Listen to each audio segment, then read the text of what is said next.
Atomic Habits by James Clear. Introduction to my story. On the final day of my sophomore year of high school, I was hit in the face with a baseball bat.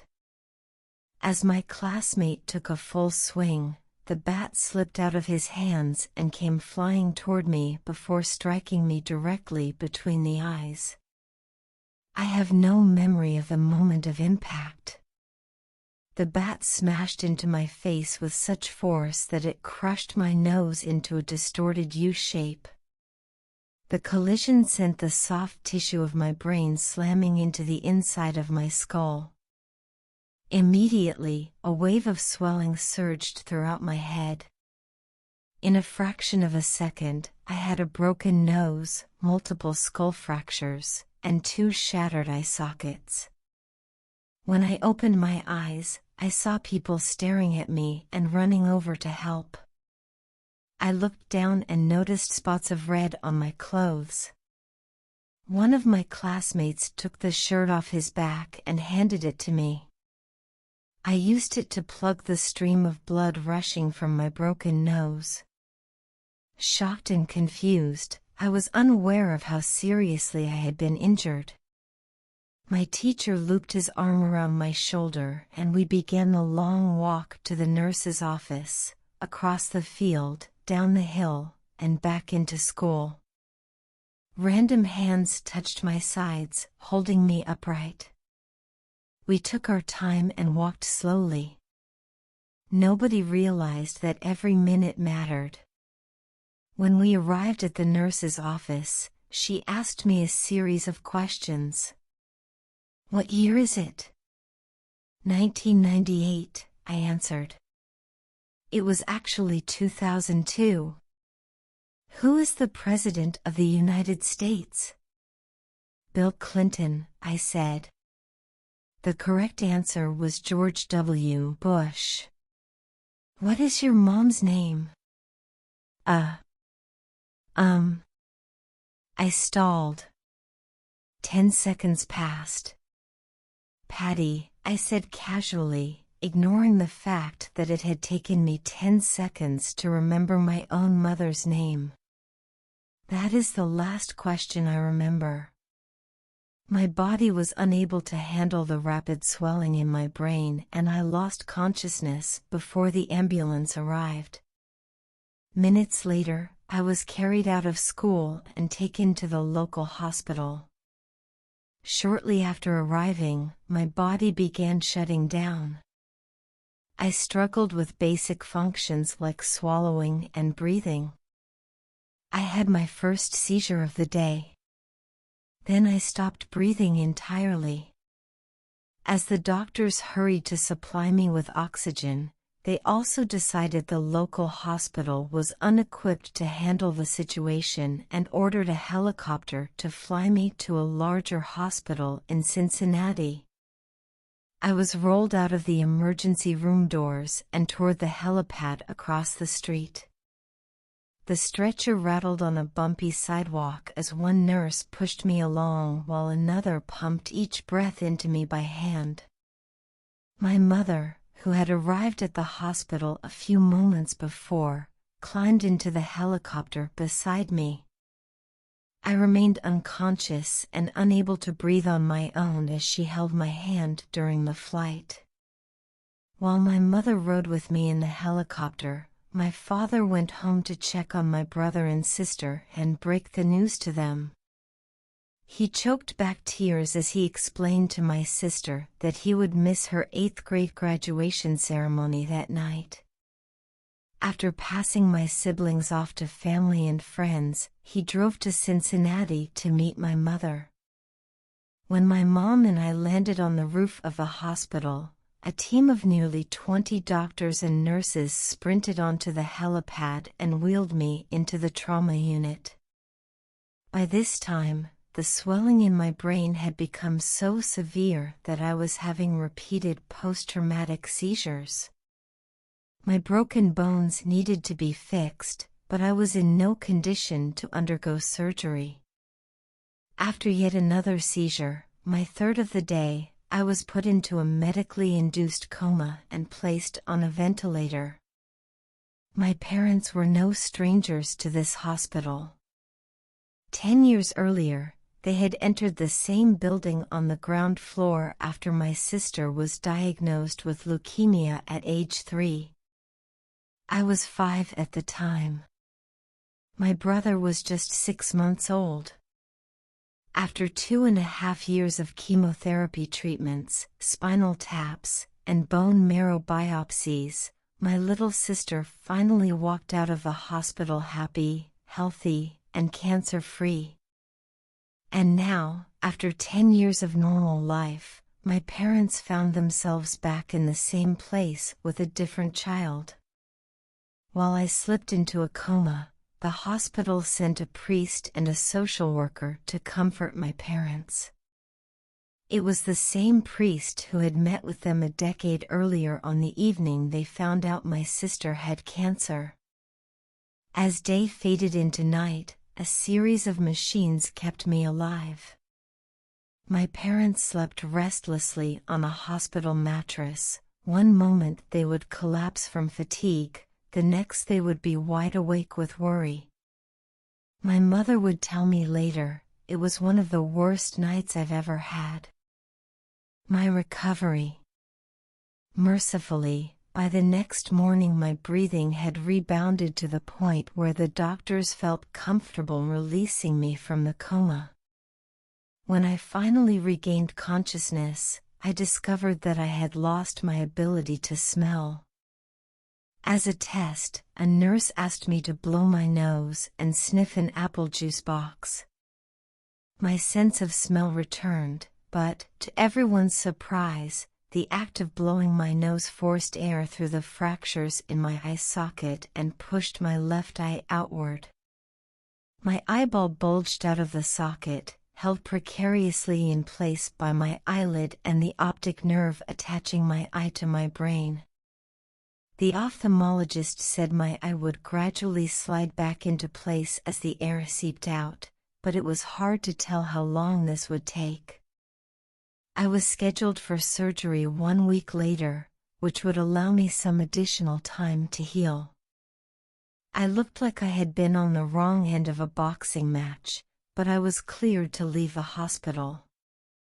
I returned home with a broken nose, 6 facial fractures, and a bulging left eye. The following months were hard. It felt like everything in my life was on pause. I had double vision for weeks. I literally couldn't see straight. It took more than a month, but my eyeball did eventually return to its normal location. Between the seizures and my vision problems, it was 8 months before I could drive a car again. At physical therapy, I practiced basic motor patterns like walking in a straight line. I was determined not to let my injury get me down, but there were more than a few moments when I felt depressed and overwhelmed. I became painfully aware of how far I had to go when I returned to the baseball field 1 year later. Baseball had always been a major part of my life. My dad had played minor league baseball for the St. Louis Cardinals, and I had a dream of playing professionally, too. After months of rehabilitation, what I wanted more than anything was to get back on the field. But my return to baseball was not smooth. When the season rolled around, I was the only junior to be cut from the varsity baseball team. I was sent down to play with the sophomores on junior varsity. I had been playing since age 4, and for someone who had spent so much time and effort on the sport, getting cut was humiliating. I vividly remember the day it happened. I sat in my car and cried as I flipped through the radio, desperately searching for a song that would make me feel better. After a year of self-doubt, I managed to make the varsity team as a senior, but I rarely made it on the field. In total, I played 11 innings of high school varsity baseball, barely more than a single game. Despite my lackluster high school career, I still believed I could become a great player. And I knew that if things were going to improve, I was the one responsible for making it happen. The turning point came 2 years after my injury, when I began college at Denison University.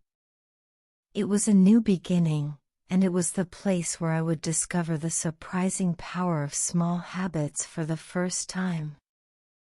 How I learned about habits. Attending Denison was one of the best decisions of my life. I earned a spot on the baseball team and, although I was at the bottom of the roster as a freshman, I was thrilled. Despite the chaos of my high school years, I had managed to become a college athlete. I wasn't going to be starting on the baseball team anytime soon, so I focused on getting my life in order. While my peers stayed up late and played video games, I built good sleep habits and went to bed early each night. In the messy world of a college dorm, I made a point to keep my room neat and tidy. These improvements were minor, but they gave me a sense of control over my life. I started to feel confident again. And this growing belief in myself rippled into the classroom as I improved my study habits and managed to earn straight A's during my first year. A habit is a routine or behavior that is performed regularly, and, in many cases, automatically. As each semester passed, I accumulated small but consistent habits that ultimately led to results that were unimaginable to me when I started. For example, for the first time in my life, I made it a habit to lift weights multiple times per week, and in the years that followed, my 6'4" frame bulked up from a featherweight 170 to a lean 200 pounds. When my sophomore season arrived, I earned a starting role on the pitching staff. By my junior year, I was voted team captain, and at the end of the season, I was selected for the all-conference team. But it was not until my senior season that my sleep habits, study habits, and strength training habits really began to pay off.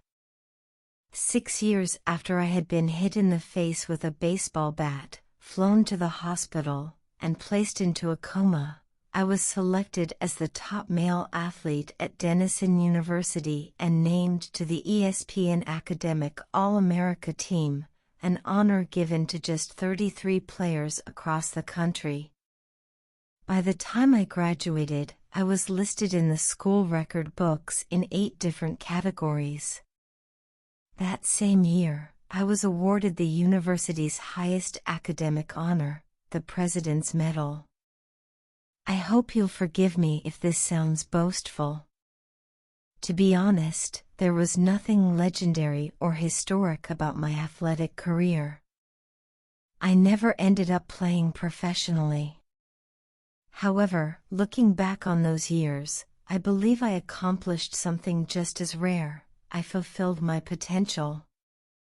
And I believe the concepts in this book can help you fulfill your potential as well. We all face challenges in life. This injury was one of mine, and the experience taught me a critical lesson. Changes that seem small and unimportant at first will compound into remarkable results if you're willing to stick with them for years. We all deal with setbacks, but in the long run, the quality of our lives often depends on the quality of our habits. With the same habits, you'll end up with the same results. But with better habits, anything is possible. Maybe there are people who can achieve incredible success overnight.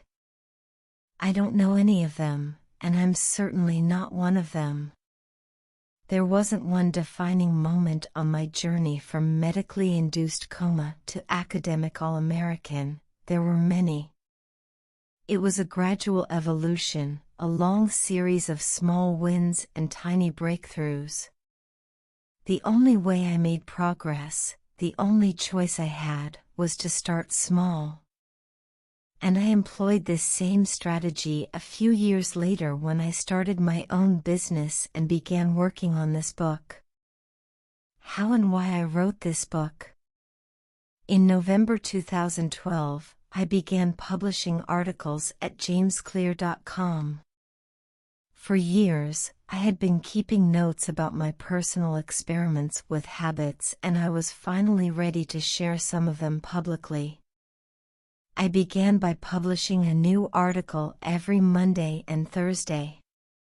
Within a few months, this simple writing habit led to my first 1,000 email subscribers, and by the end of 2013 that number had grown to more than 30,000 people.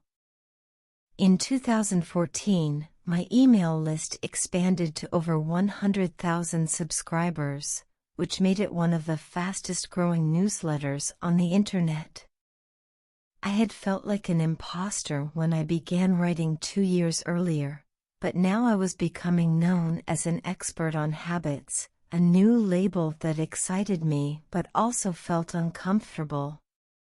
I had never considered myself a master of the topic, but rather someone who was experimenting alongside my readers. In 2015, I reached 200,000 email subscribers and signed a book deal with Penguin Random House to begin writing the book you are reading now. As my audience grew, so did my business opportunities. I was increasingly asked to speak at top companies about the science of habit formation, behavior change, and continuous improvement. I found myself delivering keynote speeches at conferences in the United States and Europe. In 2016, my articles began to appear regularly in major publications like Time, Entrepreneur, and Forbes. Incredibly, my writing was read by over 8 million people that year. Coaches in the NFL, NBA, and MLB began reading my work and sharing it with their teams. At the start of 2017, I launched the Habits Academy, which became the premier training platform for organizations and individuals interested in building better habits in life and work. Fortune 500 companies and growing startups began to enroll their leaders and train their staff. In total, over 10,000 leaders, managers, coaches, and teachers have graduated from the Habits Academy, and my work with them has taught me an incredible amount about what it takes to make habits work in the real world. As I put the finishing touches on this book in 2018, jamesclear.com is receiving millions of visitors per month and nearly 500,000 people subscribe to my weekly email newsletter, a number that is so far beyond my expectations when I began that I'm not even sure what to think of it. How this book will benefit you. The entrepreneur and investor Naval Ravikant has said, "To write a great book, you must first become the book." I originally learned about the ideas mentioned here because I had to live them. I had to rely on small habits to rebound from my injury, to get stronger in the gym, to perform at a high level on the field, to become a writer, to build a successful business, and simply to develop into a responsible adult. Small habits helped me fulfill my potential, and since you picked up this book, I'm guessing you'd like to fulfill yours as well. In the pages that follow, I will share a step-by-step plan for building better habits, not for days or weeks, but for a lifetime. While science supports everything I've written, this book is not an academic research paper, it's an operating manual. You'll find wisdom and practical advice front and center as I explain the science of how to create and change your habits in a way that is easy to understand and apply. The fields I draw on, biology, neuroscience, philosophy, psychology, and more, have been around for many years. What I offer you is a synthesis of the best ideas smart people figured out a long time ago, as well as the most compelling discoveries scientists have made recently. My contribution, I hope, is to find the ideas that matter most and connect them in a way that is highly actionable. Anything wise in these pages you should credit to the many experts who preceded me. Anything foolish, assume it is my error.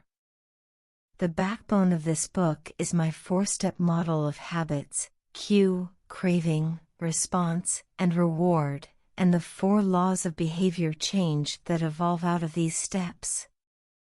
Readers with a psychology background may recognize some of these terms from operant conditioning, which was first proposed as stimulus, response, reward by B.F. Skinner in the 1930s and has been popularized more recently as cue, routine, reward in The Power of Habit by Charles Duhigg. Behavioral scientists like Skinner realized that if you offered the right reward or punishment, you could get people to act in a certain way. But while Skinner's model did an excellent job of explaining how external stimuli influenced our habits, it lacked a good explanation for how our thoughts, feelings, and beliefs impact our behavior. Internal states, our moods and emotions, matter, too. In recent decades, scientists have begun to determine the connection between our thoughts, feelings, and behavior. This research will also be covered in these pages. In total, the framework I offer is an integrated model of the cognitive and behavioral sciences. I believe it is one of the first models of human behavior to accurately account for both the influence of external stimuli and internal emotions on our habits. While some of the language may be familiar, I am confident that the details and the applications of the 4 laws of behavior change will offer a new way to think about your habits. Human behavior is always changing, situation to situation, moment to moment, second to second. But this book is about what doesn't change. It's about the fundamentals of human behavior. The lasting principles you can rely on year after year. The ideas you can build a business around, build a family around, build a life around. There is no one right way to create better habits, but this book describes the best way I know, an approach that will be effective regardless of where you start or what you're trying to change. The strategies I cover will be relevant to anyone looking for a step-by-step system for improvement, whether your goals center on health, money, productivity, relationships, or all of the above. As long as human behavior is involved, this book will be your guide. The fundamentals: why tiny changes make a big difference. Chapter 1: The Surprising Power of Atomic Habits. The fate of British cycling changed one day in 2003. The organization, which was the governing body for professional cycling in Great Britain, had recently hired Dave Brailsford as its new performance director. At the time, professional cyclists in Great Britain had endured nearly 100 years of mediocrity. Since 1908, British riders had won just a single gold medal at the Olympic Games, and they had fared even worse in cycling's biggest race, the Tour de France. In 110 years, no British cyclist had ever won the event. In fact, the performance of British riders had been so underwhelming that one of the top bike manufacturers in Europe refused to sell bikes to the team because they were afraid that it would hurt sales if other professionals saw the Brits using their gear. Brailsford had been hired to put British cycling on a new trajectory. What made him different from previous coaches was his relentless commitment to a strategy that he referred to as the aggregation of marginal gains, which was the philosophy of searching for a tiny margin of improvement in everything you do. Brailsford said, "The whole principle came from the idea that if you broke down everything you could think of that goes into riding a bike, and then improve it by 1%, you will get a significant increase when you put them all together." Brailsford and his coaches began by making small adjustments you might expect from a professional cycling team. They redesigned the bike seats to make them more comfortable and rubbed alcohol on the tires for a better grip. They asked riders to wear electrically heated overshorts to maintain ideal muscle temperature while riding and used biofeedback sensors to monitor how each athlete responded to a particular workout. The team tested various fabrics in a wind tunnel and had their outdoor riders switch to indoor racing suits, which proved to be lighter and more aerodynamic. But they didn't stop there. Brailsford and his team continued to find 1% improvements in overlooked and unexpected areas. They tested different types of massage gels to see which one led to the fastest muscle recovery. They hired a surgeon to teach each rider the best way to wash their hands to reduce the chances of catching a cold. They determined the type of pillow and mattress that led to the best night's sleep for each rider. They even painted the inside of the team truck white, which helped them spot little bits of dust that would normally slip by unnoticed but could degrade the performance of the finely tuned bikes. As these and hundreds of other small improvements accumulated, the results came faster than anyone could have imagined. Just 5 years after Brailsford took over, the British cycling team dominated the road and track cycling events at the 2008 Olympic Games in Beijing, where they won an astounding 60% of the gold medals available. For years later, when the Olympic Games came to London, the Brits raised the bar as they set 9 Olympic records and 7 world records. That same year, Bradley Wiggins became the first British cyclist to win the Tour de France. The next year, his teammate Chris Froome won the race, and he would go on to win again in 2015, 2016, and 2017, giving the British team 5 Tour de France victories in 6 years.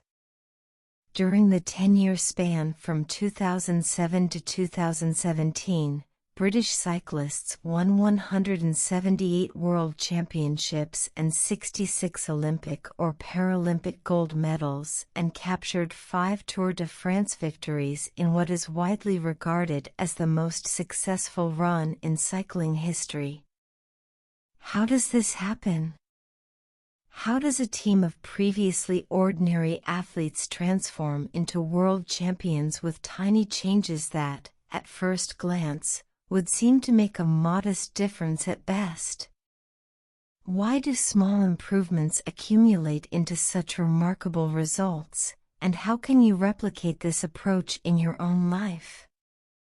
Why small habits make a big difference? It is so easy to overestimate the importance of one defining moment and underestimate the value of making small improvements on a daily basis. Too often, we convince ourselves that massive success requires massive action.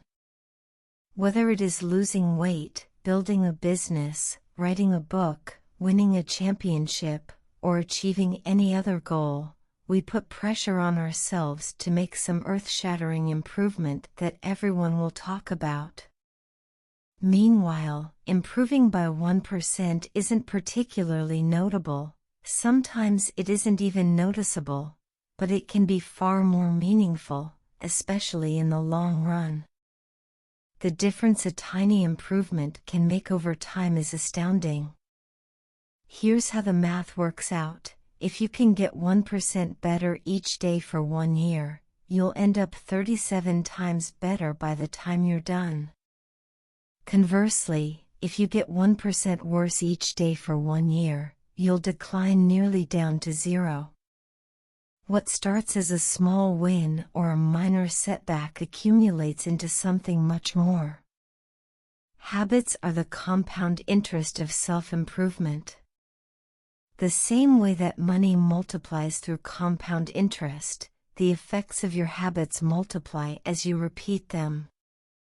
They seem to make little difference on any given day, and yet the impact they deliver over the months and years can be enormous.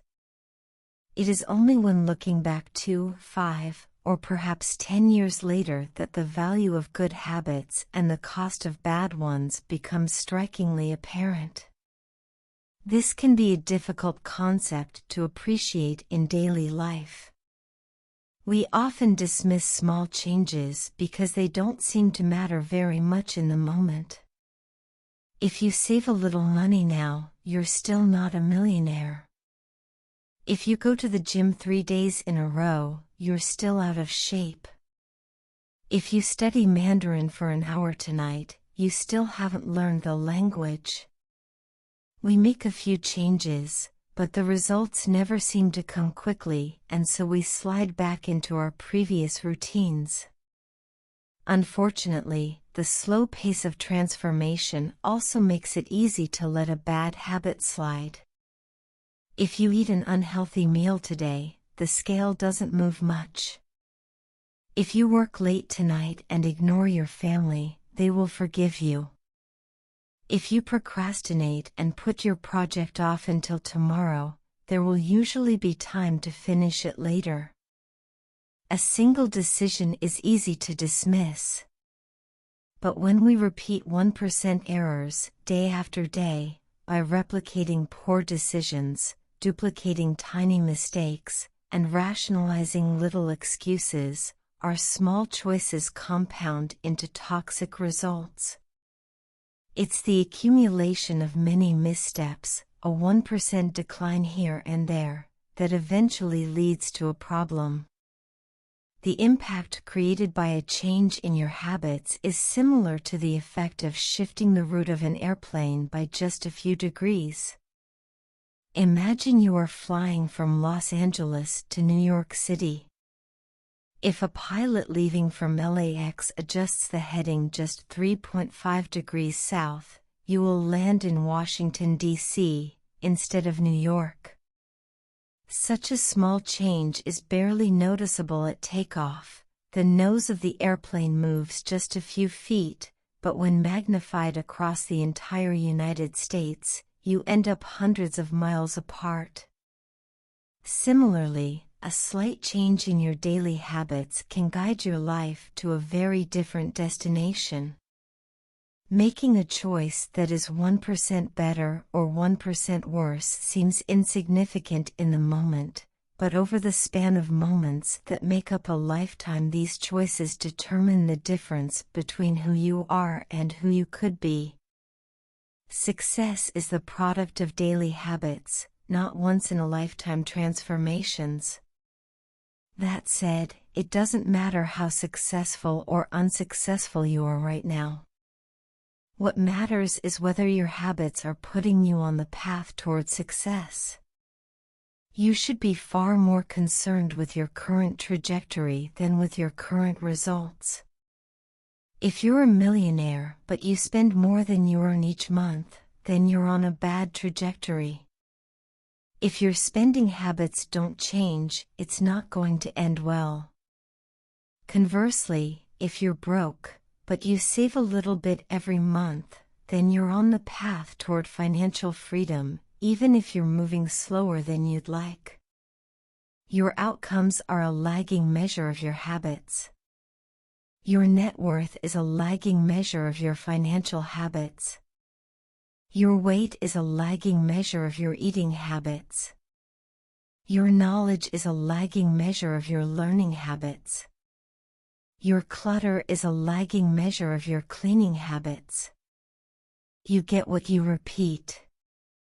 If you want to predict where you'll end up in life, all you have to do is follow the curve of tiny gains or tiny losses, and see how your daily choices will compound 10 or 20 years down the line. Are you spending less than you earn each month? Are you making it into the gym each week? Are you reading books and learning something new each day? Tiny battles like these are the ones that will define your future self. Time magnifies the margin between success and failure. It will multiply whatever you feed it. Good habits make time your ally. Bad habits make time your enemy. Habits are a double-edged sword. Bad habits can cut you down just as easily as good habits can build you up, which is why understanding the details is crucial. You need to know how habits work and how to design them to your liking, so you can avoid the dangerous half of the blade. What progress is really like: imagine that you have an ice cube sitting on the table in front of you. The room is cold and you can see your breath. It is currently 25 degrees. Ever so slowly, the room begins to heat up. 26 degrees. 27. 28. The ice cube is still sitting on the table in front of you. 29 degrees. 30. 31. Still, nothing has happened. Then, 32 degrees. The ice begins to melt. A 1-degree shift, seemingly no different from the temperature increases before it, has unlocked a huge change. Breakthrough moments are often the result of many previous actions, which build up the potential required to unleash a major change. This pattern shows up everywhere. Cancer spends 80% of its life undetectable, then takes over the body in months. Bamboo can barely be seen for the first 5 years as it builds extensive root systems underground before exploding 90 feet into the air within 6 weeks. Similarly, habits often appear to make no difference until you cross a critical threshold and unlock a new level of performance. In the early and middle stages of any quest, there is often a valley of disappointment. You expect to make progress in a linear fashion, and it's frustrating how ineffective changes can seem during the first days, weeks, and even months. It doesn't feel like you are going anywhere. It's a hallmark of any compounding process: the most powerful outcomes are delayed.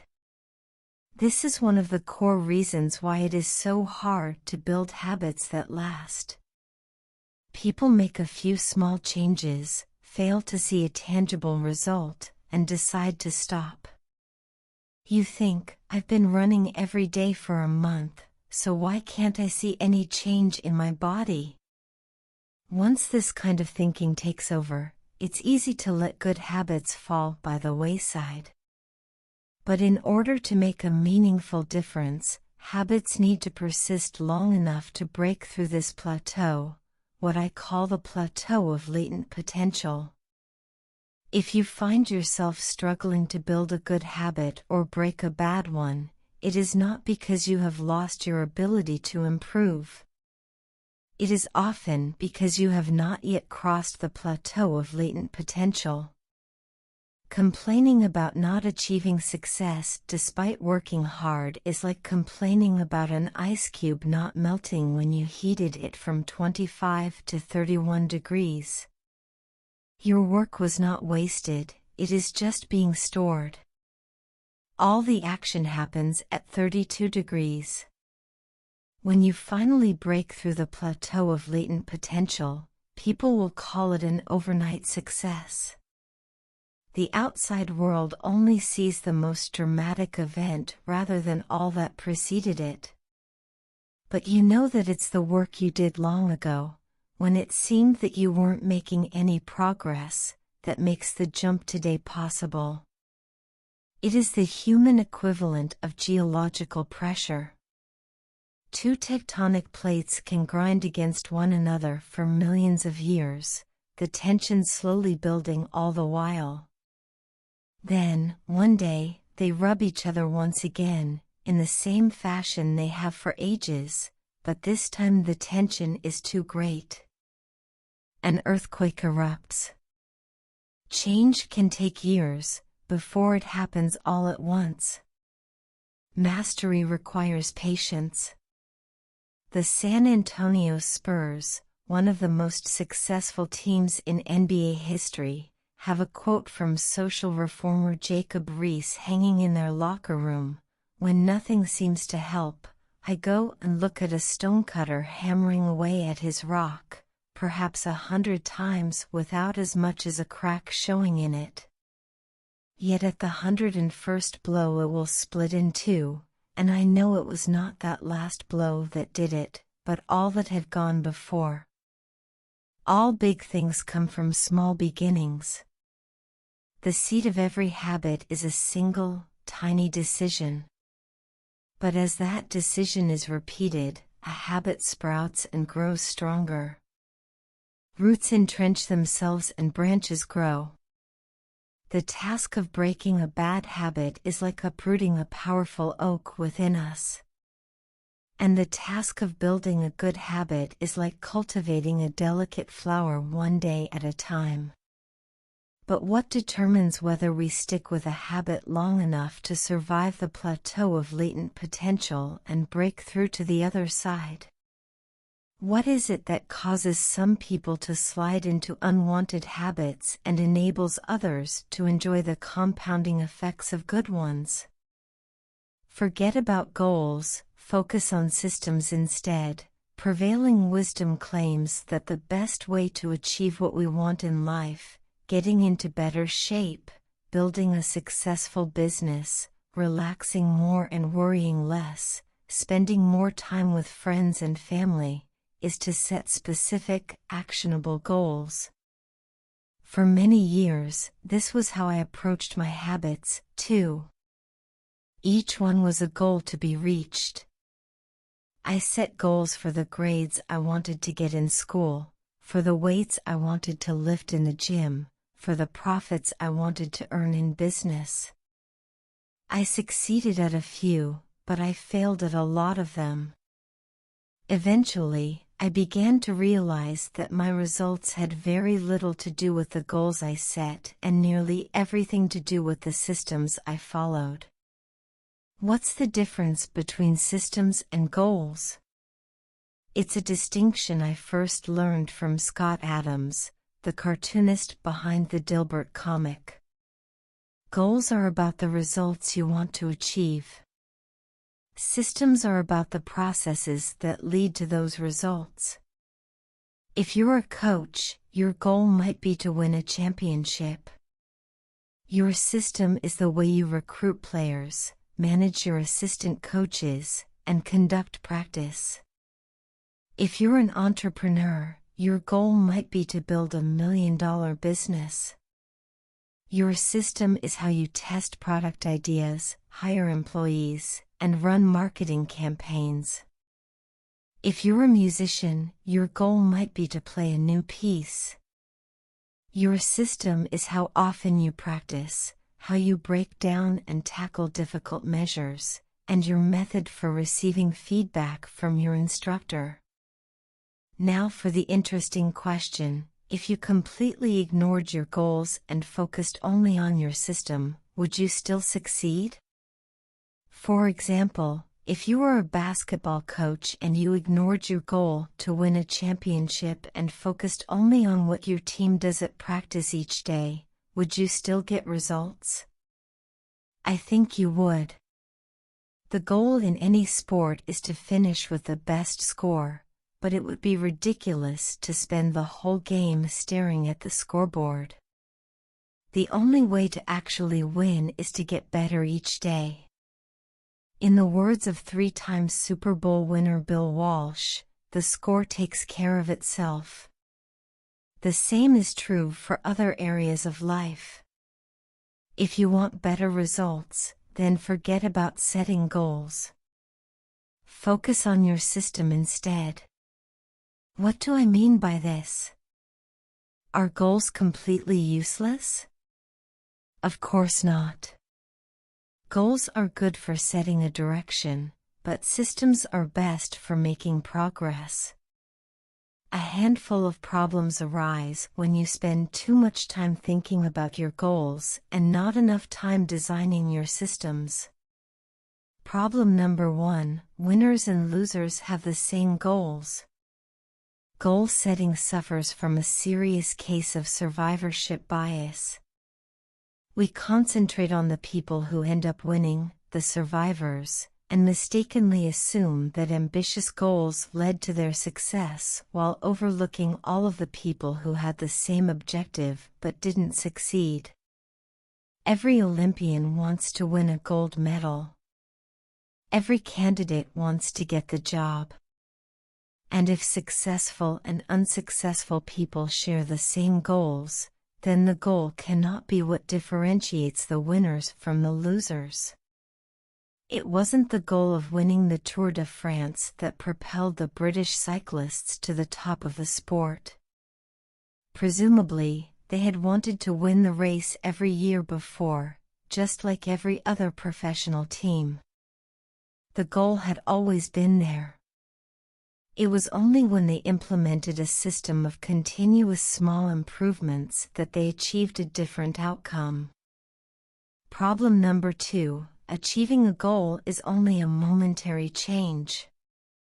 Imagine you have a messy room and you set a goal to clean it. If you summon the energy to tidy up, then you will have a clean room, for now. But if you maintain the same sloppy, pack-rat habits that led to a messy room in the first place, soon you'll be looking at a new pile of clutter and hoping for another burst of motivation. You're left chasing the same outcome because you never changed the system behind it. You treated a symptom without addressing the cause. Achieving a goal only changes your life for the moment. That's the counterintuitive thing about improvement. We think we need to change our results, but the results are not the problem. What we really need to change are the systems that cause those results. When you solve problems at the results level, you only solve them temporarily. In order to improve for good, you need to solve problems at the systems level. Fix the inputs and the outputs will fix themselves. Problem number 3: goals restrict your happiness. The implicit assumption behind any goal is this: once I reach my goal, then I'll be happy. The problem with a goals-first mentality is that you're continually putting happiness off until the next milestone. I've slipped into this trap so many times I've lost count. For years, happiness was always something for my future self to enjoy. I promised myself that once I gained 20 pounds of muscle or after my business was featured in the New York Times, then I could finally relax. Furthermore, goals create an either-or conflict. Either you achieve your goal and are successful, or you fail and you are a disappointment. You mentally box yourself into a narrow version of happiness.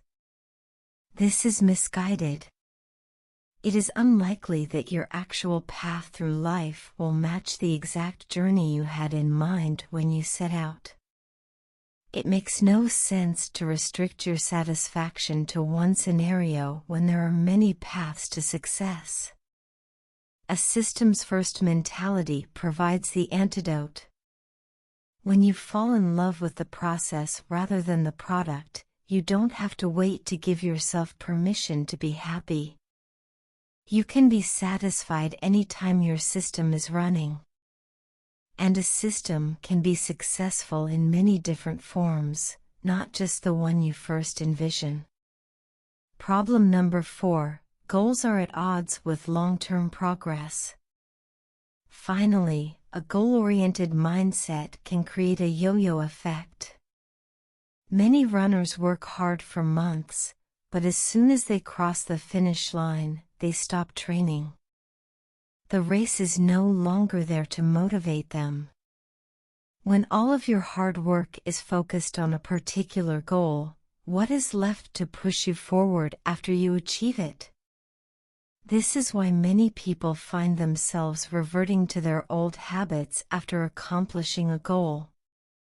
The purpose of setting goals is to win the game. The purpose of building systems is to continue playing the game. True long-term thinking is goal-less thinking. It's not about any single accomplishment. It is about the cycle of endless refinement and continuous improvement. Ultimately, it is your commitment to the process that will determine your progress. A system of atomic habits. If you're having trouble changing your habits, the problem isn't you. The problem is your system. Bad habits repeat themselves again and again, not because you don't want to change, but because you have the wrong system for change. You do not rise to the level of your goals. You fall to the level of your systems. Focusing on the overall system, rather than the single goal, is one of the core themes of this book. It is also one of the deeper meanings behind the word atomic. By now, you've probably realized that an atomic habit refers to a tiny change, a marginal gain, a 1% improvement. But atomic habits are not just any old habits, however small. They are little habits that are part of a larger system. Just as atoms are the building blocks of molecules, atomic habits are the building blocks of remarkable results. Habits are like the atoms of our lives. Each one is a fundamental unit that contributes to your overall improvement. At first, these tiny routines seem insignificant, but soon they build on each other and fuel bigger wins that multiply to a degree that far outweighs the cost of their initial investment. They are both small and mighty. This is the meaning of the phrase atomic habits, a regular practice or routine that is not only small and easy to do, but also the source of incredible power, a component of the system of compound growth. Chapter Summary: Habits are the compound interest of self-improvement. Getting 1% better every day counts for a lot in the long run. Habits are a double-edged sword. They can work for you or against you, which is why understanding the details is essential. Small changes often appear to make no difference until you cross a critical threshold. The most powerful outcomes of any compounding process are delayed. You need to be patient. An atomic habit is a little habit that is part of a larger system. Just as atoms are the building blocks of molecules, atomic habits are the building blocks of remarkable results. If you want better results, then forget about setting goals. Focus on your system instead. You do not rise to the level of your goals. You fall to the level of your systems. Chapter 2: How your habits shape your identity, and vice versa. Why is it so easy to repeat bad habits and so hard to form good ones? Few things can have a more powerful impact on your life than improving your daily habits. And yet it is likely that this time next year you'll be doing the same thing rather than something better. It often feels difficult to keep good habits going for more than a few days, even with sincere effort and the occasional burst of motivation. Habits like exercise, meditation, journaling, and cooking are reasonable for a day or two and then become a hassle. However, once your habits are established, they seem to stick around forever, especially the unwanted ones. Despite our best intentions, unhealthy habits like eating junk food, watching too much television, procrastinating, and smoking can feel impossible to break. Changing our habits is challenging for two reasons. 1, we try to change the wrong thing, and 2, we try to change our habits in the wrong way. In this chapter, I'll address the first point. In the chapters that follow, I'll answer the second. Our first mistake is that we try to change the wrong thing. To understand what I mean, consider that there are 3 levels at which change can occur. You can imagine them like the layers of an onion. 3 layers of behavior change. The first layer is changing your outcomes. This level is concerned with changing your results, losing weight, publishing a book, winning a championship.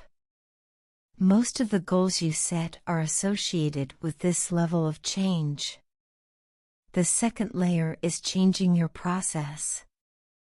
This level is concerned with changing your habits and systems, implementing a new routine at the gym, decluttering your desk for better workflow, developing a meditation practice.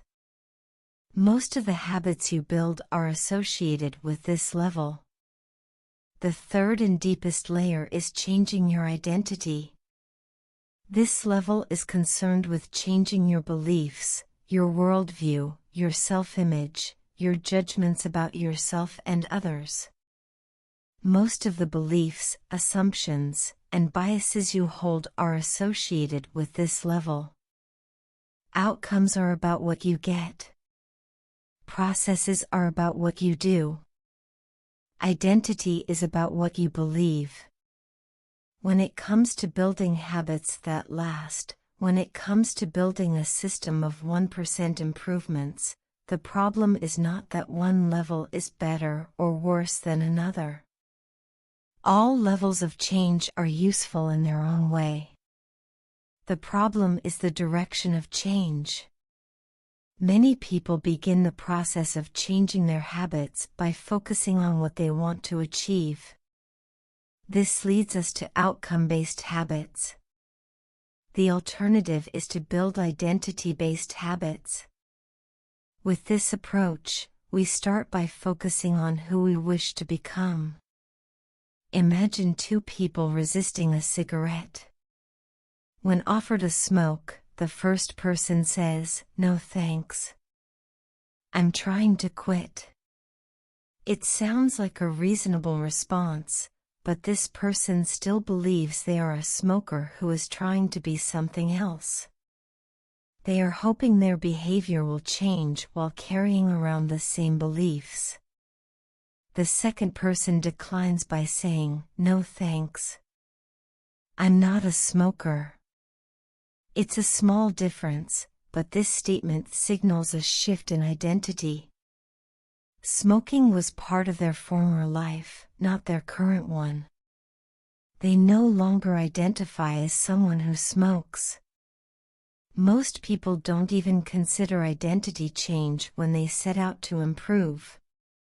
They just think, "I want to be skinny," outcome, and if I stick to this diet, then I'll be skinny, process. They set goals and determine the actions they should take to achieve those goals without considering the beliefs that drive their actions. They never shift the way they look at themselves, and they don't realize that their old identity can sabotage their new plans for change. Behind every system of actions are a system of beliefs. The system of a democracy is founded on beliefs like freedom, majority rule, and social equality. The system of a dictatorship has a very different set of beliefs like absolute authority and strict obedience. You can imagine many ways to try to get more people to vote in a democracy, but such behavior change would never get off the ground in a dictatorship. That's not the identity of the system. Voting is a behavior that is impossible under a certain set of beliefs. A similar pattern exists whether we are discussing individuals, organizations, or societies. There are a set of beliefs and assumptions that shape the system, an identity behind the habits. Behavior that is incongruent with the self will not last. You may want more money, but if your identity is someone who consumes rather than creates, then you'll continue to be pulled toward spending rather than earning. You may want better health, but if you continue to prioritize comfort over accomplishment, you'll be drawn to relaxing rather than training. It's hard to change your habits if you never change the underlying beliefs that led to your past behavior. You have a new goal and a new plan, but you haven't changed who you are.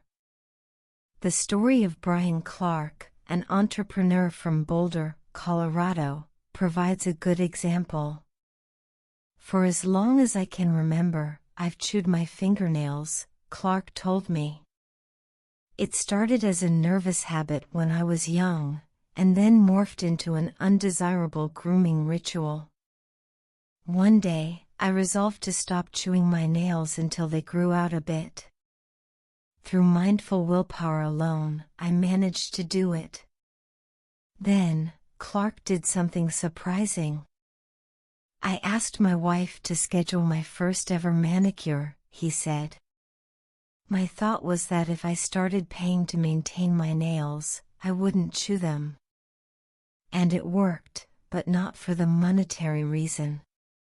What happened was the manicure made my fingers look really nice for the first time. The manicurist even said that, other than the chewing, I had really healthy, attractive nails. Suddenly, I was proud of my fingernails. And even though that's something I had never aspired to, it made all the difference. I've never chewed my nails since, not even a single close call. And it's because I now take pride in properly caring for them. The ultimate form of intrinsic motivation is when a habit becomes part of your identity. It's one thing to say I'm the type of person who wants this. It's something very different to say I'm the type of person who is this. The more pride you have in a particular aspect of your identity, the more motivated you will be to maintain the habits associated with it. If you're proud of how your hair looks, you'll develop all sorts of habits to care for and maintain it. If you're proud of the size of your biceps, you'll make sure you never skip an upper body workout. If you're proud of the scarves you knit, you'll be more likely to spend hours knitting each week. Once your pride gets involved, you'll fight tooth and nail to maintain your habits. True behavior change is identity change. You might start a habit because of motivation, but the only reason you'll stick with one is that it becomes part of your identity. Anyone can convince themselves to visit the gym or eat healthy once or twice, but if you don't shift the belief behind the behavior, then it is hard to stick with long-term changes.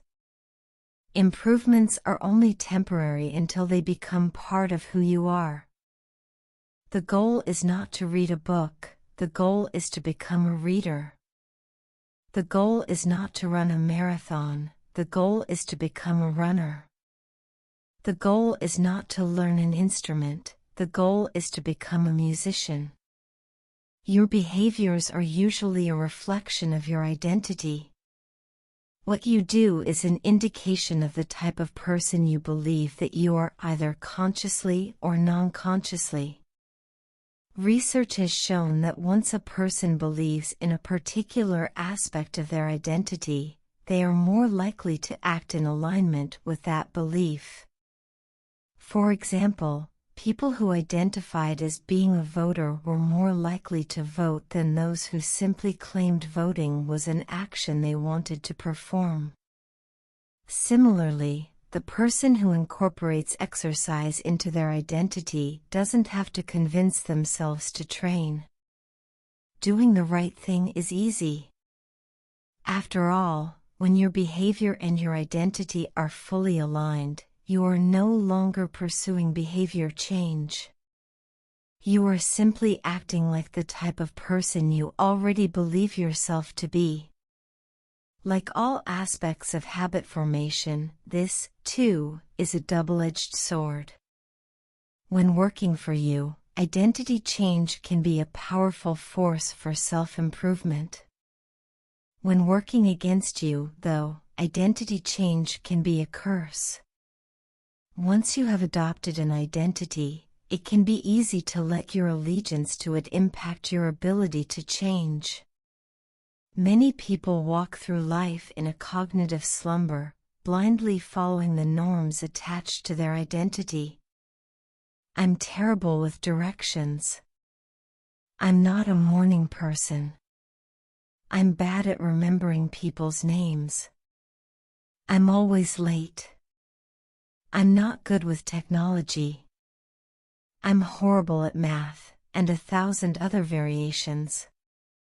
When you have repeated a story to yourself for years, it is easy to slide into these mental grooves and accept them as a fact. In time, you begin to resist certain actions because that's not who I am. There is internal pressure to maintain your self-image and behave in a way that is consistent with your beliefs. You find whatever way you can to avoid contradicting yourself. The more deeply a thought or action is tied to your identity, the more difficult it is to change it. It can feel comfortable to believe what your culture believes, group identity, or to do what upholds your self-image, personal identity, even if it's wrong. The biggest barrier to positive change at any level, individual, team, society, is identity conflict. Good habits can make rational sense, but if they conflict with your identity, you will fail to put them into action. On any given day, you may struggle with your habits because you're too busy or too tired or too overwhelmed or hundreds of other reasons. Over the long run, however, the real reason you fail to stick with habits is that your self-image gets in the way. This is why you can't get too attached to one version of your identity. Progress requires unlearning. Becoming the best version of yourself requires you to continuously edit your beliefs, and to upgrade and expand your identity. This brings us to an important question. If your beliefs and worldview play such an important role in your behavior, where do they come from in the first place? How exactly is your identity formed? And how can you emphasize new aspects of your identity that serve you and gradually erase the pieces that hinder you? The two-step process to changing your identity emerges out of your habits. You are not born with preset beliefs. Every belief, including those about yourself, is learned and conditioned through experience. More precisely, your habits are how you embody your identity. When you make your bed each day, you embody the identity of an organized person. When you write each day, you embody the identity of a creative person. When you train each day, you embody the identity of an athletic person. The more you repeat a behavior, the more you reinforce the identity associated with that behavior. In fact, the word identity was originally derived from the Latin words essentitas, which means being, and identidum, which means repeatedly. Your identity is literally your repeated beingness.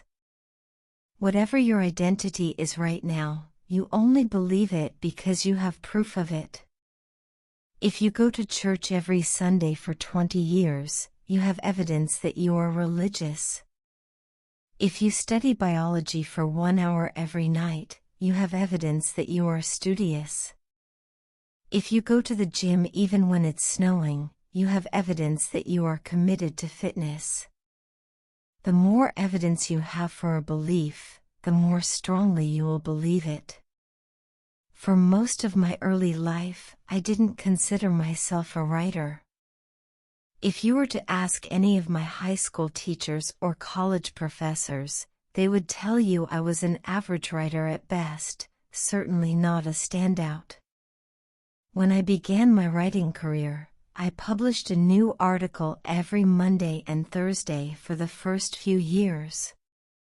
As the evidence grew, so did my identity as a writer. I didn't start out as a writer. I became one through my habits. Of course, your habits are not the only actions that influence your identity, but by virtue of their frequency they are usually the most important ones. Each experience in life modifies your self-image, but it's unlikely you would consider yourself a soccer player because you kicked a ball once or an artist because you scribbled a picture. As you repeat these actions, however, the evidence accumulates and your self-image begins to change. The effect of one-off experiences tends to fade away while the effect of habits gets reinforced with time, which means your habits contribute most of the evidence that shapes your identity. In this way, the process of building habits is actually the process of becoming yourself. This is a gradual evolution. We do not change by snapping our fingers and deciding to be someone entirely new. We change bit by bit, day by day, habit by habit. We are continually undergoing microevolutions of the self. Each habit is like a suggestion, hey, maybe this is who I am. If you finish a book, then perhaps you are the type of person who likes reading. If you go to the gym, then perhaps you are the type of person who likes exercise. If you practice playing the guitar, perhaps you are the type of person who likes music. Every action you take is a vote for the type of person you wish to become. No single instance will transform your beliefs, but as the votes build up, so does the evidence of your new identity. This is one reason why meaningful change does not require radical change. Small habits can make a meaningful difference by providing evidence of a new identity. And if a change is meaningful, it actually is big. That's the paradox of making small improvements. Putting this all together, you can see that habits are the path to changing your identity. The most practical way to change who you are is to change what you do. Each time you write a page, you are a writer. Each time you practice the violin, you are a musician. Each time you start a workout, you are an athlete. Each time you encourage your employees, you are a leader. Each habit not only gets results but also teaches you something far more important, to trust yourself. You start to believe you can actually accomplish these things. When the votes mount up and the evidence begins to change, the story you tell yourself begins to change as well. Of course, it works the opposite way, too. Every time you choose to perform a bad habit, it's a vote for that identity. The good news is that you don't need to be perfect.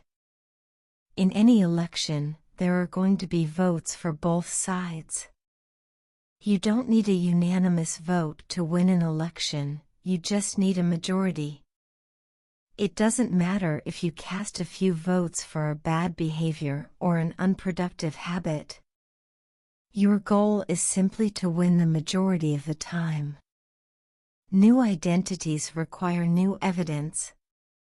If you keep casting the same votes you've always cast, you're going to get the same results you've always had. If nothing changes, nothing is going to change.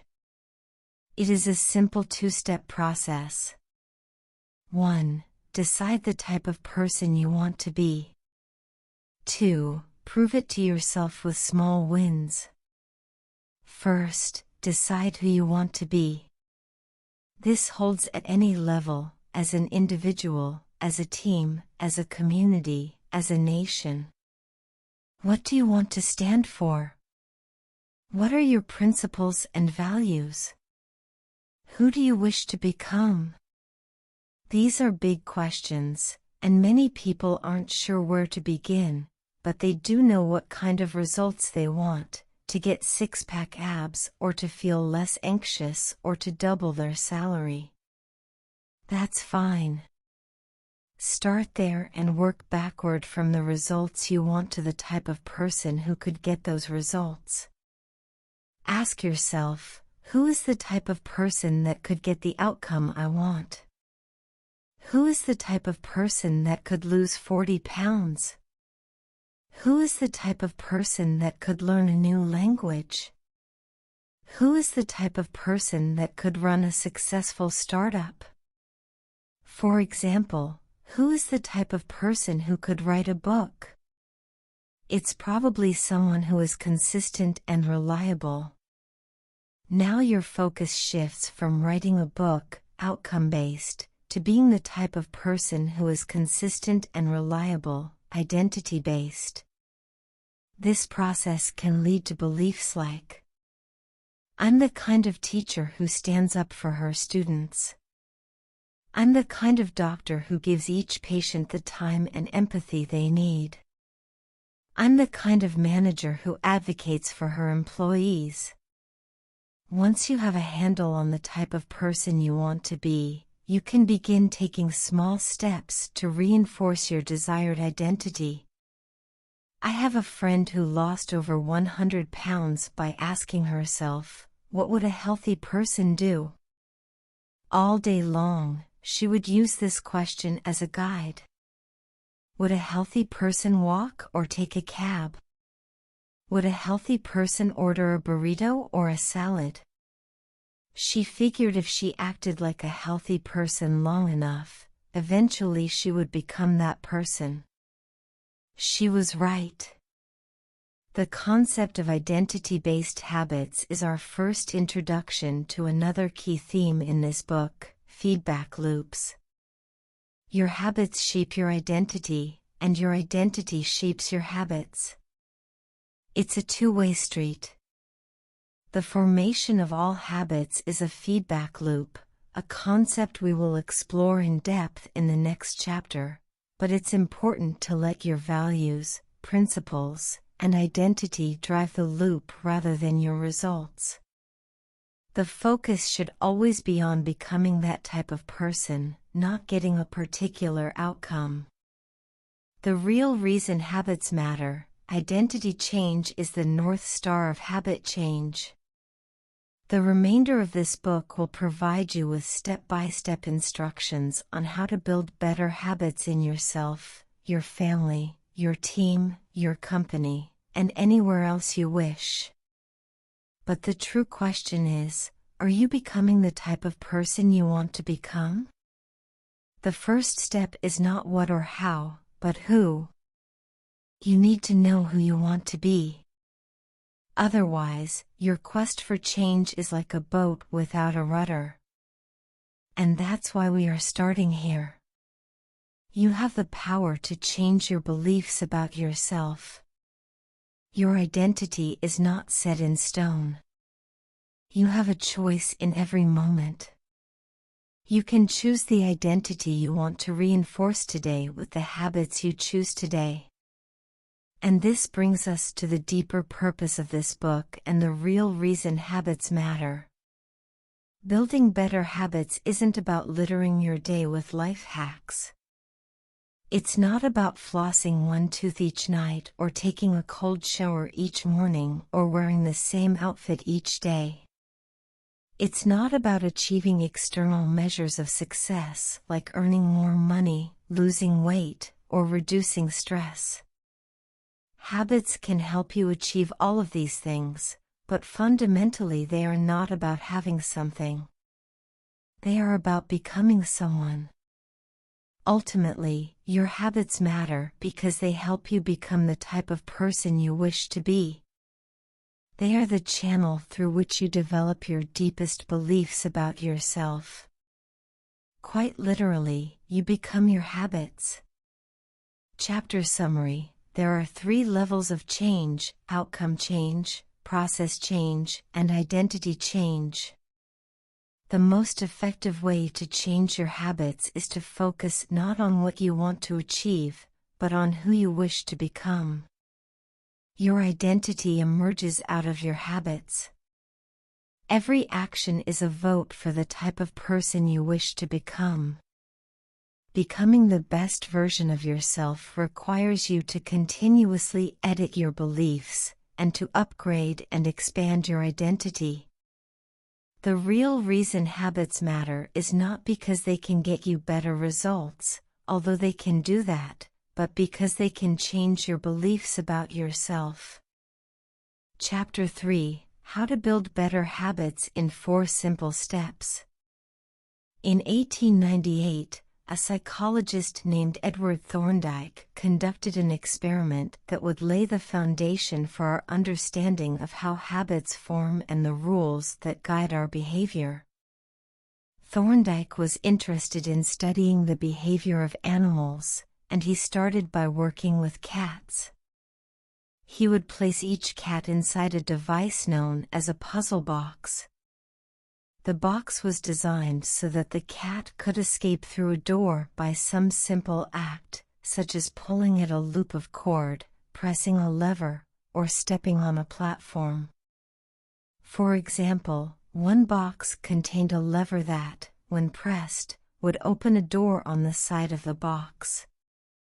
Once the door had been opened, the cat could dart out and run over to a bowl of food. Most cats wanted to escape as soon as they were placed inside the box. They would poke their nose into the corners, stick their paws through openings, and claw at loose objects. After a few minutes of exploration, the cats would happen to press the magical lever, the door would open, and they would escape. Thorndike tracked the behavior of each cat across many trials. In the beginning, the animals moved around the box at random. But as soon as the lever had been pressed and the door opened, the process of learning began. Gradually, each cat learned to associate the action of pressing the lever with the reward of escaping the box and getting to the food.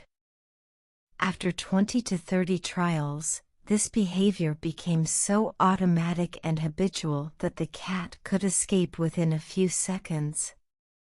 For example, Thorndike noted, Cat 12 took the following times to perform the act: 160 seconds, 30 seconds, 90 seconds, 60, 15, 28, 20, 30, 22, 11, 15, 20, 12, 10, 14, 10, 8, 8, 5, 10, 8, 6, 6, 7.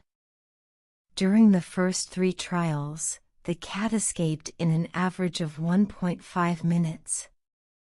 During the last 3 trials, it escaped in an average of 6.3 seconds.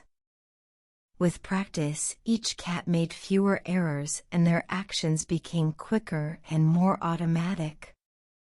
Rather than repeat the same mistakes, the cat began to cut straight to the solution.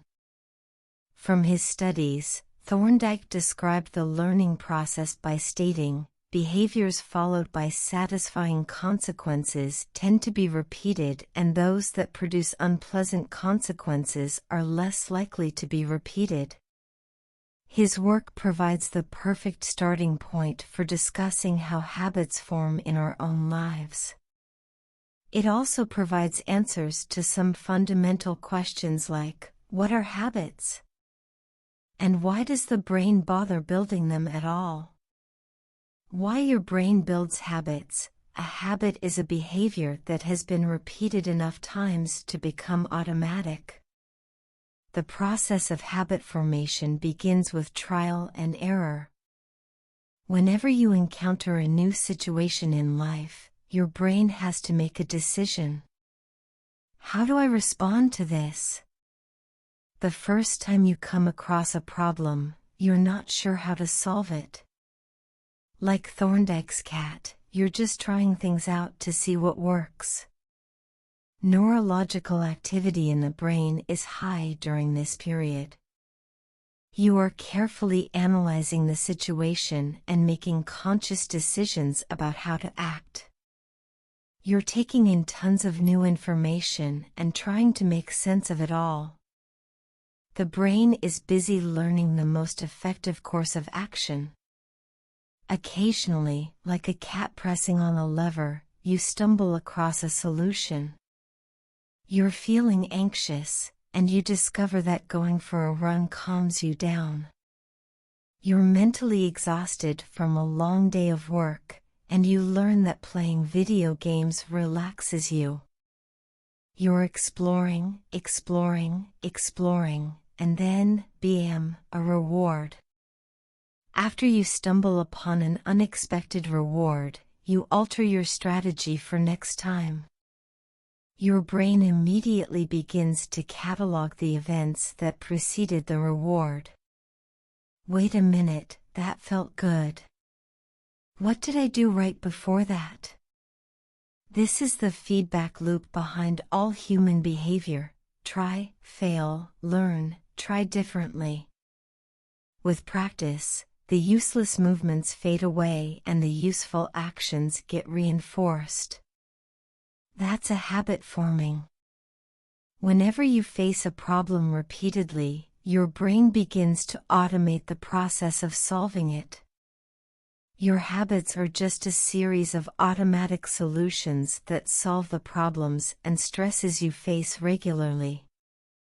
As behavioral scientist Jason Rea writes, habits are, simply, reliable solutions to recurring problems in our environment. As habits are created, the level of activity in the brain decreases. You learn to lock in on the cues that predict success and tune out everything else. When a similar situation arises in the future, you know exactly what to look for. There is no longer a need to analyze every angle of a situation. Your brain skips the process of trial and error and creates a mental rule: if this, then that. These cognitive scripts can be followed automatically whenever the situation is appropriate. Now, whenever you feel stressed, you get the itch to run. As soon as you walk in the door from work, you grab the video game controller. A choice that once required effort is now automatic. A habit has been created. Habits are mental shortcuts learned from experience. In a sense, a habit is just a memory of the steps you previously followed to solve a problem in the past. Whenever the conditions are right, you can draw on this memory and automatically apply the same solution. The primary reason the brain remembers the past is to better predict what will work in the future. Habit formation is incredibly useful because the conscious mind is the bottleneck of the brain. It can only pay attention to one problem at a time. As a result, your brain is always working to preserve your conscious attention for whatever task is most essential. Whenever possible, the conscious mind likes to pawn off tasks to the non-conscious mind to do automatically. This is precisely what happens when a habit is formed. Habits reduce cognitive load and free up mental capacity, so you can allocate your attention to other tasks. Despite their efficiency, some people still wonder about the benefits of habits. The argument goes like this: will habits make my life dull? I don't want to pigeonhole myself into a lifestyle I don't enjoy. Doesn't so much routine take away the vibrancy and spontaneity of life? Hardly. Such questions set up a false dichotomy. They make you think that you have to choose between building habits and attaining freedom. In reality, the two complement each other. Habits do not restrict freedom. They create it. In fact, the people who don't have their habits handled are often the ones with the least amount of freedom. Without good financial habits, you will always be struggling for the next dollar. Without good health habits, you will always seem to be short on energy. Without good learning habits, you will always feel like you're behind the curve.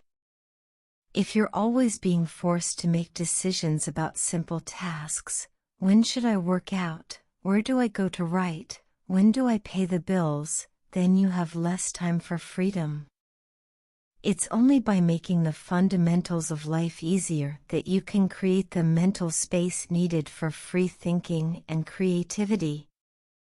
Conversely, when you have your habits dialed in and the basics of life are handled and done, your mind is free to focus on new challenges and master the next set of problems. Building habits in the present allows you to do more of what you want in the future. The science of how habits work. The process of building a habit can be divided into 4 simple steps: cue, craving, response, and reward. Breaking it down into these fundamental parts can help us understand what a habit is, how it works, and how to improve it. This 4-step pattern is the backbone of every habit, and your brain runs through these steps in the same order each time. First, there is the cue. The cue triggers your brain to initiate a behavior. It is a bit of information that predicts a reward. Our prehistoric ancestors were paying attention to cues that signaled the location of primary rewards like food, water, and sex. Today, we spend most of our time learning cues that predict secondary rewards like money and fame, power and status, praise and approval, love and friendship, or a sense of personal satisfaction. Of course, these pursuits also indirectly improve our odds of survival and reproduction, which is the deeper motive behind everything we do. Your mind is continuously analyzing your internal and external environment for hints of where rewards are located. Because the cue is the first indication that we're close to a reward, it naturally leads to a craving. Cravings are the second step, and they are the motivational force behind every habit. Without some level of motivation or desire, without craving a change, we have no reason to act. What you crave is not the habit itself, but the change in state it delivers. You do not crave smoking a cigarette, you crave the feeling of relief it provides. You are not motivated by brushing your teeth, but rather by the feeling of a clean mouth. You do not want to turn on the television, you want to be entertained. Every craving is linked to a desire to change your internal state. This is an important point that we will discuss in detail later. Cravings differ from person to person. In theory, any piece of information could trigger a craving, but in practice, people are not motivated by the same cues. For a gambler, the sound of slot machines can be a potent trigger that sparks an intense wave of desire. For someone who rarely gambles, the jingles and chimes of the casino are just background noise. Cues are meaningless until they are interpreted. The thoughts, feelings, and emotions of the observer are what transform a cue into a craving. The third step is the response. The response is the actual habit you perform, which can take the form of a thought or an action. Whether a response occurs depends on how motivated you are and how much friction is associated with the behavior. If a particular action requires more physical or mental effort than you are willing to expend, then you won't do it. Your response also depends on your ability. It sounds simple, but a habit can occur only if you are capable of doing it. If you want to dunk a basketball but can't jump high enough to reach the hoop, well, you're out of luck. Finally, the response delivers a reward. Rewards are the end goal of every habit. The cue is about noticing the reward. The craving is about wanting the reward. The response is about obtaining the reward. We chase rewards because they serve two purposes: 1, they satisfy us, and 2, they teach us. The first purpose of rewards is to satisfy your craving. Yes, rewards provide benefits on their own. Food and water deliver the energy you need to survive. Getting a promotion brings more money and respect. Getting in shape improves your health and your dating prospects. But the more immediate benefit is that rewards satisfy your craving to eat or to gain status or to win approval. At least for a moment, rewards deliver contentment and relief from craving. Second, rewards teach us which actions are worth remembering in the future. Your brain is a reward detector. As you go about your life, your sensory nervous system is continuously monitoring which actions satisfy your desires and deliver pleasure. Feelings of pleasure and disappointment are part of the feedback mechanism that helps your brain distinguish useful actions from useless ones. Rewards close the feedback loop and complete the habit cycle. If a behavior is insufficient in any of the 4 stages, it will not become a habit. Eliminate the cue and your habit will never start. Reduce the craving and you won't experience enough motivation to act. Make the behavior difficult and you won't be able to do it. And if the reward fails to satisfy your desire, then you'll have no reason to do it again in the future. Without the first 3 steps, a behavior will not occur. Without all 4, a behavior will not be repeated. The habit loop, in summary, the cue triggers a craving, which motivates a response, which provides a reward, which satisfies the craving and, ultimately, becomes associated with the cue. Together, these 4 steps form a neurological feedback loop: cue, craving, response, reward, cue, craving, response, reward, that ultimately allows you to create automatic habits. This cycle is known as the habit loop. This 4-step process is not something that happens occasionally, but rather it is an endless feedback loop that is running and active during every moment you are alive, even now. The brain is continually scanning the environment, predicting what will happen next, trying out different responses, and learning from the results. The entire process is completed in a split second, and we use it again and again without realizing everything that has been packed into the previous moment. We can split these 4 steps into 2 phases, the problem phase and the solution phase. The problem phase includes the cue and the craving, and it is when you realize that something needs to change. The solution phase includes the response and the reward, and it is when you take action and achieve the change you desire. All behavior is driven by the desire to solve a problem. Sometimes the problem is that you notice something good and you want to obtain it. Sometimes the problem is that you are experiencing pain and you want to relieve it. Either way, the purpose of every habit is to solve the problems you face. In the table on the following page, you can see a few examples of what this looks like in real life. Imagine walking into a dark room and flipping on the light switch. You have performed this simple habit so many times that it occurs without thinking. You proceed through all 4 stages in the fraction of a second. The urge to act strikes you without thinking. By the time we become adults, we rarely notice the habits that are running our lives. Most of us never give a second thought to the fact that we tie the same shoe first each morning, or unplug the toaster after each use, or always change into comfortable clothes after getting home from work. After decades of mental programming, we automatically slip into these patterns of thinking and acting.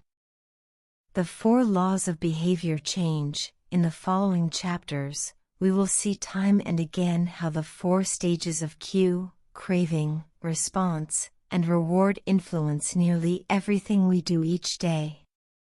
But before we do that, we need to transform these 4 steps into a practical framework that we can use to design good habits and eliminate bad ones. I refer to this framework as the 4 laws of behavior change, and it provides a simple set of rules for creating good habits and breaking bad ones. You can think of each law as a lever that influences human behavior. When the levers are in the right positions, creating good habits is effortless. When they are in the wrong positions, it is nearly impossible. It would be irresponsible for me to claim that these 4 laws are an exhaustive framework for changing any human behavior, but I think they're close. As you will soon see, the 4 laws of behavior change apply to nearly every field, from sports to politics, art to medicine, comedy to management. These laws can be used no matter what challenge you are facing. There is no need for completely different strategies for each habit. Whenever you want to change your behavior, you can simply ask yourself, 1. How can I make it obvious? 2. How can I make it attractive? 3. How can I make it easy? 4. How can I make it satisfying? If you have ever wondered, why don't I do what I say I'm going to do? Why don't I lose the weight or stop smoking or save for retirement or start that side business? Why do I say something is important but never seem to make time for it? The answers to those questions can be found somewhere in these 4 laws. The key to creating good habits and breaking bad ones is to understand these fundamental laws and how to alter them to your specifications. Every goal is doomed to fail if it goes against the grain of human nature. Your habits are shaped by the systems in your life. In the chapters that follow, we will discuss these laws one by one and show how you can use them to create a system in which good habits emerge naturally and bad habits wither away. Chapter Summary: A habit is a behavior that has been repeated enough times to become automatic. The ultimate purpose of habits is to solve the problems of life with as little energy and effort as possible. Any habit can be broken down into a feedback loop that involves 4 steps: cue, craving, response, and reward. The 4 laws of behavior change are a simple set of rules we can use to build better habits. They are: 1. Make it obvious, 2. Make it attractive, 3. Make it easy, and 4. Make it satisfying. The first law: make it obvious. Chapter 4: The Man Who Didn't Look Right. The psychologist Gary Klein once told me a story about a woman who attended a family gathering. She had spent years working as a paramedic and, upon arriving at the event, took one look at her father-in-law and got very concerned. "I don't like the way you look," she said. Her father-in-law, who was feeling perfectly fine, jokingly replied, "Well, I don't like your looks either." "No," she insisted. "You need to go to the hospital now." A few hours later, the man was undergoing life-saving surgery after an examination had revealed that he had a blockage to a major artery and was at immediate risk of a heart attack. Without his daughter-in-law's intuition, he could have died. What did the paramedic see? How did she predict his impending heart attack? When major arteries are obstructed, the body focuses on sending blood to critical organs and away from peripheral locations near the surface of the skin. The result is a change in the pattern of distribution of blood in the face. After many years of working with people with heart failure, the woman had unknowingly developed the ability to recognize this pattern on sight. She couldn't explain what it was that she noticed in her father-in-law's face, but she knew something was wrong. Similar stories exist in other fields. For example, military analysts can identify which blip on a radar screen is an enemy missile and which one is a plane from their own fleet, even though they are traveling at the same speed, flying at the same altitude, and look identical on radar in nearly every respect. During the Gulf War, Lieutenant Commander Michael Riley saved an entire battleship when he ordered a missile shot down, despite the fact that it looked exactly like the battleship's own planes on radar. He made the right call, but even his superior officers couldn't explain how he did it. Museum curators have been known to discern the difference between an authentic piece of art and an expertly produced counterfeit, even though they can't tell you precisely which details tipped them off. Experienced radiologists can look at a brain scan and predict the area where a stroke will develop before any obvious signs are visible to the untrained eye. I've even heard of hairdressers noticing whether a client is pregnant based only on the feel of her hair. The human brain is a prediction machine. It is continuously taking in your surroundings and analyzing the information it comes across. Whenever you experience something repeatedly, like a paramedic seeing the face of a heart attack patient or a military analyst seeing a missile on a radar screen, your brain begins noticing what is important, sorting through the details and highlighting the relevant cues, and cataloging that information for future use. With enough practice, you can pick up on the cues that predict certain outcomes without consciously thinking about it. Automatically, your brain encodes the lessons learned through experience. We can't always explain what it is we are learning, but learning is happening all along the way, and your ability to notice the relevant cues in a given situation is the foundation for every habit you have. We underestimate how much our brains and bodies can do without thinking. You do not tell your hair to grow, your heart to pump, your lungs to breathe, or your stomach to digest. And yet your body handles all this and more on autopilot. You are much more than your conscious self. Consider hunger. How do you know when you're hungry? You don't necessarily have to see a cookie on the counter to realize that it is time to eat. Appetite and hunger are governed non-consciously. Your body has a variety of feedback loops that gradually alert you when it is time to eat again and that track what is going on around you and within you. Cravings can arise thanks to hormones and chemicals circulating through your body. Suddenly, you're hungry even though you're not quite sure what tipped you off. This is one of the most surprising insights about our habits. You don't need to be aware of the cue for a habit to begin. You can notice an opportunity and take action without dedicating conscious attention to it. This is what makes habits useful. It's also what makes them dangerous. As habits form, your actions come under the direction of your automatic and non-conscious mind. You fall into old patterns before you realize what's happening. Unless someone points it out, you may not notice that you cover your mouth with your hand whenever you laugh, that you apologize before asking a question, or that you have a habit of finishing other people's sentences. And the more you repeat these patterns, the less likely you become to question what you're doing and why you're doing it.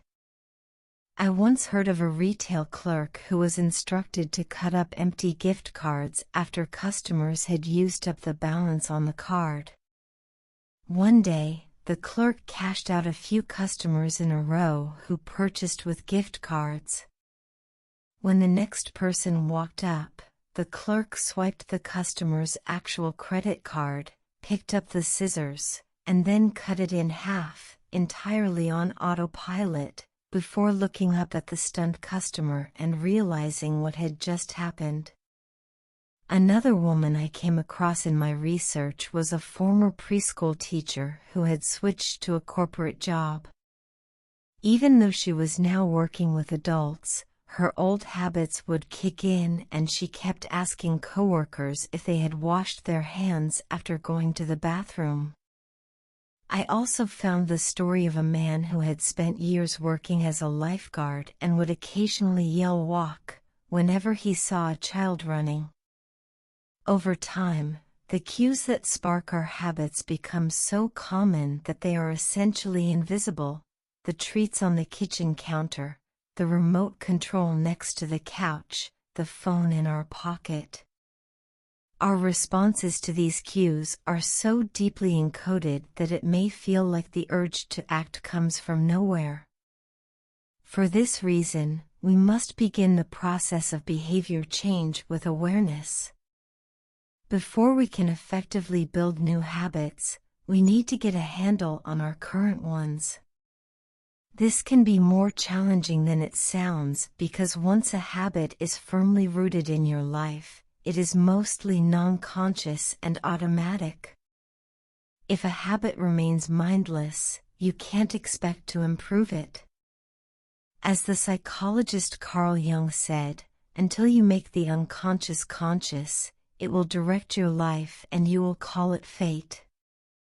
The Habits Scorecard, the Japanese railway system, is regarded as one of the best in the world. If you ever find yourself riding a train in Tokyo, you'll notice that the conductors have a peculiar habit.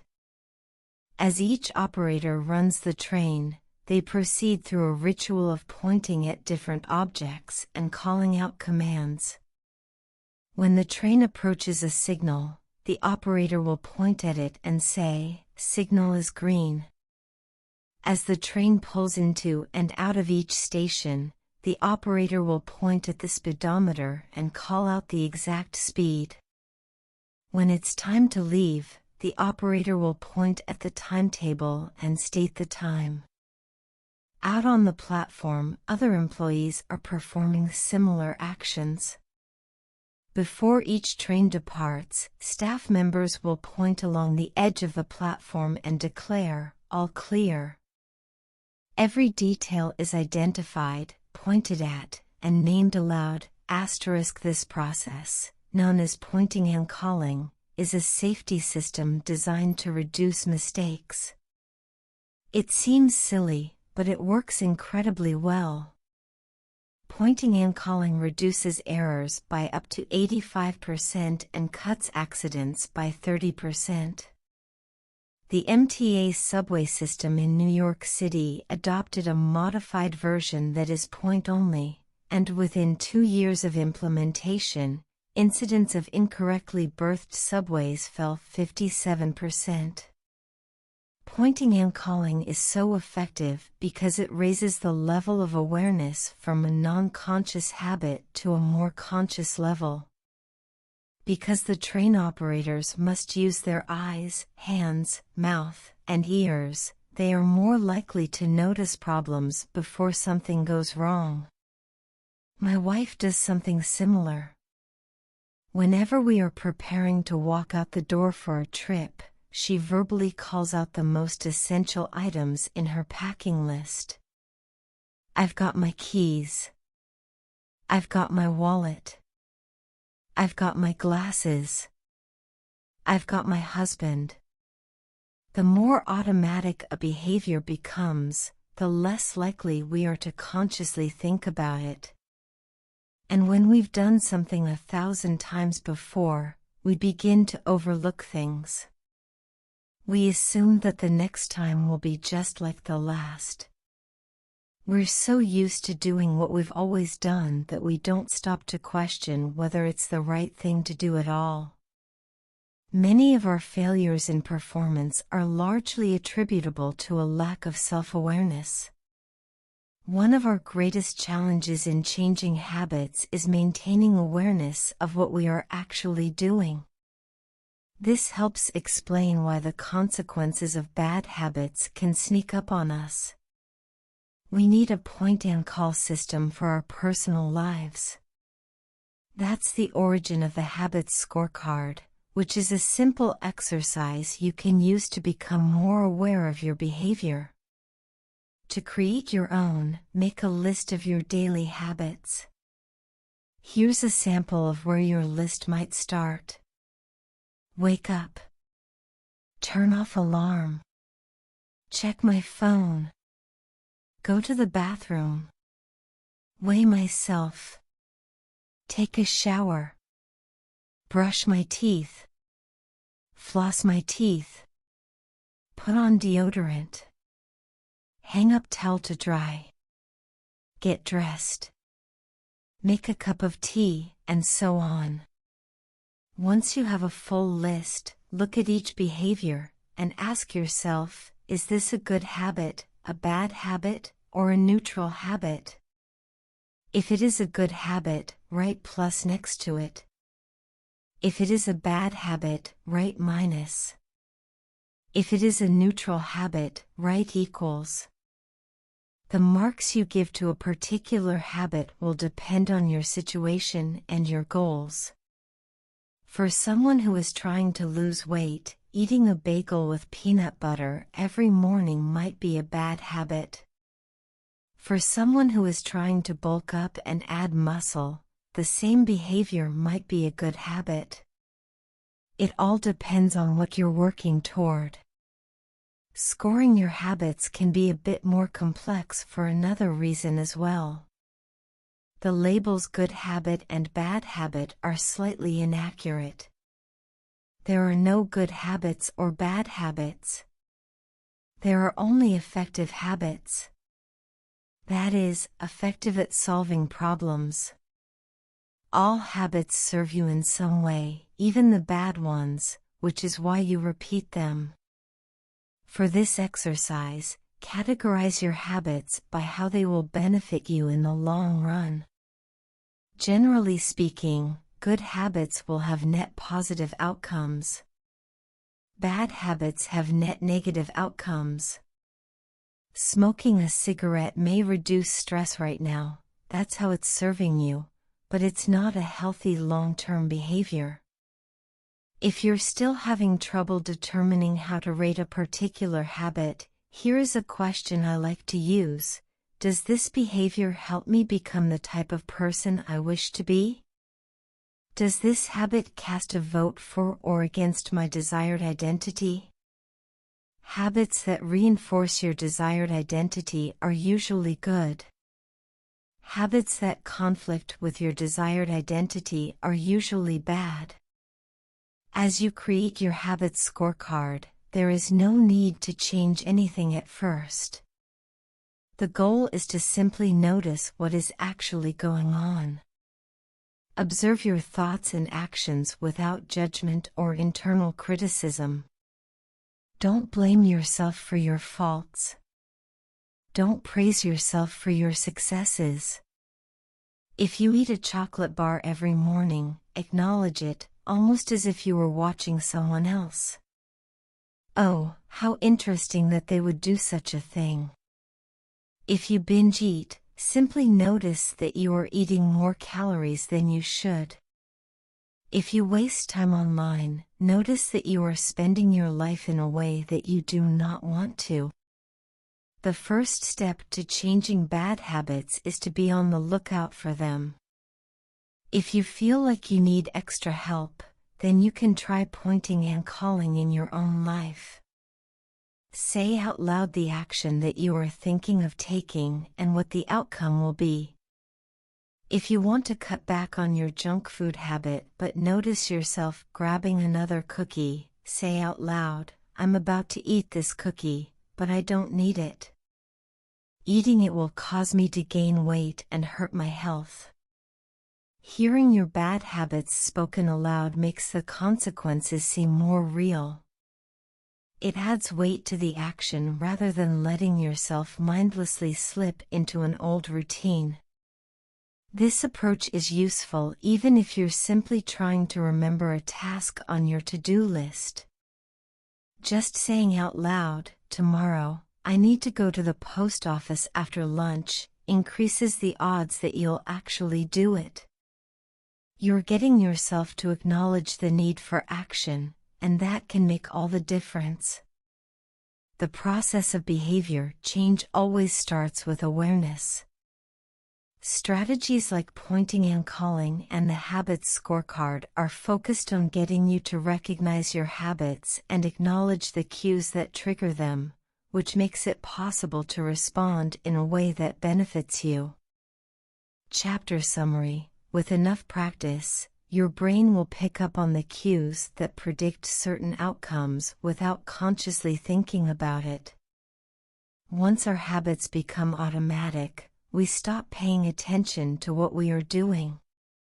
The process of behavior change always starts with awareness. You need to be aware of your habits before you can change them. Pointing and calling raises your level of awareness from a non-conscious habit to a more conscious level by verbalizing your actions. The habits scorecard is a simple exercise you can use to become more aware of your behavior. Chapter 5: The best way to start a new habit. In 2001, researchers in Great Britain began working with 248 people to build better exercise habits over the course of 2 weeks. The subjects were divided into 3 groups. The first group was the control group. They were simply asked to track how often they exercised. The second group was the motivation group. They were asked not only to track their workouts but also to read some material on the benefits of exercise. The researchers also explained to the group how exercise could reduce the risk of coronary heart disease and improve heart health. Finally, there was the third group. These subjects received the same presentation as the second group, which ensured that they had equal levels of motivation. However, they were also asked to formulate a plan for when and where they would exercise over the following week. Specifically, each member of the third group completed the following sentence: during the next week, I will partake in at least 20 minutes of vigorous exercise on day, at time and place. In the first and second groups, 35 to 38% of people exercised at least once per week. Interestingly, the motivational presentation given to the second group seemed to have no meaningful impact on behavior. But 91% of the third group exercised at least once per week, more than double the normal rate. The sentence they filled out is what researchers refer to as an implementation intention, which is a plan you make beforehand about when and where to act. That is, how you intend to implement a particular habit. The cues that can trigger a habit come in a wide range of forms: the feel of your phone buzzing in your pocket, the smell of chocolate chip cookies, the sound of ambulance sirens, but the two most common cues are time and location. Implementation intentions leverage both of these cues. Broadly speaking, the format for creating an implementation intention is: when situation X arises, I will perform response Y. Hundreds of studies have shown that implementation intentions are effective for sticking to our goals, whether it's writing down the exact time and date of when you will get a flu shot or recording the time of your colonoscopy appointment. They increase the odds that people will stick with habits like recycling, studying, going to sleep early, and stopping smoking. Researchers have even found that voter turnout increases when people are forced to create implementation intentions by answering questions like, what route are you taking to the polling station? At what time are you planning to go? What bus will get you there? Other successful government programs have prompted citizens to make a clear plan to send taxes in on time or provided directions on when and where to pay late traffic bills. The punchline is clear: people who make a specific plan for when and where they will perform a new habit are more likely to follow through. Too many people try to change their habits without these basic details figured out. We tell ourselves, I'm going to eat healthier or I'm going to write more, but we never say when and where these habits are going to happen. We leave it up to chance and hope that we will just remember to do it or feel motivated at the right time. An implementation intention sweeps away foggy notions like I want to work out more or I want to be more productive or I should vote, and transforms them into a concrete plan of action. Many people think they lack motivation when what they really lack is clarity. It is not always obvious when and where to take action. Some people spend their entire lives waiting for the time to be right to make an improvement. Once an implementation intention has been set, you don't have to wait for inspiration to strike. Do I write a chapter today or not? Do I meditate this morning or at lunch? When the moment of action occurs, there is no need to make a decision. Simply follow your predetermined plan. The simple way to apply this strategy to your habits is to fill out this sentence: I will behavior at time and location. Meditation.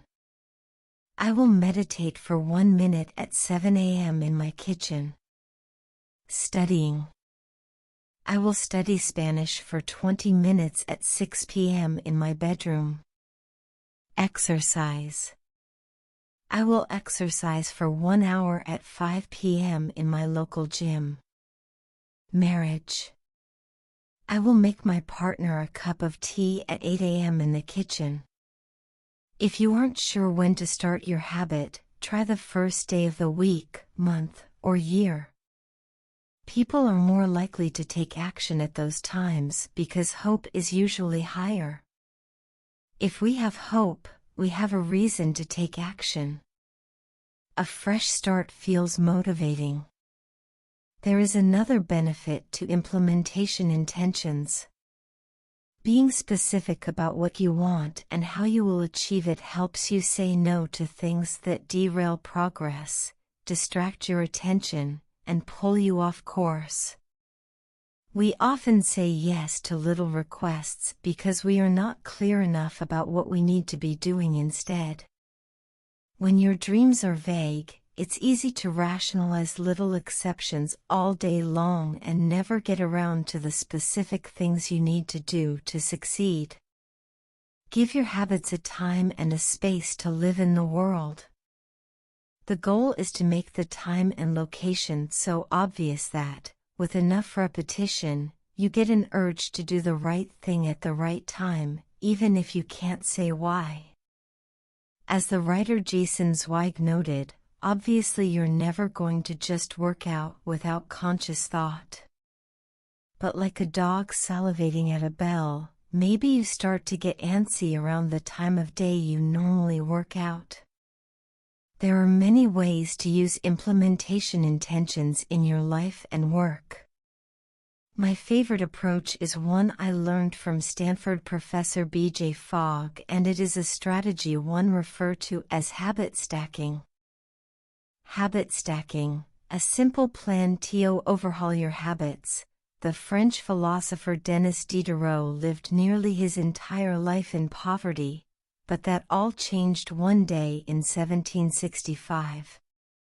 Diderot's daughter was about to be married and he could not afford to pay for the wedding. Despite his lack of wealth, Diderot was well known for his role as the co-founder and writer of Encyclopédie, one of the most comprehensive encyclopedias of the time. When Catherine the Great, the Empress of Russia, heard of Diderot's financial troubles, her heart went out to him. She was a book lover and greatly enjoyed his encyclopedia. She offered to buy Diderot's personal library for £1,000, more than $150,000 today. Suddenly, Diderot had money to spare. With his new wealth, he not only paid for the wedding but also acquired a scarlet robe for himself. Diderot's scarlet robe was beautiful. So beautiful, in fact, that he immediately noticed how out of place it seemed when surrounded by his more common possessions. He wrote that there was no more coordination, no more unity, no more beauty between his elegant robe and the rest of his stuff. Diderot soon felt the urge to upgrade his possessions. He replaced his rug with one from Damascus. He decorated his home with expensive sculptures. He bought a mirror to place above the mantel, and a better kitchen table. He tossed aside his old straw chair for a leather one. Like falling dominoes, one purchase led to the next. Diderot's behavior is not uncommon. In fact, the tendency for one purchase to lead to another one has a name: the Diderot effect. The Diderot effect states that obtaining a new possession often creates a spiral of consumption that leads to additional purchases. You can spot this pattern everywhere. You buy a dress and have to get new shoes and earrings to match. You buy a couch and suddenly question the layout of your entire living room. You buy a toy for your child and soon find yourself purchasing all of the accessories that go with it. It's a chain reaction of purchases. Many human behaviors follow this cycle. You often decide what to do next based on what you have just finished doing. Going to the bathroom leads to washing and drying your hands, which reminds you that you need to put the dirty towels in the laundry, so you add laundry detergent to the shopping list, and so on. No behavior happens in isolation. Each action becomes a cue that triggers the next behavior. Why is this important? When it comes to building new habits, you can use the connectedness of behavior to your advantage. One of the best ways to build a new habit is to identify a current habit you already do each day and then stack your new behavior on top. This is called habit stacking. Habit stacking is a special form of an implementation intention. Rather than pairing your new habit with a particular time and location, you pair it with a current habit. This method, which was created by B.J. Fogg as part of his Tiny Habits program, can be used to design an obvious cue for nearly any habit. For example, meditation.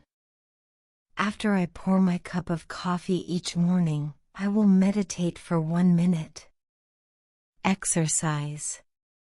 After I take off my work shoes, I will immediately change into my workout clothes. Gratitude. After I sit down to dinner, I will say one thing I'm grateful for that happened today. Marriage. After I get into bed at night, I will give my partner a kiss. Safety. After I put on my running shoes, I will text a friend or family member where I am running and how long it will take. The key is to tie your desired behavior into something you already do each day.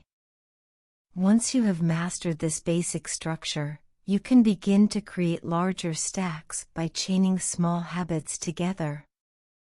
This allows you to take advantage of the natural momentum that comes from one behavior leading into the next, a positive version of the Diderot effect.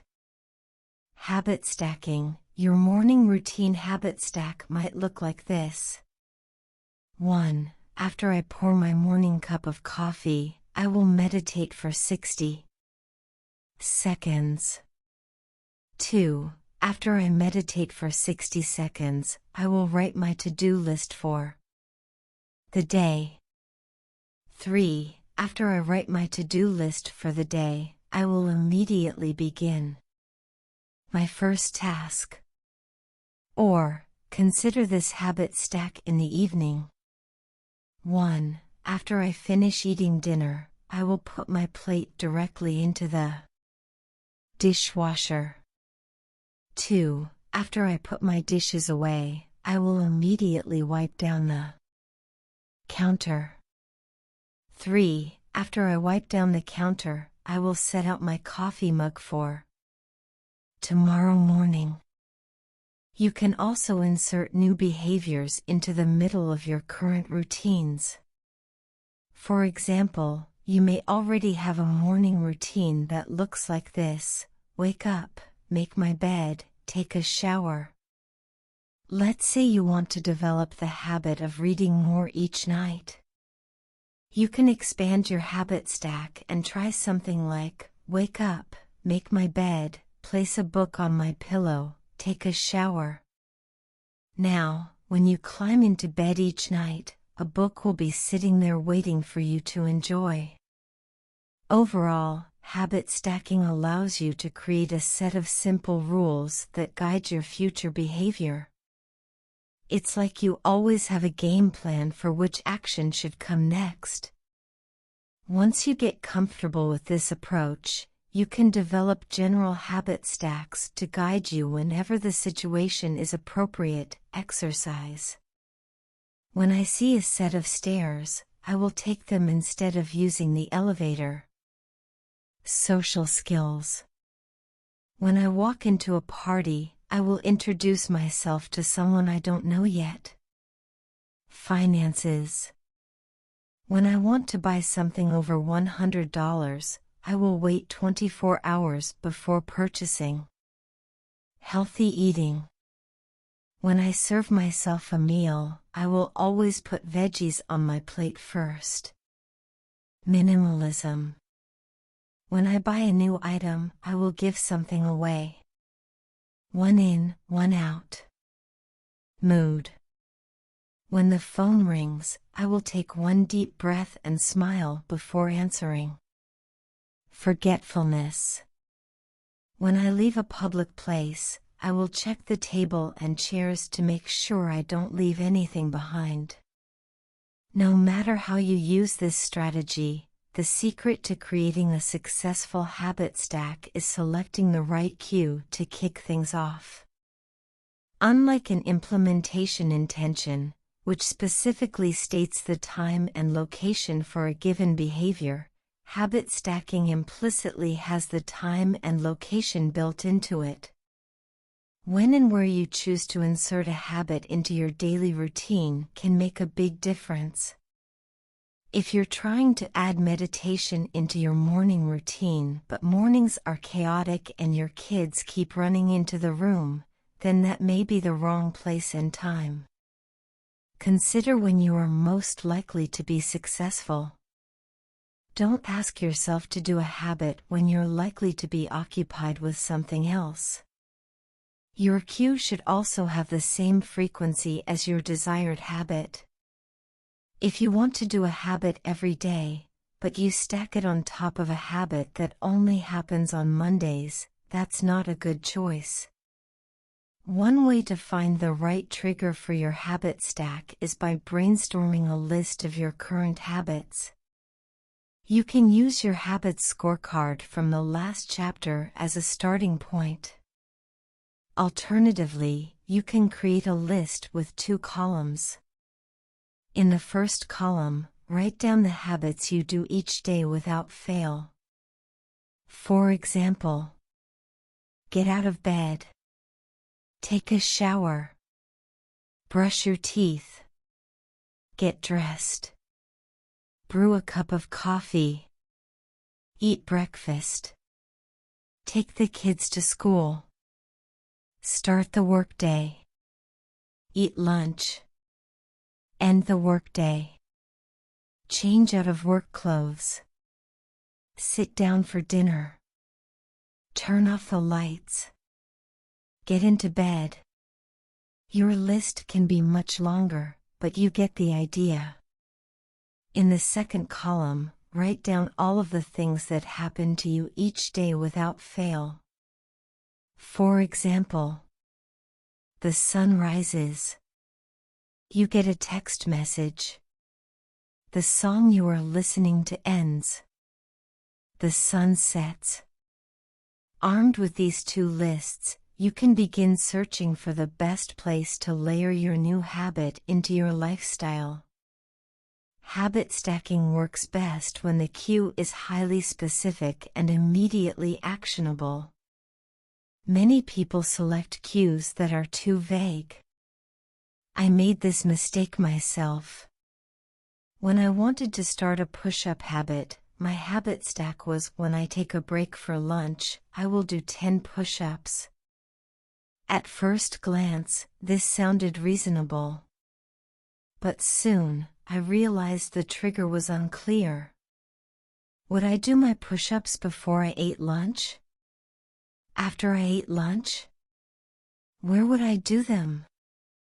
After a few inconsistent days, I changed my habit stack to, when I close my laptop for lunch, I will do 10 push-ups next to my desk. Ambiguity gone. Habits like read more or eat better are worthy causes, but these goals do not provide instruction on how and when to act. Be specific and clear. After I close the door. After I brush my teeth. After I sit down at the table. The specificity is important. The more tightly bound your new habit is to a specific cue, the better the odds are that you will notice when the time comes to act. The first law of behavior change is to make it obvious. Strategies like implementation intentions and habit stacking are among the most practical ways to create obvious cues for your habits and design a clear plan for when and where to take action. Chapter Summary: The first law of behavior change is make it obvious.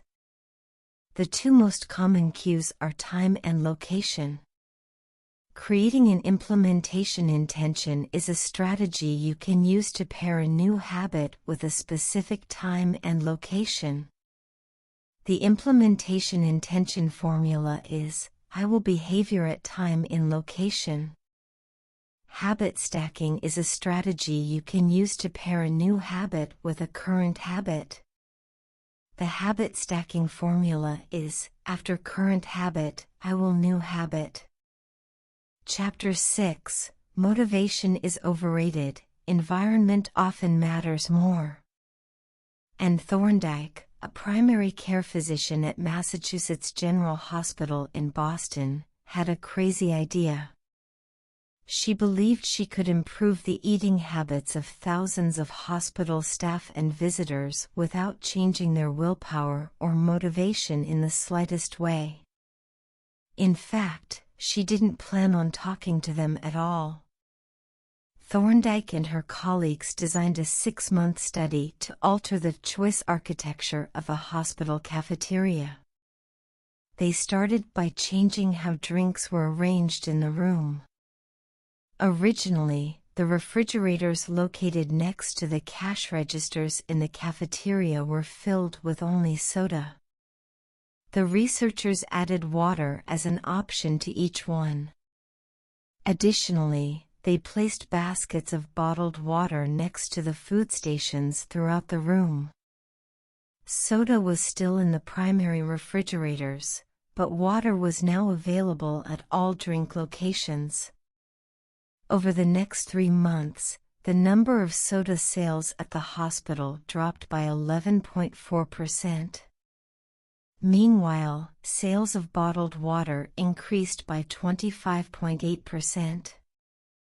They made similar adjustments, and saw similar results, with the food in the cafeteria. Nobody had said a word to anyone eating there. People often choose products not because of what they are, but because of where they are.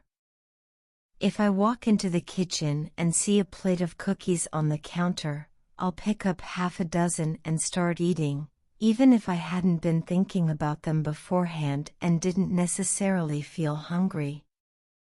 If the communal table at the office is always filled with donuts and bagels, it's going to be hard not to grab one every now and then. Your habits change depending on the room you are in and the cues in front of you.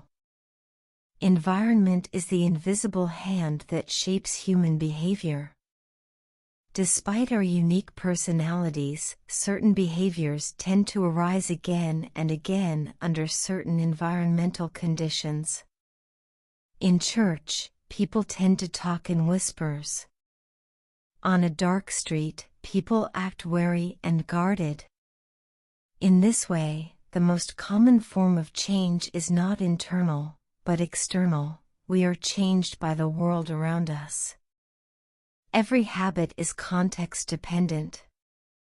In 1936, psychologist Kurt Lewin wrote a simple equation that makes a powerful statement: behavior is a function of the person in their environment, or B equals F, P, E. It didn't take long for Lewin's equation to be tested in business. In 1952, the economist Hawkins Stern described a phenomenon he called suggestion impulse buying, which is triggered when a shopper sees a product for the first time and visualizes a need for it. In other words, customers will occasionally buy products not because they want them but because of how they are presented to them. For example, items at eye level tend to be purchased more than those down near the floor. For this reason, you'll find expensive brand names featured in easy-to-reach locations on store shelves because they drive the most profit, while cheaper alternatives are tucked away in harder-to-reach spots. The same goes for end caps, which are the units at the end of aisles. End caps are money-making machines for retailers because they are obvious locations that encounter a lot of foot traffic. For example, 45% of Coca-Cola sales come specifically from end-of-aisle racks. The more obviously available a product or service is, the more likely you are to try it. People drink Bud Light because it is in every bar and visit Starbucks because it is on every corner. We like to think that we are in control. If we choose water over soda, we assume it is because we wanted to do so. The truth, however, is that many of the actions we take each day are shaped not by purposeful drive and choice, but by the most obvious option.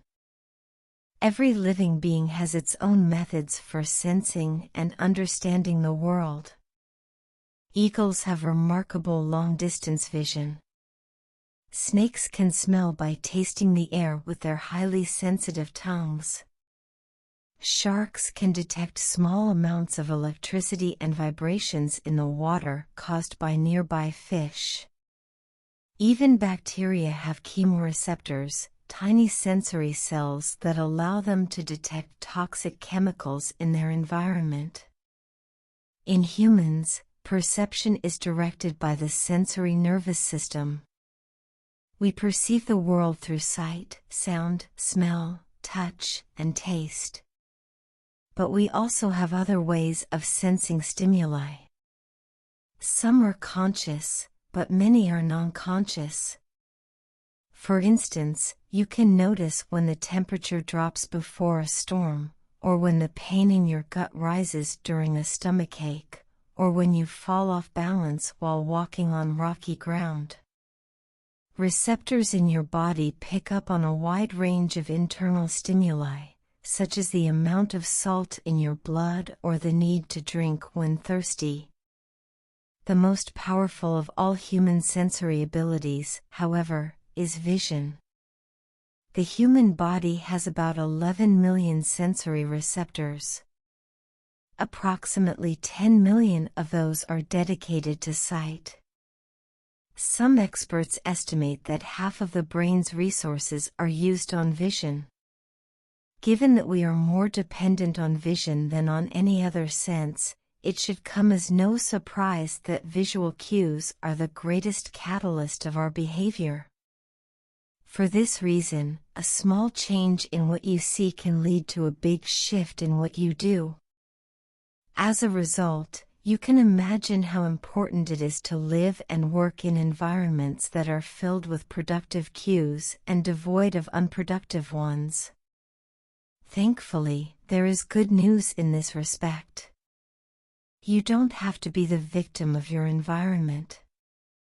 You can also be the architect of it.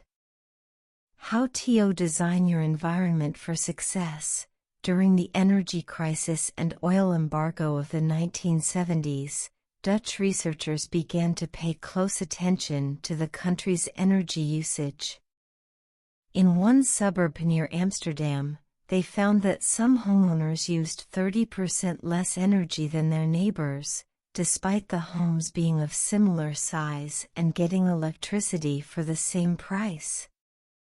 It turned out the houses in this neighborhood were nearly identical except for one feature, the location of the electrical meter. Some had one in the basement. Others had the electrical meter upstairs in the main hallway. As you may guess, the homes with the meters located in the main hallway used less electricity. When their energy use was obvious and easy to track, people changed their behavior. Every habit is initiated by a cue, and we are more likely to notice cues that stand out. Unfortunately, the environments where we live and work often make it easy not to do certain actions because there is no obvious cue to trigger the behavior. It's easy not to practice the guitar when it's tucked away in the closet.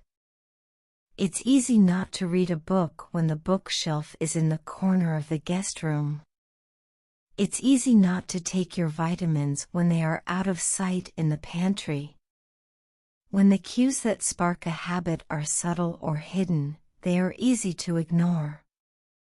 By comparison, creating obvious visual cues can draw your attention toward a desired habit.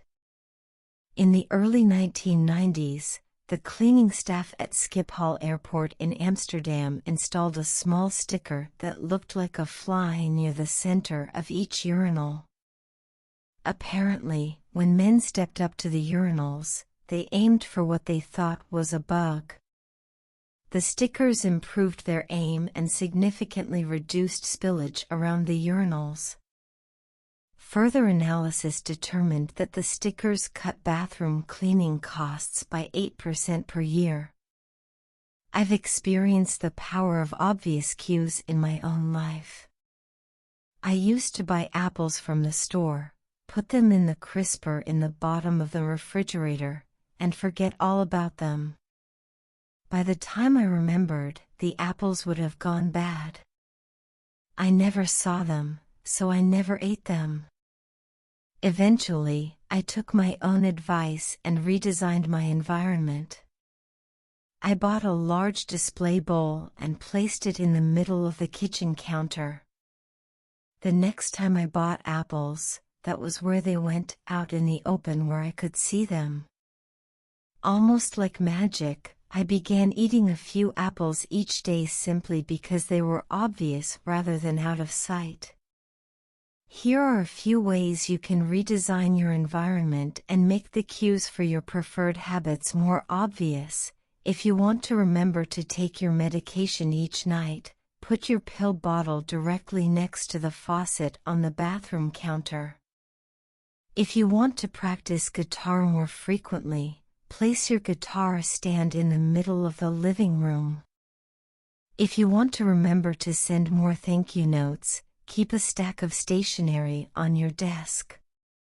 If you want to drink more water, fill up a few water bottles each morning and place them in common locations around the house.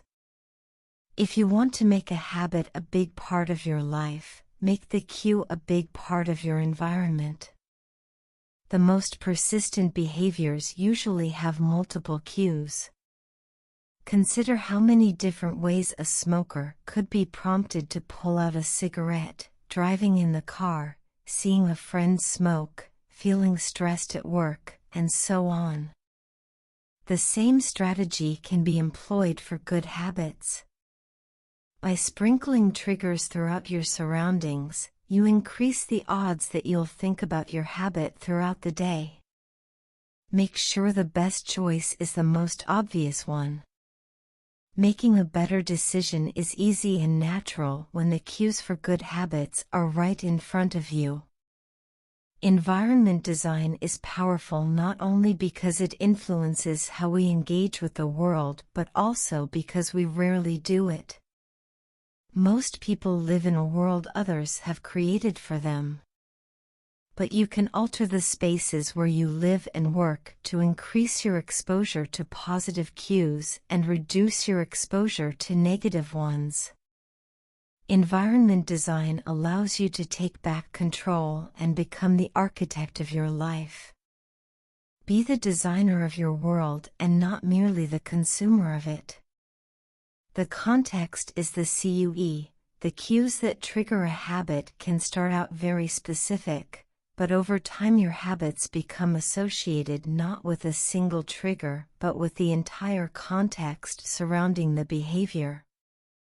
For example, many people drink more in social situations than they would ever drink alone. The trigger is rarely a single cue, but rather the whole situation. Watching your friends order drinks, hearing the music at the bar, seeing the beers on tap. We mentally assign our habits to the locations in which they occur: the home, the office, the gym. Each location develops a connection to certain habits and routines. You establish a particular relationship with the objects on your desk, the items on your kitchen counter, the things in your bedroom. Our behavior is not defined by the objects in the environment but by our relationship to them. In fact, this is a useful way to think about the influence of the environment on your behavior. Stop thinking about your environment as filled with objects. Start thinking about it as filled with relationships. Think in terms of how you interact with the spaces around you. For one person, her couch is the place where she reads for an hour each night. For someone else, the couch is where he watches television and eats a bowl of ice cream after work. Different people can have different memories, and thus different habits associated with the same place. The good news? You can train yourself to link a particular habit with a particular context. In one study, scientists instructed insomniacs to get into bed only when they were tired. If they couldn't fall asleep, they were told to sit in a different room until they became sleepy. Over time, subjects began to associate the context of their bed with the action of sleeping, and it became easier to quickly fall asleep when they climbed in bed. Their brains learned that sleeping, not browsing on their phones, not watching television, not staring at the clock, was the only action that happened in that room. The power of context also reveals an important strategy. Habits can be easier to change in a new environment. It helps to escape the subtle triggers and cues that nudge you toward your current habits. Go to a new place, a different coffee shop, a bench in the park, a corner of your room you seldom use, and create a new routine there. It is easier to associate a new habit with a new context than to build a new habit in the face of competing cues. It can be difficult to go to bed early if you watch television in your bedroom each night. It can be hard to study in the living room without getting distracted if that's where you always play video games. But when you step outside your normal environment, you leave your behavioral biases behind. You aren't battling old environmental cues, which allows new habits to form without interruption. Want to think more creatively? Move to a bigger room, a rooftop patio, or a building with expansive architecture. Take a break from the space where you do your daily work, which is also linked to your current thought patterns. Trying to eat healthier? It is likely that you shop on autopilot at your regular supermarket. Try a new grocery store. You may find it easier to avoid unhealthy food when your brain doesn't automatically know where it is located in the store.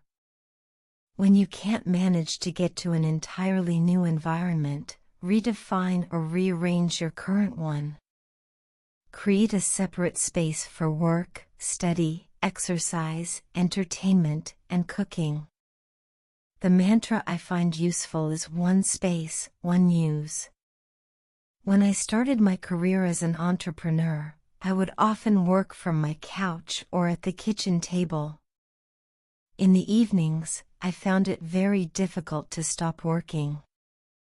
There was no clear division between the end of work time and the beginning of personal time.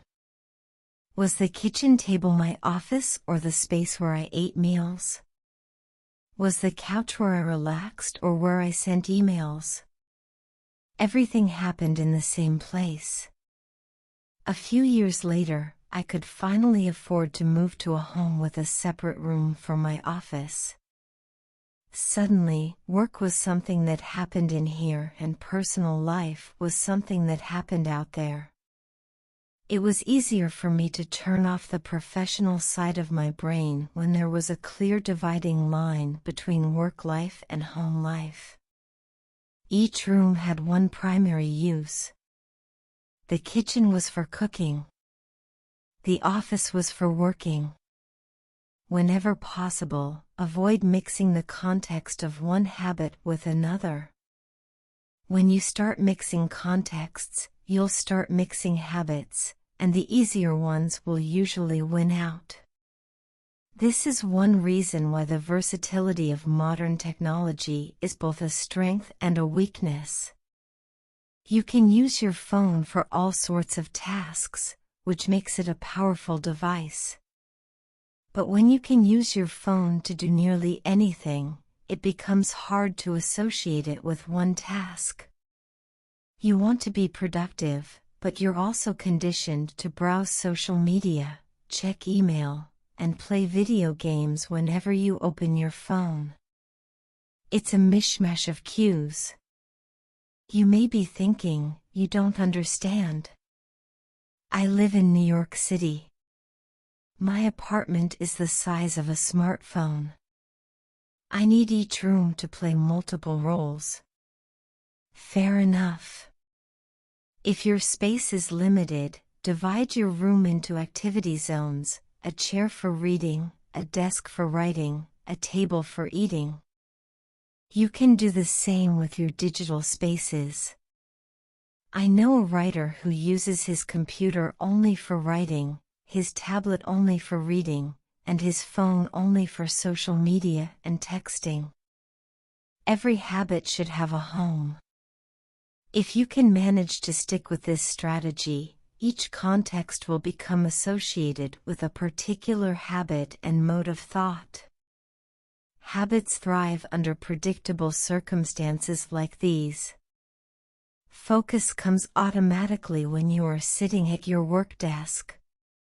Relaxation is easier when you are in a space designed for that purpose. Sleep comes quickly when it is the only thing that happens in your bedroom. If you want behaviors that are stable and predictable, you need an environment that is stable and predictable. A stable environment where everything has a place and a purpose is an environment where habits can easily form. Chapter summary: small changes in context can lead to large changes in behavior over time. Every habit is initiated by a cue. We are more likely to notice cues that stand out. Make the cues of good habits obvious in your environment. Gradually, your habits become associated not with a single trigger but with the entire context surrounding the behavior. The context becomes the cue. It is easier to build new habits in a new environment because you are not fighting against old cues. Chapter 7: The Secret to Self-Control. In 1971, as the Vietnam War was heading into its 16th year, Congressman Robert Steele from Connecticut and Morgan Murphy from Illinois made a discovery that stunned the American public. While visiting the troops, they had learned that over 15% of U.S. soldiers stationed there were heroin addicts. Follow-up research revealed that 35% of service members in Vietnam had tried heroin and as many as 20% were addicted. The problem was even worse than they had initially thought. The discovery led to a flurry of activity in Washington, including the creation of the Special Action Office of Drug Abuse Prevention under President Nixon to promote prevention and rehabilitation and to track addicted service members when they returned home. Lee Robbins was one of the researchers in charge.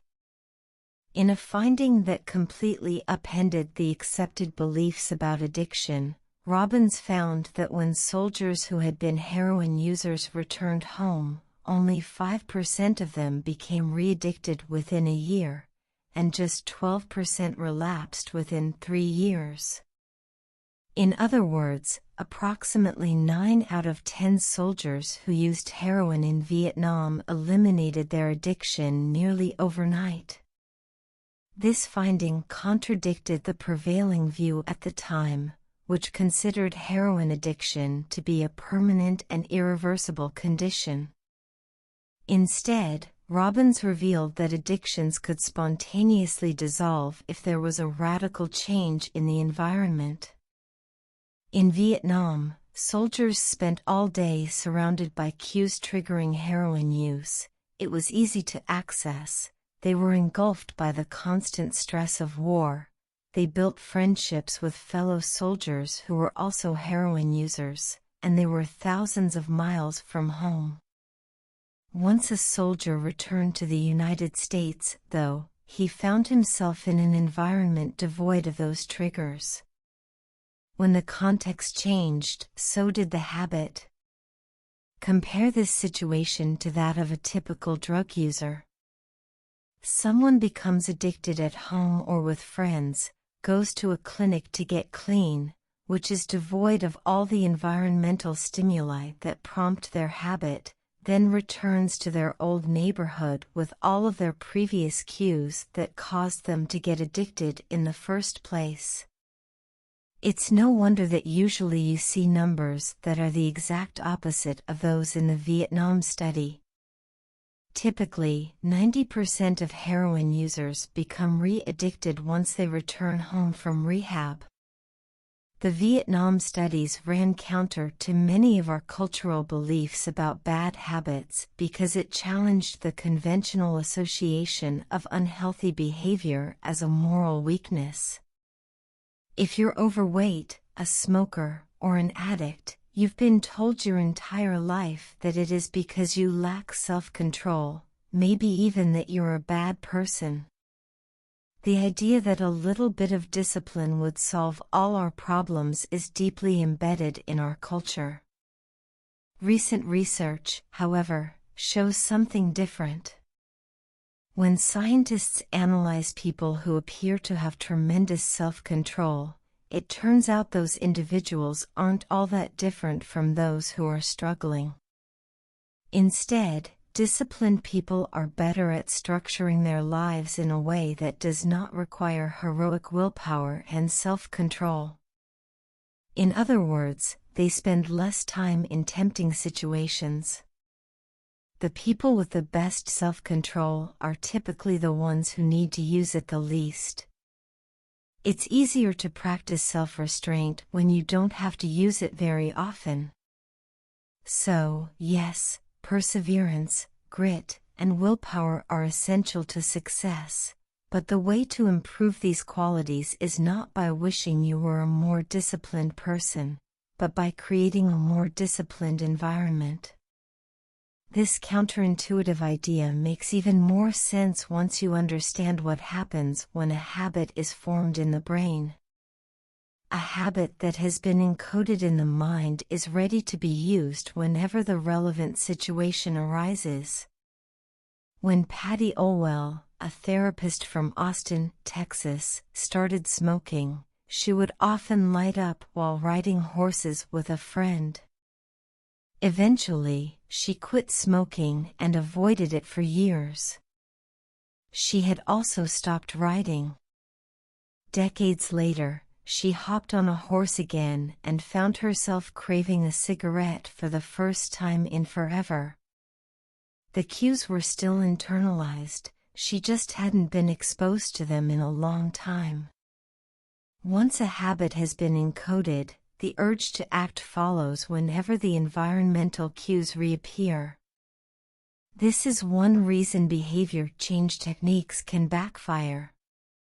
Shaming obese people with weight loss presentations can make them feel stressed, and as a result many people return to their favorite coping strategy, overeating. Showing pictures of blackened lungs to smokers leads to higher levels of anxiety, which drives many people to reach for a cigarette. If you're not careful about cues, you can cause the very behavior you want to stop. Bad habits are autocatalytic, the process feeds itself. They foster the feelings they try to numb. You feel bad, so you eat junk food. Because you eat junk food, you feel bad. Watching television makes you feel sluggish, so you watch more television because you don't have the energy to do anything else. Worrying about your health makes you feel anxious, which causes you to smoke to ease your anxiety, which makes your health even worse and soon you're feeling more anxious. It's a downward spiral, a runaway train of bad habits. Researchers refer to this phenomenon as cue-induced wanting. An external trigger causes a compulsive craving to repeat a bad habit. Once you notice something, you begin to want it. This process is happening all the time, often without us realizing it. Scientists have found that showing addicts a picture of cocaine for just 33 milliseconds stimulates the reward pathway in the brain and sparks desire. This speed is too fast for the brain to consciously register. The addicts couldn't even tell you what they had seen, but they craved the drug all the same. Here's the punchline: you can break a habit, but you're unlikely to forget it. Once the mental grooves of habit have been carved into your brain, they are nearly impossible to remove entirely, even if they go unused for quite a while. And that means that simply resisting temptation is an ineffective strategy. It is hard to maintain a Zen attitude in a life filled with interruptions.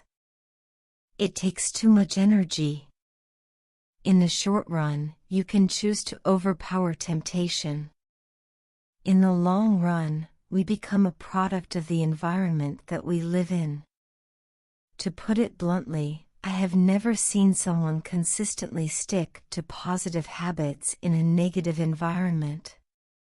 A more reliable approach is to cut bad habits off at the source. One of the most practical ways to eliminate a bad habit is to reduce exposure to the cue that causes it.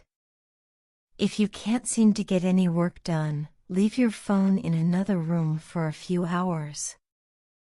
If you're continually feeling like you're not enough, stop following social media accounts that trigger jealousy and envy.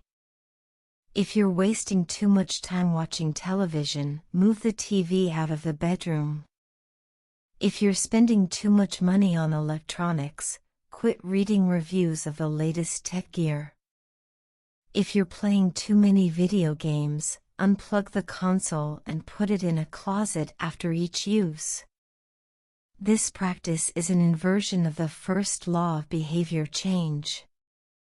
Rather than make it obvious, you can make it invisible. I'm often surprised by how effective simple changes like these can be. Remove a single cue and the entire habit often fades away. Self-control is a short-term strategy, not a long-term one. You may be able to resist temptation once or twice, but it's unlikely you can muster the willpower to override your desires every time. Instead of summoning a new dose of willpower whenever you want to do the right thing, your energy would be better spent optimizing your environment. This is the secret to self-control. Make the cues of your good habits obvious and the cues of your bad habits invisible. Chapter summary: the inversion of the first law of behavior change is make it invisible. Once a habit is formed, it is unlikely to be forgotten. People with high self-control tend to spend less time in tempting situations. It's easier to avoid temptation than resist it. One of the most practical ways to eliminate a bad habit is to reduce exposure to the cue that causes it. Self-control is a short-term strategy, not a long-term one. The second law: make it attractive. Chapter 8: How to make a habit irresistible. In the 1940s, a Dutch scientist named Nico Tinbergen performed a series of experiments that transformed our understanding of what motivates us. Tinbergen, who eventually won a Nobel Prize for his work, was investigating herring gulls, the gray and white birds often seen flying along the seashores of North America. Adult herring gulls have a small red dot on their beak, and Tinbergen noticed that newly hatched chicks would peck this spot whenever they wanted food. To begin one experiment, he created a collection of fake cardboard beaks, just a head without a body. When the parents had flown away, he went over to the nest and offered these dummy beaks to the chicks. The beaks were obvious fakes, and he assumed the baby birds would reject them altogether. However, when the tiny gulls saw the red spot on the cardboard beak, they pecked away just as if it were attached to their own mother. They had a clear preference for those red spots, as if they had been genetically programmed at birth. Soon Tinbergen discovered that the bigger the red spot, the faster the chicks pecked. Eventually, he created a beak with 3 large red dots on it. When he placed it over the nest, the baby birds went crazy with delight. They pecked at the little red patches as if it was the greatest beak they had ever seen. Tinbergen and his colleagues discovered similar behavior in other animals. For example, the gray-legged goose is a ground-nesting bird. Occasionally, as the mother moves around on the nest, one of the eggs will roll out and settle on the grass nearby. Whenever this happens, the goose will waddle over to the egg and use its beak and neck to pull it back into the nest. Tinbergen discovered that the goose will pull any nearby round object, such as a billiard ball or a light bulb, back into the nest. The bigger the object, the greater their response. One goose even made a tremendous effort to roll a volleyball back and sit on top. Like the baby gulls automatically pecking at red dots, the gray-legged goose was following an instinctive rule: when I see a round object nearby, I must roll it back into the nest. The bigger the round object, the harder I should try to get it. It's like the brain of each animal is preloaded with certain rules for behavior, and when it comes across an exaggerated version of that rule, it lights up like a Christmas tree. Scientists refer to these exaggerated cues as supernormal stimuli. A supernormal stimulus is a heightened version of reality, like a beak with 3 red dots or an egg the size of a volleyball, and it elicits a stronger response than usual. Humans are also prone to fall for exaggerated versions of reality. Junk food, for example, drives our reward systems into a frenzy. After spending hundreds of thousands of years hunting and foraging for food in the wild, the human brain has evolved to place a high value on salt, sugar, and fat.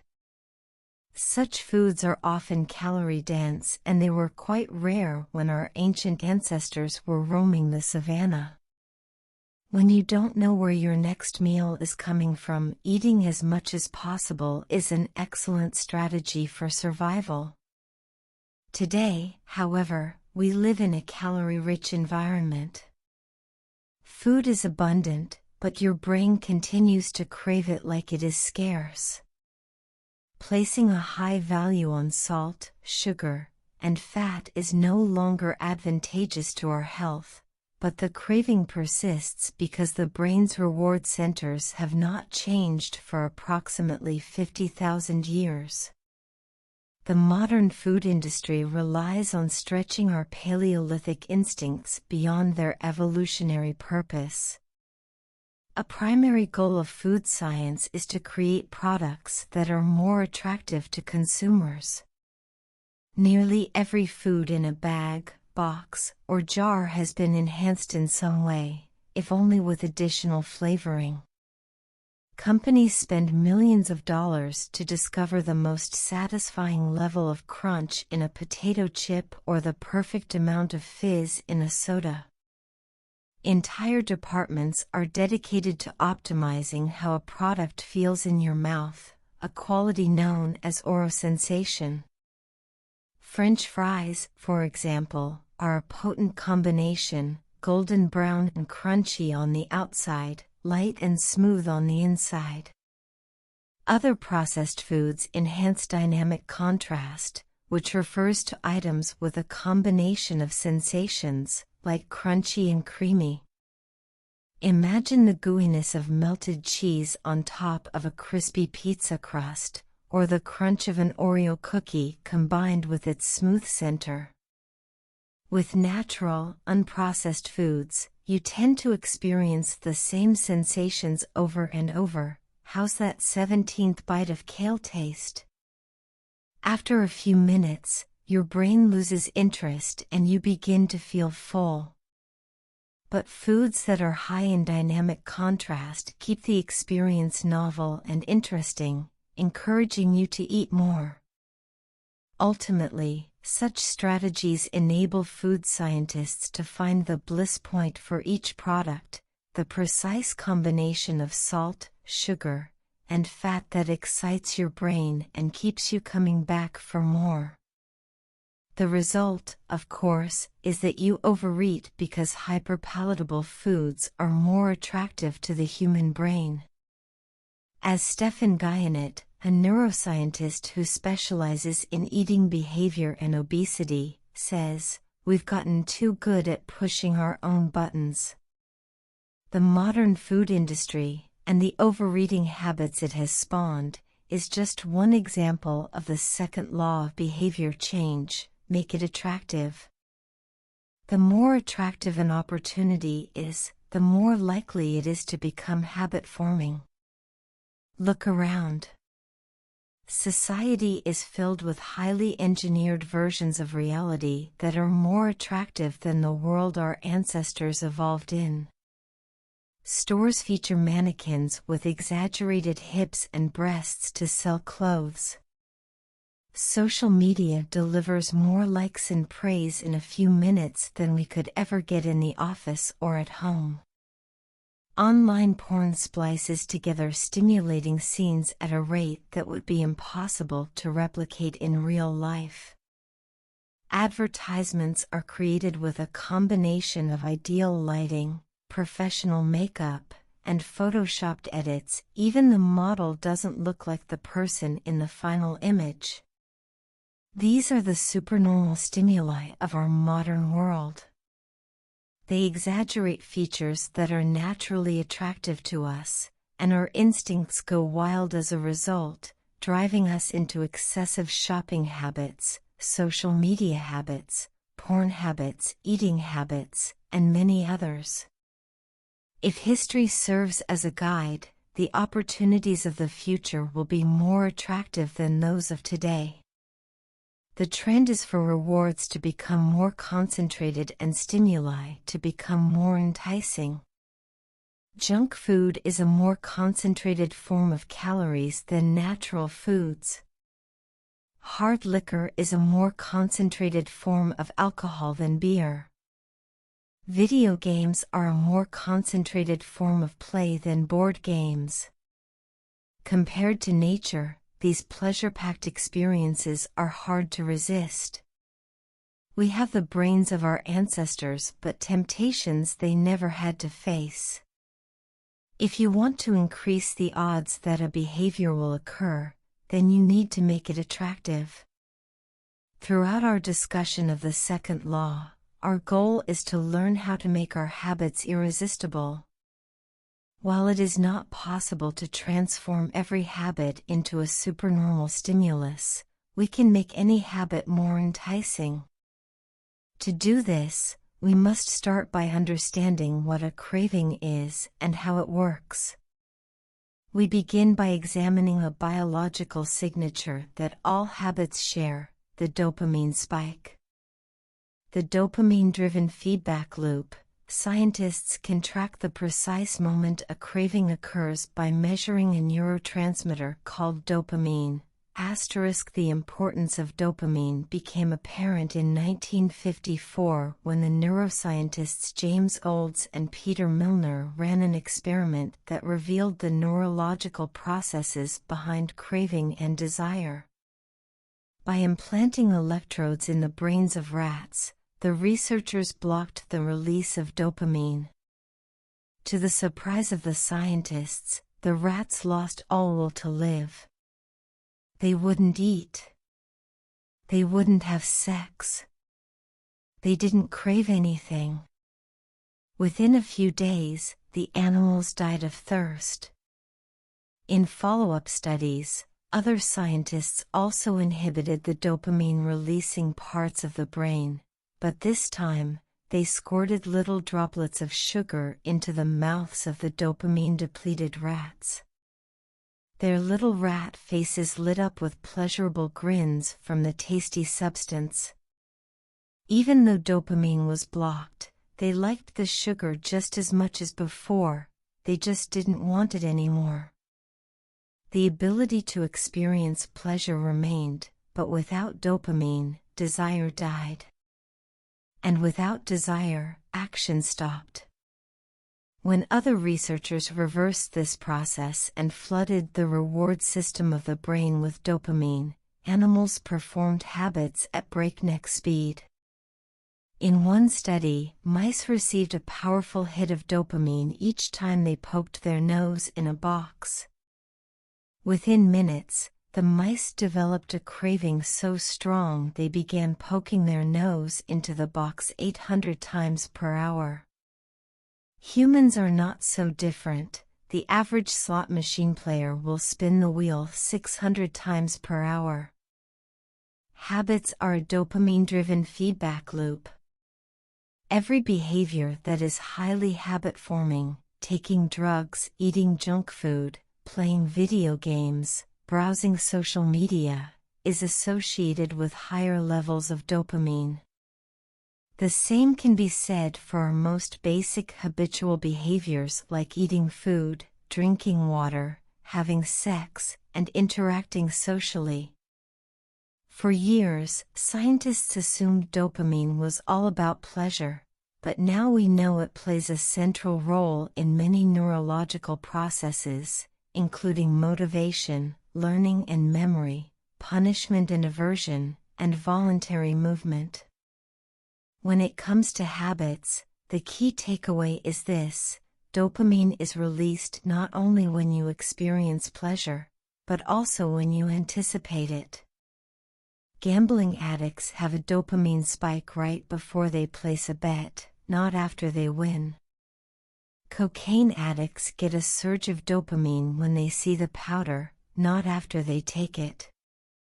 Whenever you predict that an opportunity will be rewarding, your levels of dopamine spike in anticipation. And whenever dopamine rises, so does your motivation to act. It is the anticipation of a reward, not the fulfillment of it, that gets us to take action. Interestingly, the reward system that is activated in the brain when you receive a reward is the same system that is activated when you anticipate a reward. This is one reason the anticipation of an experience can often feel better than the attainment of it. As a child, thinking about Christmas morning can be better than opening the gifts. As an adult, daydreaming about an upcoming vacation can be more enjoyable than actually being on vacation. Scientists refer to this as the difference between wanting and liking. The dopamine spike: your brain has far more neural circuitry allocated for wanting rewards than for liking them. The wanting centers in the brain are large: the brainstem, the nucleus accumbens, the ventral tegmental area, the dorsal striatum, the amygdala, and portions of the prefrontal cortex. By comparison, the liking centers of the brain are much smaller. They are often referred to as hedonic hotspots and are distributed like tiny islands throughout the brain. For instance, researchers have found that 100% of the nucleus accumbens is activated during wanting. Meanwhile, only 10% of the structure is activated during liking. The fact that the brain allocates so much precious space to the regions responsible for craving and desire provides further evidence of the crucial role these processes play. Desire is the engine that drives behavior. Every action is taken because of the anticipation that precedes it. It is the craving that leads to the response. These insights reveal the importance of the second law of behavior change. We need to make our habits attractive because it is the expectation of a rewarding experience that motivates us to act in the first place. This is where a strategy known as temptation bundling comes into play. How to use temptation bundling to make your habits more attractive. Ronan Byrne, an electrical engineering student in Dublin, Ireland, enjoyed watching Netflix, but he also knew that he should exercise more often than he did. Putting his engineering skills to use, Byrne hacked his stationary bike and connected it to his laptop and television. Then he wrote a computer program that would allow Netflix to run only if he was cycling at a certain speed. If he slowed down for too long, whatever show he was watching would pause until he started pedaling again. He was, in the words of one fan, eliminating obesity one Netflix binge at a time. He was also employing temptation bundling to make his exercise habit more attractive. Temptation bundling works by linking an action you want to do with an action you need to do. In Byrne's case, he bundled watching Netflix, the thing he wanted to do, with riding his stationary bike, the thing he needed to do. Businesses are masters at temptation bundling. For instance, when the American Broadcasting Company, more commonly known as ABC, launched its Thursday night television lineup for the 2014 to 2015 season, they promoted temptation bundling on a massive scale. Every Thursday, the company would air 3 shows created by screenwriter Shonda Rhimes: Grey's Anatomy, Scandal, and How to Get Away with Murder. They branded it as TGIT on ABC. TGIT stands for Thank God It's Thursday. In addition to promoting the shows, ABC encouraged viewers to make popcorn, drink red wine, and enjoy the evening. Andrew Kubitz, head of scheduling for ABC, described the idea behind the campaign. We see Thursday night as a viewership opportunity, with either couples or women by themselves who want to sit down and escape and have fun and drink their red wine and have some popcorn. The brilliance of this strategy is that ABC was associating the thing they needed viewers to do, watch their shows, with activities their viewers already wanted to do, relax, drink wine, and eat popcorn. Over time, people began to connect watching ABC with feeling relaxed and entertained. If you drink red wine and eat popcorn at 8 p.m. every Thursday, then eventually 8 p.m. on Thursday means relaxation and entertainment. The reward gets associated with the cue, and the habit of turning on the television becomes more attractive. You're more likely to find a behavior attractive if you get to do one of your favorite things at the same time. Perhaps you want to hear about the latest celebrity gossip, but you need to get in shape. Using temptation bundling, you could only read the tabloids and watch reality shows at the gym. Maybe you want to get a pedicure, but you need to clean out your email inbox. Solution: only get a pedicure while processing overdue work emails. Temptation bundling is one way to apply a psychology theory known as Premack's principle. Named after the work of Professor David Premack, the principle states that more probable behaviors will reinforce less probable behaviors. In other words, even if you don't really want to process overdue work emails, you'll become conditioned to do it if it means you get to do something you really want to do along the way. You can even combine temptation bundling with the habit stacking strategy we discussed in Chapter 5 to create a set of rules to guide your behavior.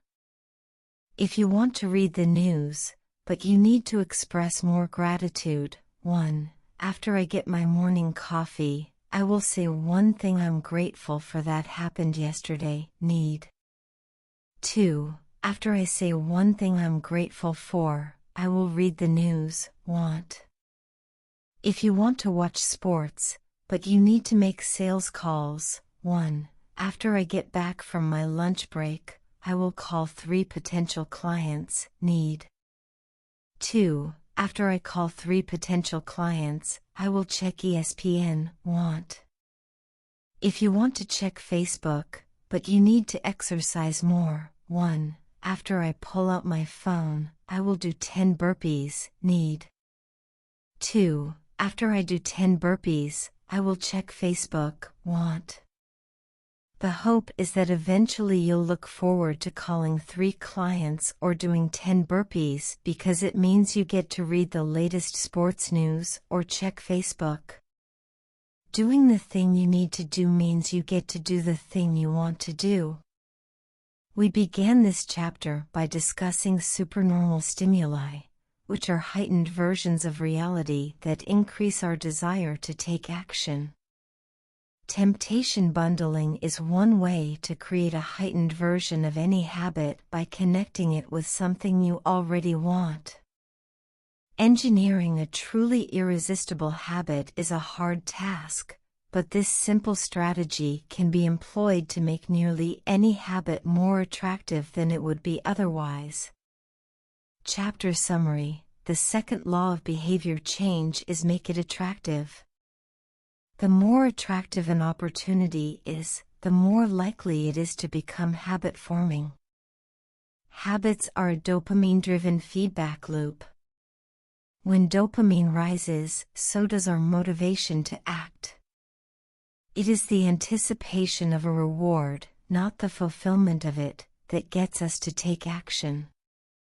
The greater the anticipation, the greater the dopamine spike.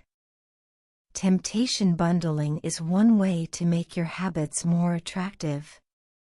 The strategy is to pair an action you want to do with an action you need to do. Chapter 9: the role of family and friends in shaping your habits. In 1965, a Hungarian man named Laszlo Polgar wrote a series of strange letters to a woman named Clara. Laszlo was a firm believer in hard work. In fact, it was all he believed in. He completely rejected the idea of innate talent. He claimed that with deliberate practice and the development of good habits, a child could become a genius in any field. His mantra was, "A genius is not born, but is educated and trained." Laszlo believed in this idea so strongly that he wanted to test it with his own children, and he was writing to Clara because he needed a wife willing to jump on board. Clara was a teacher and, although she may not have been as adamant as Laszlo, she also believed that with proper instruction, anyone could advance their skills. Laszlo decided chess would be a suitable field for the experiment, and he laid out a plan to raise his children to become chess prodigies. The kids would be homeschooled, a rarity in Hungary at the time. The house would be filled with chess books and pictures of famous chess players. The children would play against each other constantly and compete in the best tournaments they could find. The family would keep a meticulous file system of the tournament history of every competitor the children faced. Their lives would be dedicated to chess. Laszlo successfully courted Clara, and within a few years, the Polgars were parents to 3 young girls, Susan, Sophia, and Judith. Susan, the oldest, began playing chess when she was 4 years old.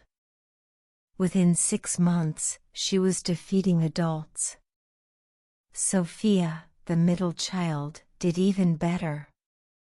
By 14, she was a world champion, and a few years later, she became a grandmaster. Judith, the youngest, was the best of all. By age 5, she could beat her father. At 12, she was the youngest player ever listed among the top 100 chess players in the world. At 15 years and 4 months old, she became the youngest grandmaster of all time, younger than Bobby Fischer, the previous record holder. For 27 years, she was the #1 ranked female chess player in the world. The childhood of the Polgar sisters was atypical, to say the least. And yet, if you ask them about it, they claim their lifestyle was attractive, even enjoyable. In interviews, the sisters talk about their childhood as entertaining rather than grueling. They loved playing chess. They couldn't get enough of it. Once, Laszlo reportedly found Sophia playing chess in the bathroom in the middle of the night. Encouraging her to go back to sleep, he said, "Sophia, leave the pieces alone." To which she replied, "Daddy, they won't leave me alone." The Polgar sisters grew up in a culture that prioritized chess above all else, praised them for it, rewarded them for it. In their world, an obsession with chess was normal. And as we are about to see, whatever habits are normal in your culture are among the most attractive behaviors you'll find. The seductive pull of social norms. Humans are herd animals. We want to fit in, to bond with others, and to earn the respect and approval of our peers. Such inclinations are essential to our survival.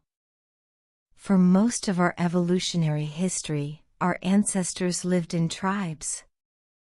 Becoming separated from the tribe, or worse, being cast out, was a death sentence. The lone wolf dies, but the pack survives.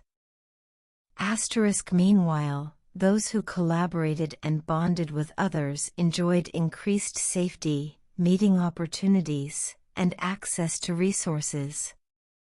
As Charles Darwin noted, in the long history of humankind, those who learn to collaborate and improvise most effectively have prevailed. As a result, one of the deepest human desires is to belong. And this ancient preference exerts a powerful influence on our modern behavior. We don't choose our earliest habits, we imitate them. We follow the script handed down by our friends and family, our church or school, our local community and society at large. Each of these cultures and groups comes with its own set of expectations and standards: when and whether to get married, how many children to have, which holidays to celebrate, how much money to spend on your child's birthday party. In many ways, these social norms are the invisible rules that guide your behavior each day. You're always keeping them in mind, even if they are at the not top of your mind. Often, you follow the habits of your culture without thinking, without questioning, and sometimes without remembering. As the French philosopher Michel de Montaigne wrote, the customs and practices of life in society sweep us along. Most of the time, going along with the group does not feel like a burden. Everyone wants to belong. If you grow up in a family that rewards you for your chess skills, playing chess will seem like a very attractive thing to do.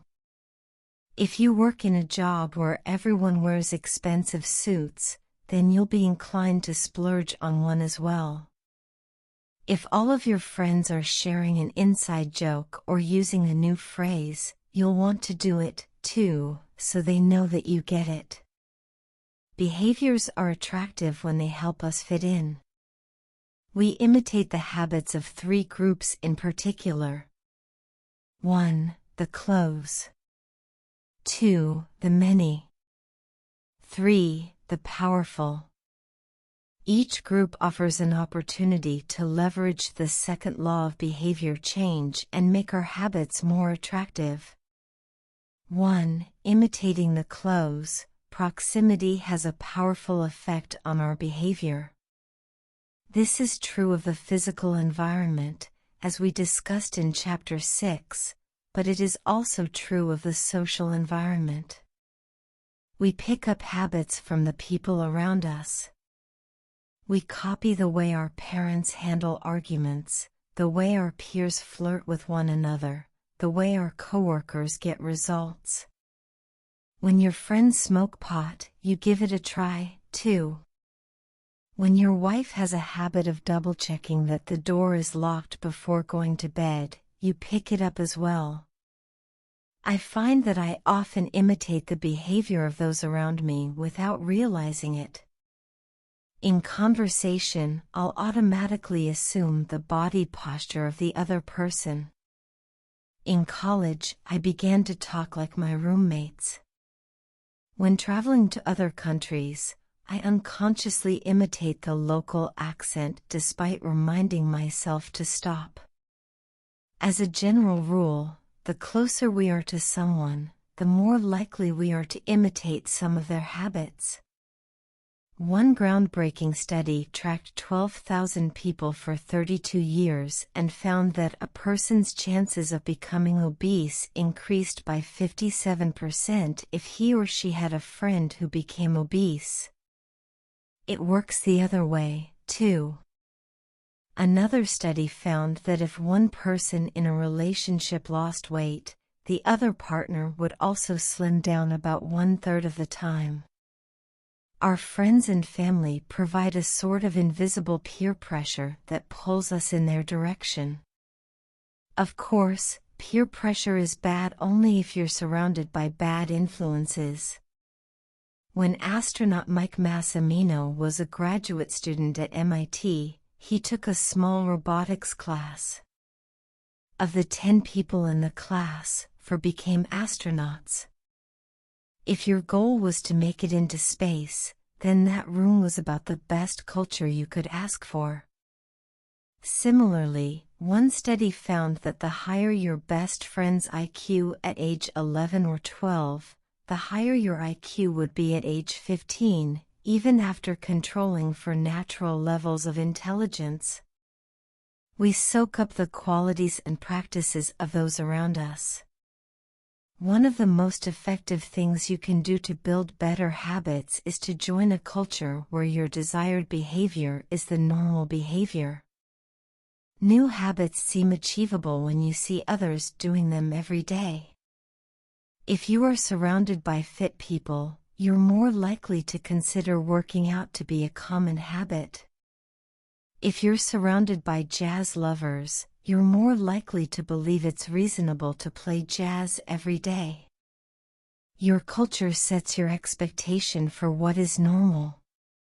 Surround yourself with people who have the habits you want to have yourself. You'll rise together. To make your habits even more attractive, you can take this strategy one step further. Join a culture where, 1. Your desired behavior is the normal behavior, and 2. You already have something in common with the group.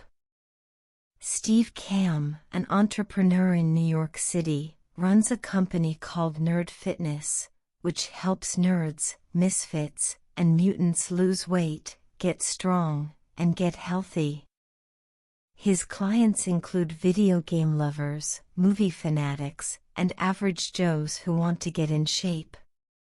Many people feel out of place the first time they go to the gym or try to change their diet, but if you are already similar to the other members of the group in some way, say, your mutual love of Star Wars, change becomes more appealing because it feels like something people like you already do. Nothing sustains motivation better than belonging to the tribe. It transforms a personal quest into a shared one. Previously, you were on your own. Your identity was singular. You are a reader. You are a musician. You are an athlete. When you join a book club or a band or a cycling group, your identity becomes linked to those around you. Growth and change is no longer an individual pursuit. We are readers. We are musicians. We are cyclists. The shared identity begins to reinforce your personal identity. This is why remaining part of a group after achieving a goal is crucial to maintaining your habits.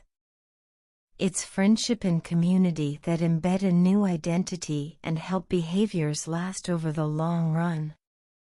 2. Imitating the many. In the 1950s, psychologist Solomon Asch conducted a series of experiments that are now taught to legions of undergrads each year.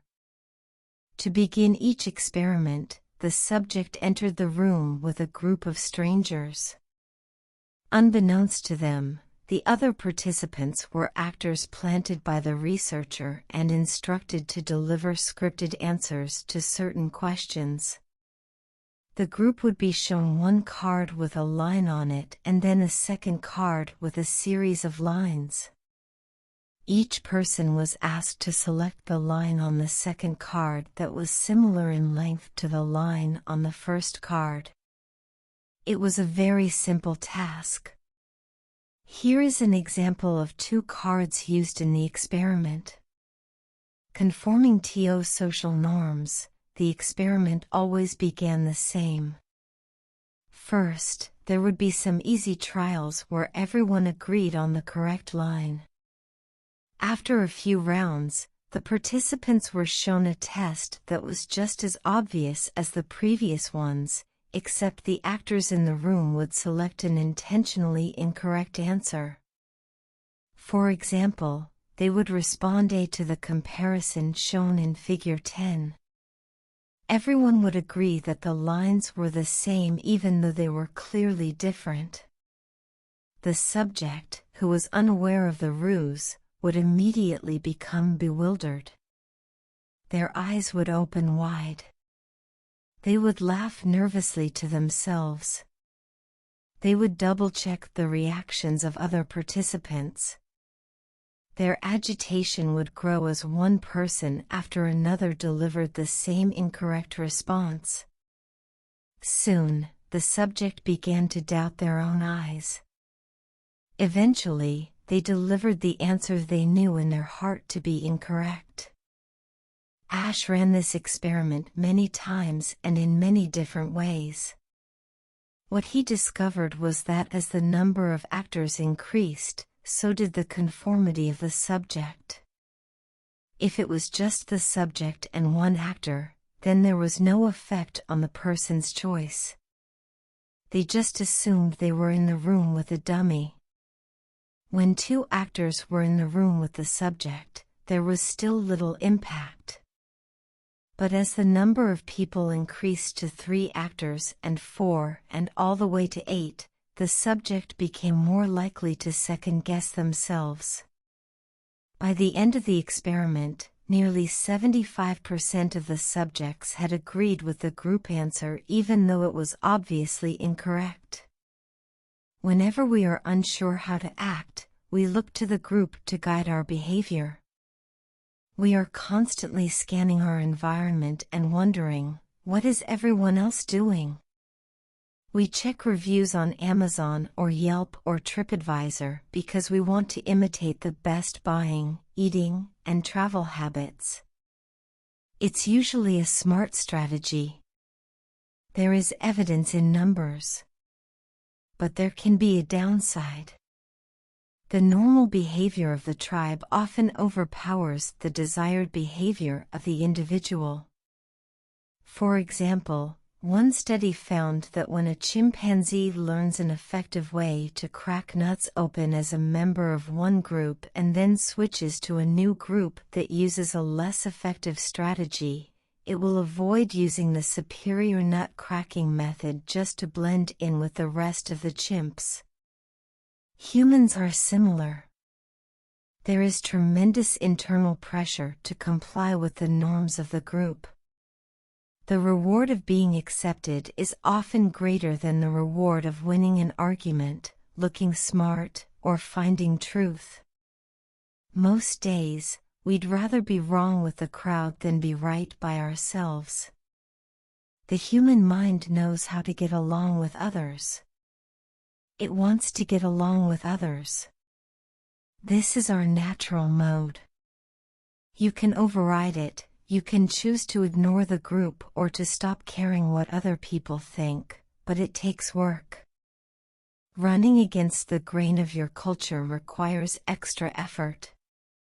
When changing your habits means challenging the tribe, change is unattractive. When changing your habits means fitting in with the tribe, change is very attractive. 3. Imitating the powerful. Humans everywhere pursue power, prestige, and status. We want pins and medallions on our jackets. We want president or partner in our titles. We want to be acknowledged, recognized, and praised. This tendency can seem vain, but overall, it's a smart move. Historically, a person with greater power and status has access to more resources, worries less about survival, and proves to be a more attractive mate.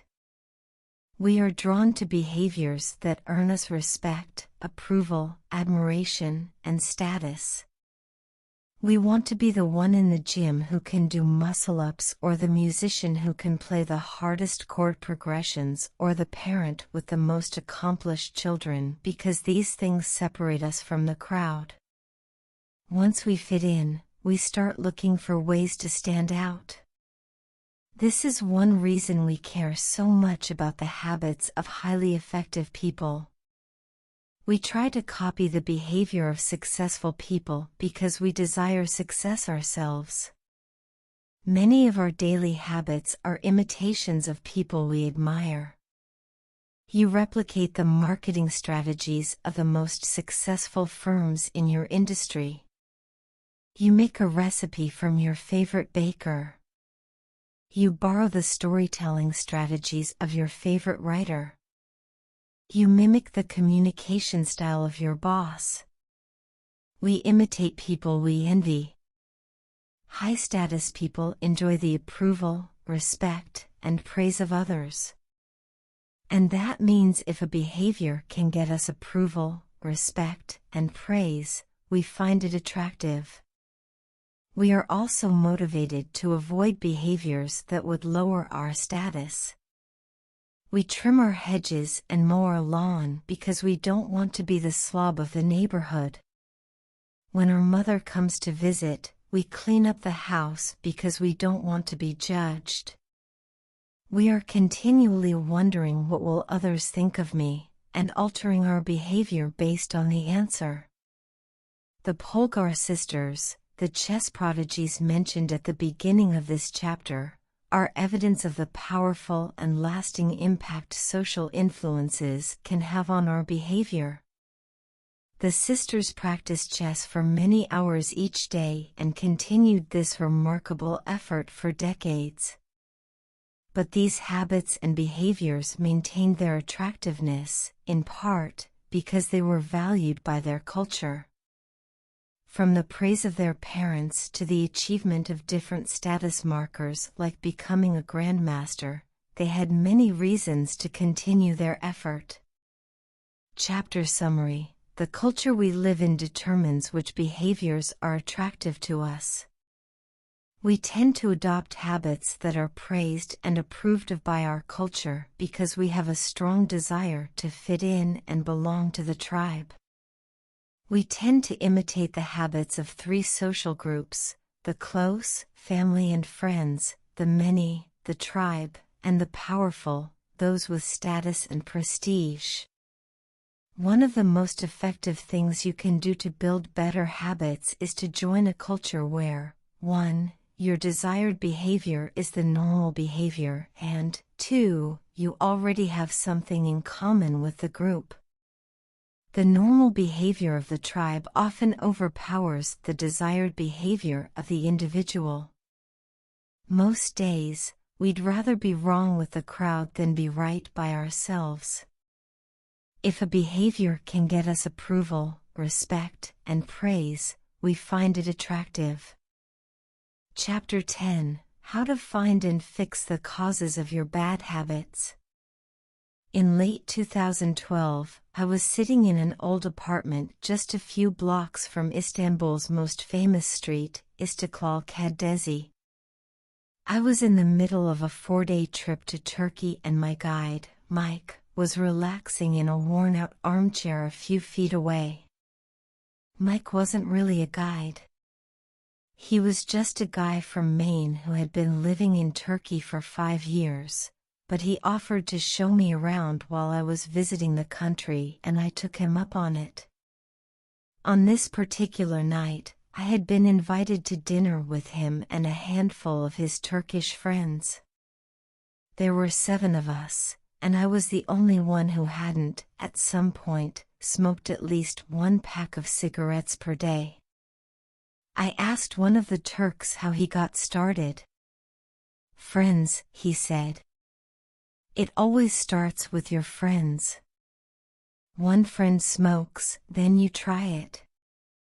What was truly fascinating was that half of the people in the room had managed to quit smoking.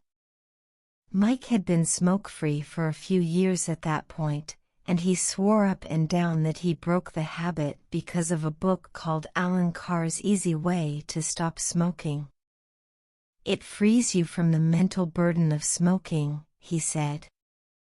"It tells you, stop lying to yourself. You know you don't actually want to smoke. You know you don't really enjoy this. It helps you feel like you're not the victim anymore. You start to realize that you don't need to smoke." I had never tried a cigarette, but I took a look at the book afterward out of curiosity. The author employs an interesting strategy to help smokers eliminate their cravings. He systematically reframes each cue associated with smoking and gives it a new meaning. He says things like, "You think you are quitting something, but you're not quitting anything because cigarettes do nothing for you. You think smoking is something you need to do to be social, but it's not. You can be social without smoking at all. You think smoking is about relieving stress, but it's not. Smoking does not relieve your nerves, it destroys them." Over and over, he repeats these phrases and others like them. "Get it clearly into your mind," he says.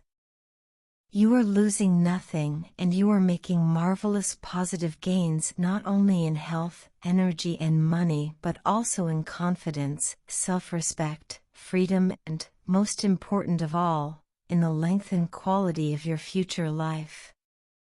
By the time you get to the end of the book, smoking seems like the most ridiculous thing in the world to do.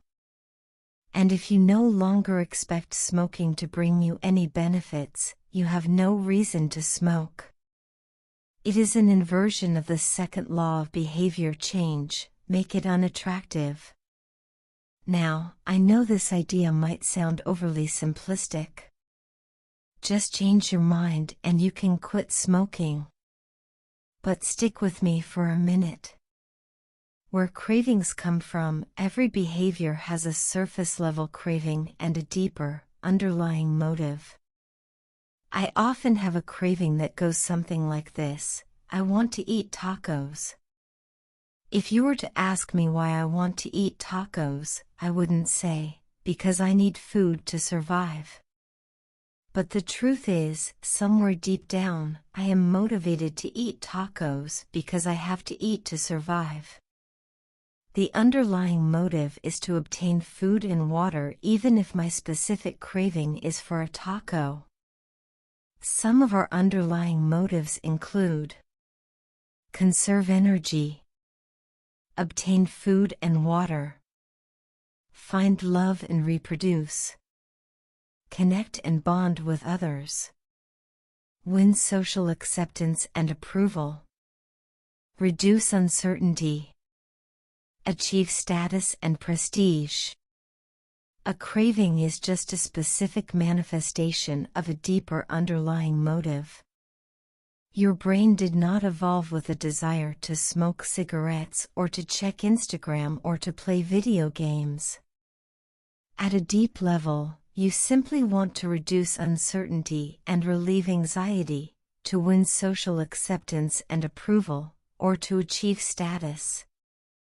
Look at nearly any product that is habit-forming and you'll see that it does not create a new motivation, but rather latches onto the underlying motives of human nature. Find love and reproduce equals using Tinder. Connect and bond with others equals browsing Facebook. Win social acceptance and approval equals posting on Instagram.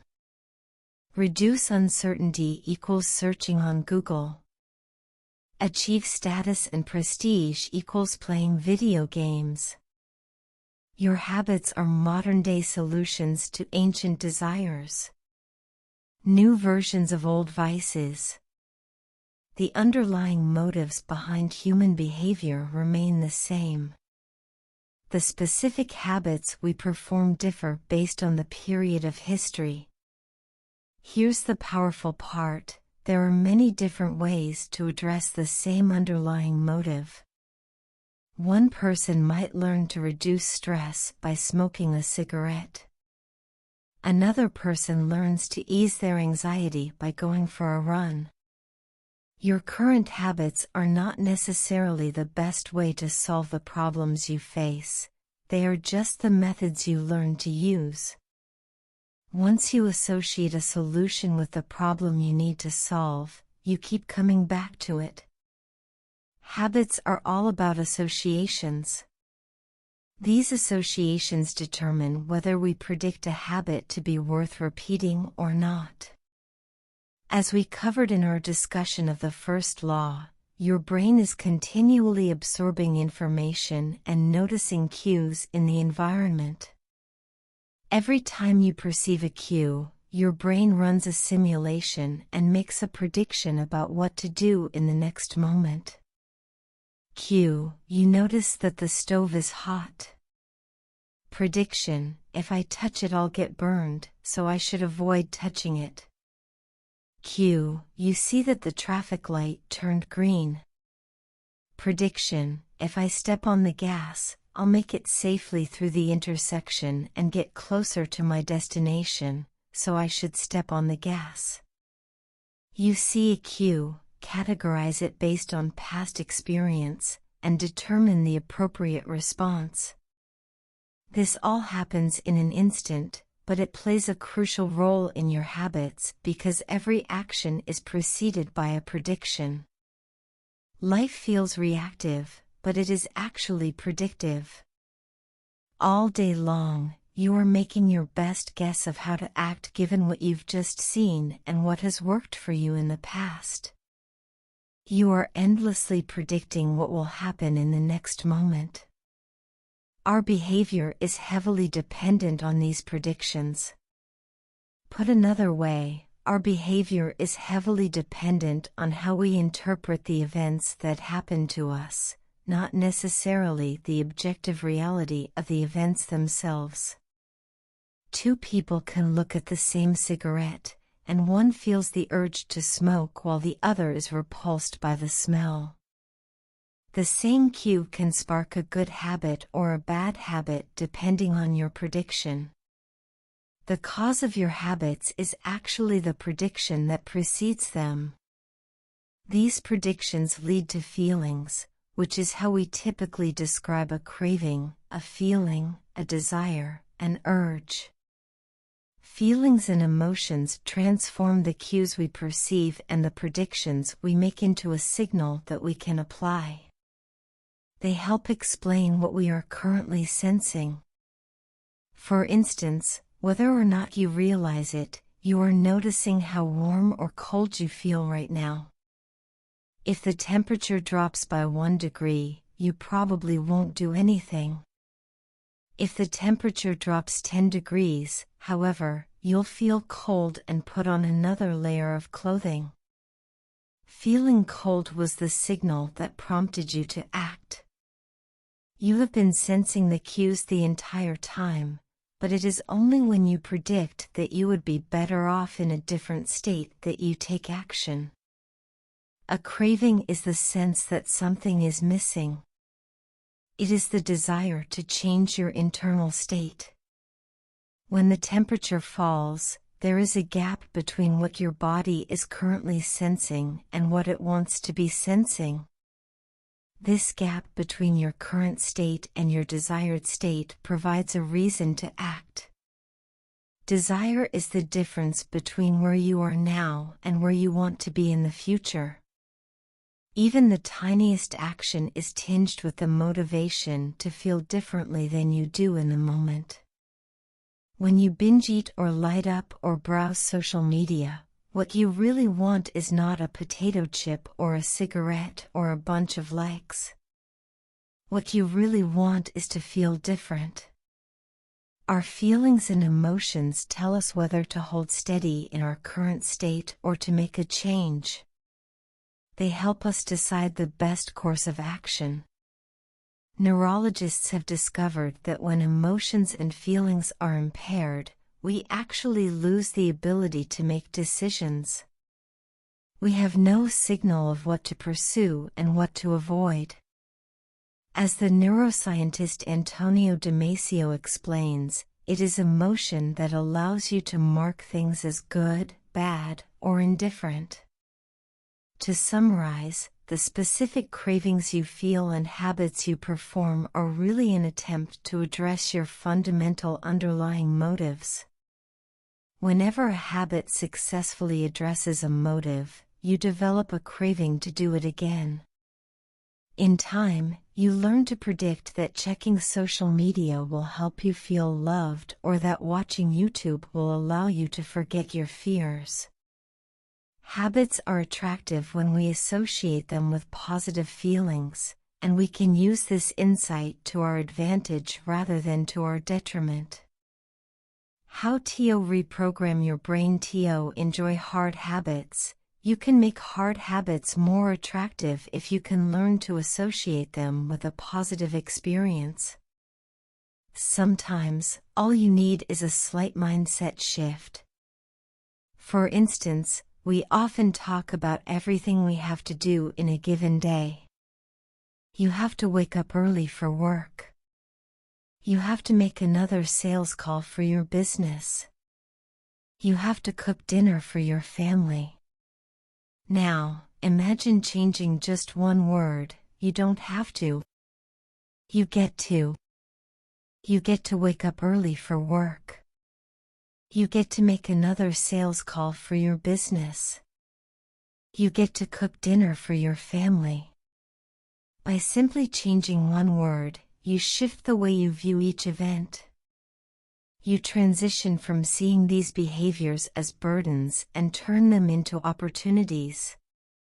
The key point is that both versions of reality are true. You have to do those things, and you also get to do them. We can find evidence for whatever mindset we choose. I once heard a story about a man who uses a wheelchair. When asked if it was difficult being confined, he responded, "I'm not confined to my wheelchair, I am liberated by it. If it wasn't for my wheelchair, I would be bedbound and never able to leave my house." This shift in perspective completely transformed how he lived each day. Reframing your habits to highlight their benefits rather than their drawbacks is a fast and lightweight way to reprogram your mind and make a habit seem more attractive. Exercise. Many people associate exercise with being a challenging task that drains energy and wears you down. You can just as easily view it as a way to develop skills and build you up. Instead of telling yourself, "I need to go run in the morning," say, "It's time to build endurance and get fast." Finance. Saving money is often associated with sacrifice. However, you can associate it with freedom rather than limitation if you realize one simple truth: living below your current means increases your future means. The money you save this month increases your purchasing power next month. Meditation. Anyone who has tried meditation for more than 3 seconds knows how frustrating it can be when the next distraction inevitably pops into your mind. You can transform frustration into delight when you realize that each interruption gives you a chance to practice returning to your breath. Distraction is a good thing because you need distractions to practice meditation. Pre-game jitters. Many people feel anxious before delivering a big presentation or competing in an important event. They experience quicker breathing, a faster heart rate, heightened arousal. If we interpret these feelings negatively, then we feel threatened and tense up. If we interpret these feelings positively, then we can respond with fluidity and grace. You can reframe "I am nervous" to "I am excited and I'm getting an adrenaline rush to help me concentrate." These little mindset shifts aren't magic, but they can help change the feelings you associate with a particular habit or situation. If you want to take it a step further, you can create a motivation ritual. You simply practice associating your habits with something you enjoy. Then you can use that cue whenever you need a bit of motivation. For instance, if you always play the same song before having sex, then you'll begin to link the music with the act. Whenever you want to get in the mood, just press play. Ed Lattimore, a boxer and writer from Pittsburgh, benefited from a similar strategy without knowing it. "Odd realization," he wrote. "My focus and concentration goes up just by putting my headphones on while writing. I don't even have to play any music." Without realizing it, he was conditioning himself. In the beginning, he put his headphones on, played some music he enjoyed, and did focused work. After doing it 5, 10, 20 times, putting his headphones on became a cue that he automatically associated with increased focus. The craving followed naturally. Athletes use similar strategies to get themselves in the mindset to perform. During my baseball career, I developed a specific ritual of stretching and throwing before each game. The whole sequence took about 10 minutes, and I did it the same way every single time. While it physically warmed me up to play, more importantly, it put me in the right mental state. I began to associate my pre-game ritual with feeling competitive and focused. Even if I wasn't motivated beforehand, by the time I was done with my ritual, I was in game mode. You can adapt this strategy for nearly any purpose. Say you want to feel happier in general. Find something that makes you truly happy, like petting your dog or taking a bubble bath, and then create a short routine that you perform every time before you do the thing you love. Maybe you take 3 deep breaths and smile. 3 deep breaths. Smile. Pet the dog. Repeat. Eventually, you'll begin to associate this breathe and smile routine with being in a good mood. It becomes a cue that means feeling happy. Once established, you can break it out anytime you need to change your emotional state. Stressed at work? Take 3 deep breaths and smile. Sad about life? 3 deep breaths and smile. Once a habit has been built, the cue can prompt a craving, even if it has little to do with the original situation. The key to finding and fixing the causes of your bad habits is to reframe the associations you have about them. It's not easy, but if you can reprogram your predictions, you can transform a hard habit into an attractive one. Chapter summary: the inversion of the second law of behavior change is make it unattractive. Every behavior has a surface-level craving and a deeper underlying motive. Your habits are modern-day solutions to ancient desires. The cause of your habits is actually the prediction that precedes them. The prediction leads to a feeling. Highlight the benefits of avoiding a bad habit to make it seem unattractive. Habits are attractive when we associate them with positive feelings and unattractive when we associate them with negative feelings. Create a motivation ritual by doing something you enjoy immediately before a difficult habit. The third law: make it easy. Chapter 11: walk slowly, but never backward. On the first day of class, Jerry Yulesman, a professor at the University of Florida, divided his film photography students into two groups. Everyone on the left side of the classroom, he explained, would be in the quantity group. They would be graded solely on the amount of work they produced. On the final day of class, he would tally the number of photos submitted by each student. 100 photos would rate an A, 90 photos a B, 80 photos a C, and so on. Meanwhile, everyone on the right side of the room would be in the quality group. They would be graded only on the excellence of their work. They would only need to produce one photo during the semester, but to get an A, it had to be a nearly perfect image. At the end of the term, he was surprised to find that all the best photos were produced by the quantity group.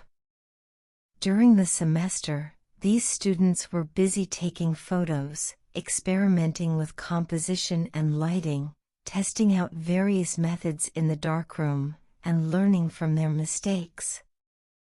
In the process of creating hundreds of photos, they honed their skills. Meanwhile, the quality group sat around speculating about perfection. In the end, they had little to show for their efforts other than unverified theories and one mediocre photo. It is easy to get bogged down trying to find the optimal plan for change, the fastest way to lose weight, the best program to build muscle, the perfect idea for a side hustle. We are so focused on figuring out the best approach that we never get around to taking action. As Voltaire once wrote, the best is the enemy of the good. I refer to this as the difference between being in motion and taking action. The two ideas sound similar, but they're not the same. When you're in motion, you're planning and strategizing and learning. Those are all good things, but they don't produce a result. Action, on the other hand, is the type of behavior that will deliver an outcome. If I outline 20 ideas for articles I want to write, that's motion. If I actually sit down and write an article, that's action. If I search for a better diet plan and read a few books on the topic, that's motion. If I actually eat a healthy meal, that's action. Sometimes motion is useful, but it will never produce an outcome by itself.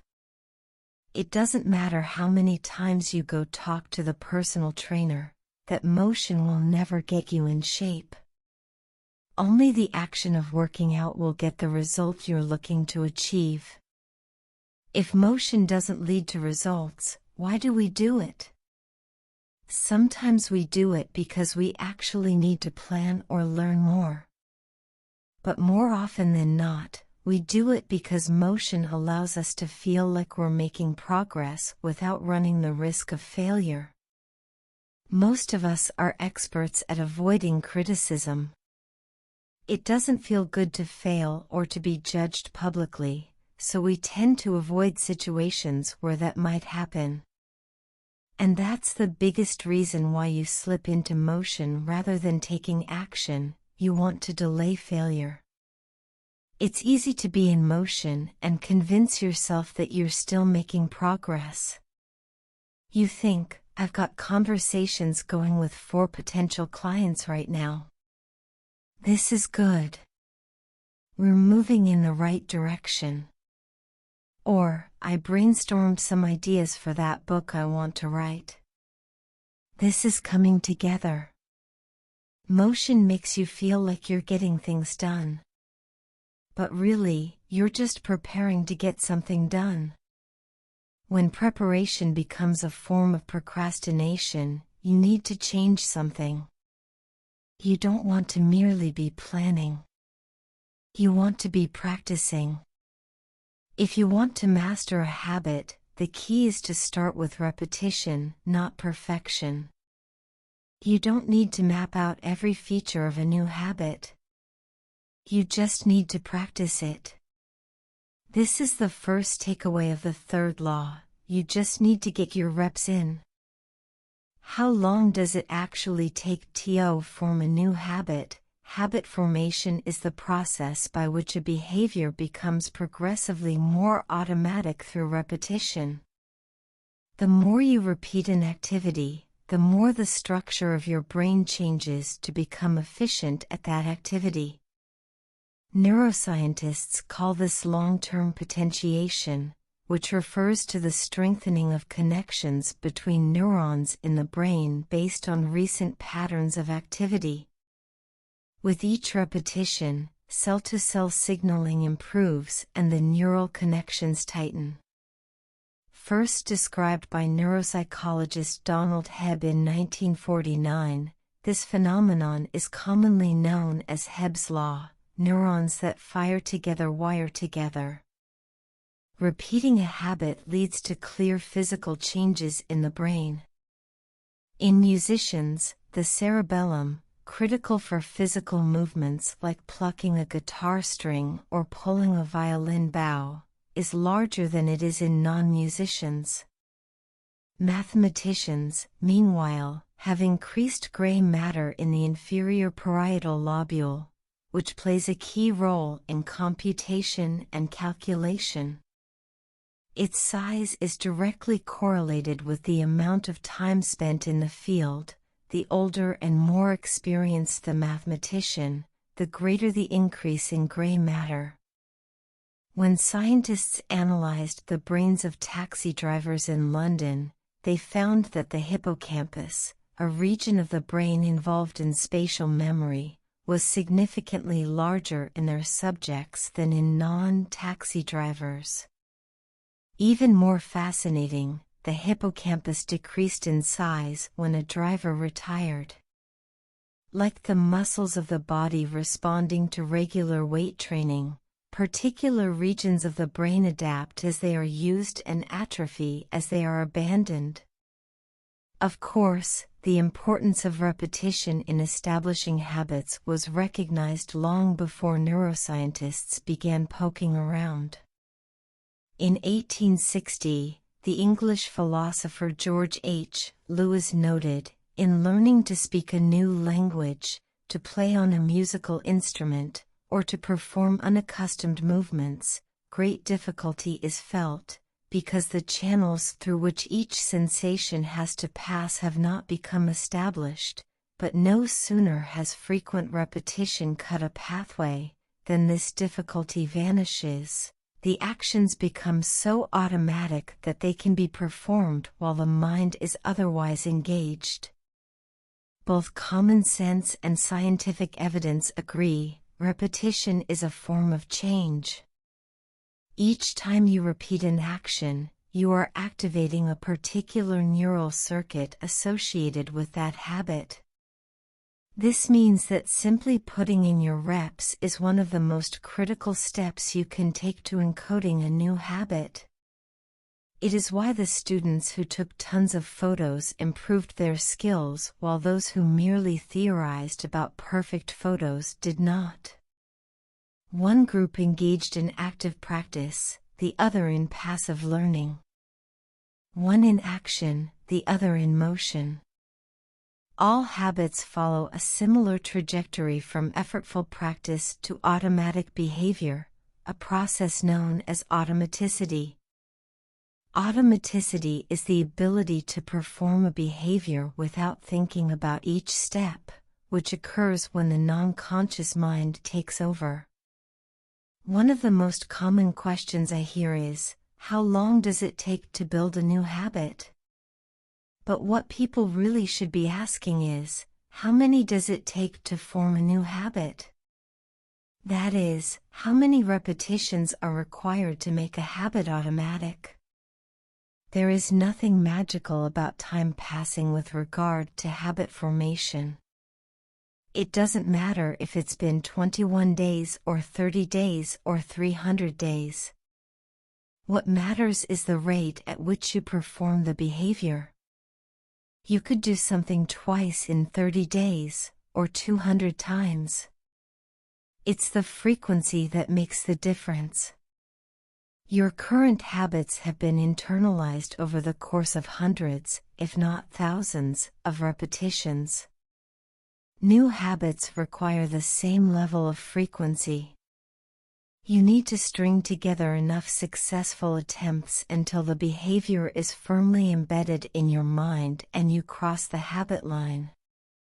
In practice, it doesn't really matter how long it takes for a habit to become automatic. What matters is that you take the actions you need to take to make progress.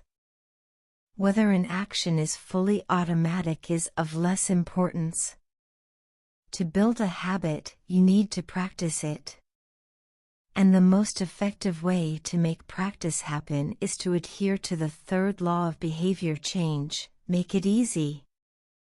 The chapters that follow will show you how to do exactly that. Chapter Summary. The third law of behavior change is make it easy. The most effective form of learning is practice, not planning. Focus on taking action, not being in motion. Habit formation is the process by which a behavior becomes progressively more automatic through repetition. The amount of time you have been performing a habit is not as important as the number of times you have performed it. Chapter 12, The Law of Least Effort. In his award-winning book, Guns, Germs, and Steel, anthropologist and biologist Jared Diamond points out a simple fact: different continents have different shapes. At first glance, this statement seems rather obvious and unimportant, but it turns out to have a profound impact on human behavior. The primary axis of the Americas runs from north to south. That is, the landmass of North and South America tends to be tall and thin rather than wide and fat.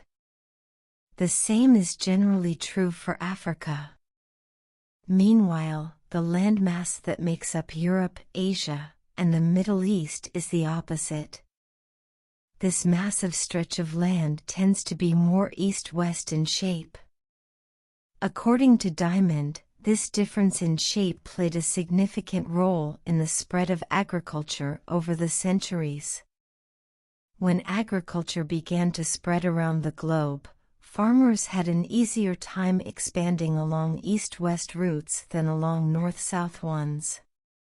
This is because locations along the same latitude generally share similar climates, amounts of sunlight and rainfall, and changes in season. These factors allowed farmers in Europe and Asia to domesticate a few crops and grow them along the entire stretch of land from France to China. By comparison, the climate varies greatly when traveling from north to south. Just imagine how different the weather is in Florida compared to Canada. You can be the most talented farmer in the world, but it won't help you grow Florida oranges in the Canadian winter. Snow is a poor substitute for soil. In order to spread crops along north-south routes, farmers would need to find and domesticate new plants whenever the climate changed. As a result, agriculture spread 2 to 3 times faster across Asia and Europe than it did up and down the Americas. Over the span of centuries, this small difference had a very big impact. Increased food production allowed for more rapid population growth. With more people, these cultures were able to build stronger armies and were better equipped to develop new technologies. The changes started out small: a crop that spread slightly farther, a population that grew slightly faster, but compounded into substantial differences over time. The spread of agriculture provides an example of the third law of behavior change on a global scale. Conventional wisdom holds that motivation is the key to habit change. Maybe if you really wanted it, you'd actually do it. But the truth is, our real motivation is to be lazy and to do what is convenient. And despite what the latest productivity bestseller will tell you, this is a smart strategy, not a dumb one. Energy is precious, and the brain is wired to conserve it whenever possible. It is human nature to follow the law of least effort, which states that when deciding between two similar options, people will naturally gravitate toward the option that requires the least amount of work. For example, expanding your farm to the east where you can grow the same crops rather than heading north where the climate is different. Out of all the possible actions we could take, the one that is realized is the one that delivers the most value for the least effort. We are motivated to do what is easy. Every action requires a certain amount of energy. The more energy required, the less likely it is to occur. If your goal is to do 100 push-ups per day, that's a lot of energy. In the beginning, when you're motivated and excited, you can muster the strength to get started. But after a few days, such a massive effort feels exhausting. Meanwhile, sticking to the habit of doing 1 push-up per day requires almost no energy to get started. And the less energy a habit requires, the more likely it is to occur. Look at any behavior that fills up much of your life and you'll see that it can be performed with very low levels of motivation. Habits like scrolling on our phones, checking email, and watching television steal so much of our time because they can be performed almost without effort. They are remarkably convenient. In a sense, every habit is just an obstacle to getting what you really want. Dieting is an obstacle to getting fit. Meditation is an obstacle to feeling calm. Journaling is an obstacle to thinking clearly. You don't actually want the habit itself. What you really want is the outcome the habit delivers. The greater the obstacle, that is, the more difficult the habit, the more friction there is between you and your desired end state. This is why it is crucial to make your habits so easy that you'll do them even when you don't feel like it. If you can make your good habits more convenient, you'll be more likely to follow through on them. But what about all the moments when we seem to do the opposite? If we're all so lazy, then how do you explain people accomplishing hard things like raising a child or starting a business or climbing Mount Everest? Certainly, you are capable of doing very hard things. The problem is that some days you feel like doing the hard work and some days you feel like giving in. On the tough days, it's crucial to have as many things working in your favor as possible so that you can overcome the challenges life naturally throws your way. The less friction you face, the easier it is for your stronger self to emerge. The idea behind Make It Easy is not to only do easy things. The idea is to make it as easy as possible in the moment to do things that pay off in the long run. How to achieve more with less effort. Imagine you are holding a garden hose that is bent in the middle. Some water can flow through, but not very much. If you want to increase the rate at which water passes through the hose, you have two options. The first option is to crank up the valve and force more water out. The second option is to simply remove the bend in the hose and let water flow through naturally. Trying to pump up your motivation to stick with a hard habit is like trying to force water through a bent hose.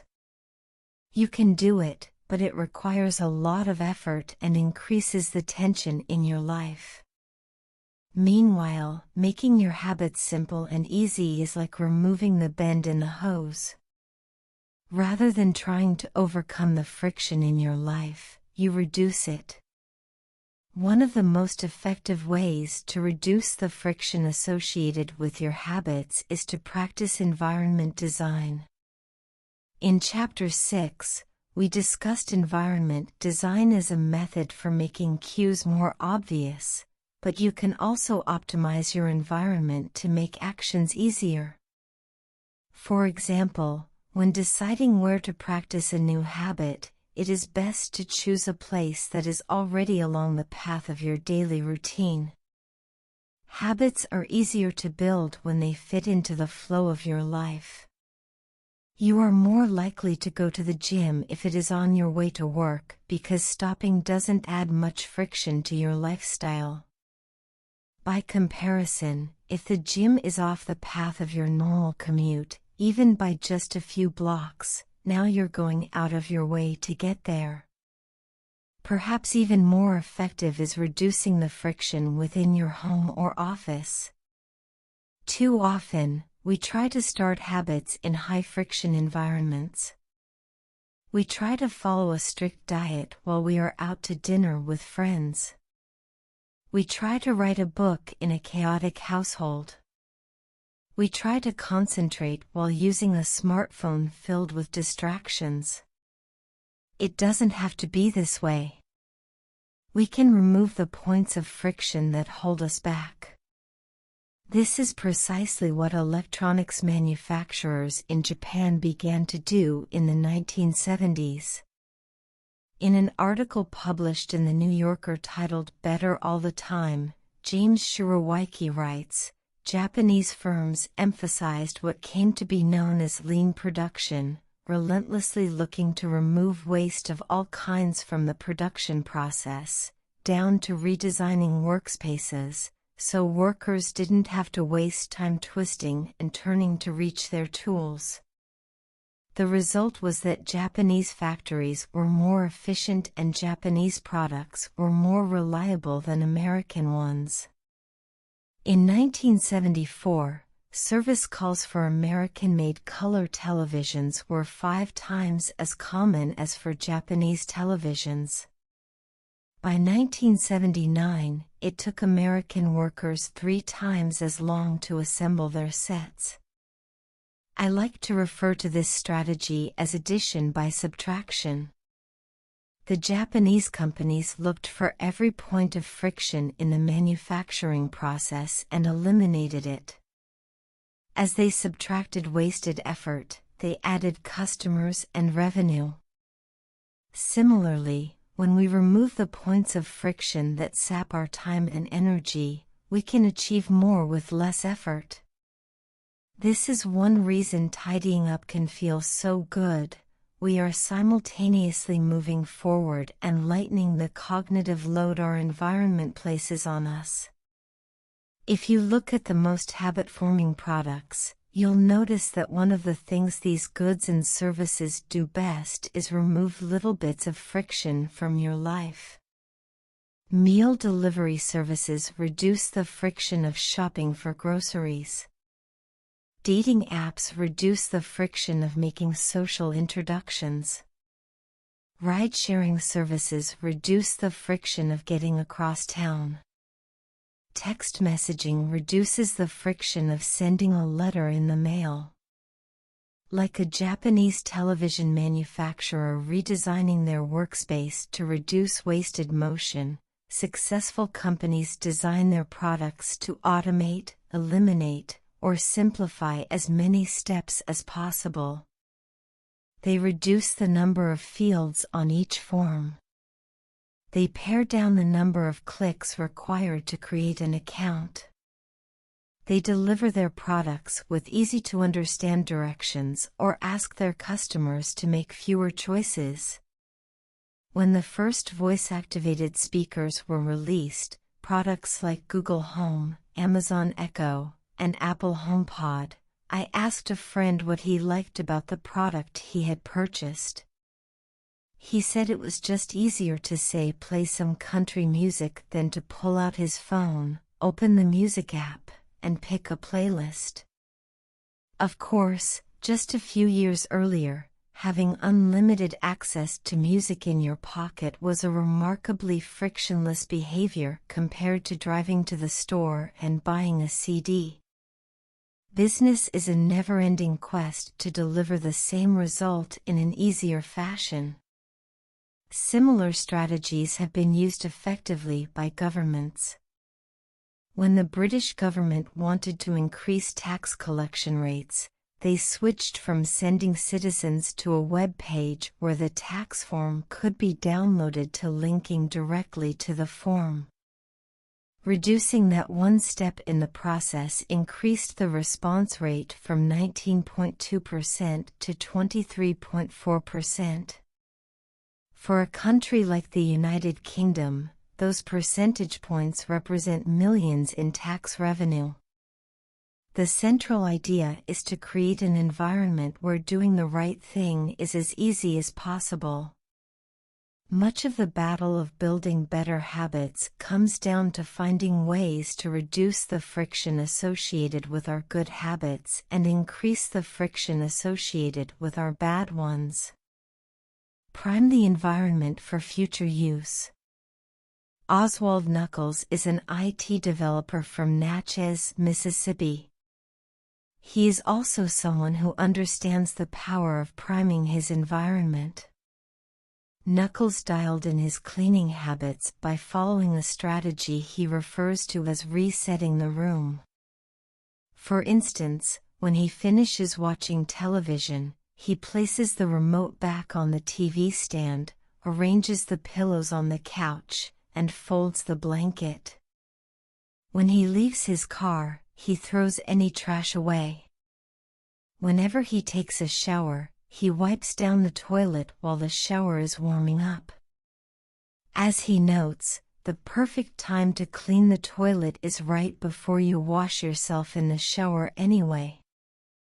The purpose of resetting each room is not simply to clean up after the last action, but to prepare for the next action. When I walk into a room, everything is in its right place, Knuckles wrote. Because I do this every day in every room, stuff always stays in good shape.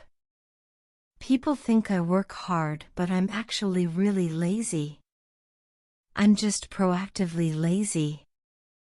It gives you so much time back. Whenever you organize a space for its intended purpose, you are priming it to make the next action easy. For instance, my wife keeps a box of greeting cards that are pre-sorted by occasion, birthday, sympathy, wedding, graduation, and more. Whenever necessary, she grabs an appropriate card and sends it off. She is incredibly good at remembering to send cards because she has reduced the friction of doing so. For years, I was the opposite.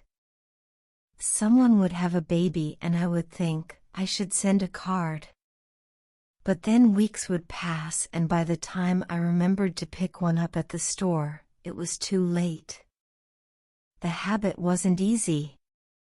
There are many ways to prime your environment so it's ready for immediate use. If you want to cook a healthy breakfast, place the skillet on the stove, set the cooking spray on the counter, and lay out any plates and utensils you'll need the night before. When you wake up, making breakfast will be easy. Want to draw more? Put your pencils, pens, notebooks, and drawing tools on top of your desk, within easy reach. Want to exercise? Set out your workout clothes, shoes, gym bag, and water bottle ahead of time. Want to improve your diet? Chop up a ton of fruits and vegetables on weekends and pack them in containers, so you have easy access to healthy, ready-to-eat options during the week. These are simple ways to make the good habit the path of least resistance. You can also invert this principle and prime the environment to make bad behaviors difficult. If you find yourself watching too much television, for example, then unplug it after each use. Only plug it back in if you can say out loud the name of the show you want to watch. This setup creates just enough friction to prevent mindless viewing. If that doesn't do it, you can take it a step further. Unplug the television and take the batteries out of the remote after each use, so it takes an extra 10 seconds to turn it back on. And if you're really hardcore, move the television out of the living room and into a closet after each use. You can be sure you'll only take it out when you really want to watch something. The greater the friction, the less likely the habit. Whenever possible, I leave my phone in a different room until lunch. When it's right next to me, I'll check it all morning for no reason at all. But when it is in another room, I rarely think about it. And the friction is high enough that I won't go get it without a reason. As a result, I get 3 to 4 hours each morning when I can work without interruption. If sticking your phone in another room doesn't seem like enough, tell a friend or family member to hide it from you for a few hours. Ask a coworker to keep it at their desk in the morning and give it back to you at lunch. It is remarkable how little friction is required to prevent unwanted behavior. When I hide beer in the back of the fridge where I can't see it, I drink less.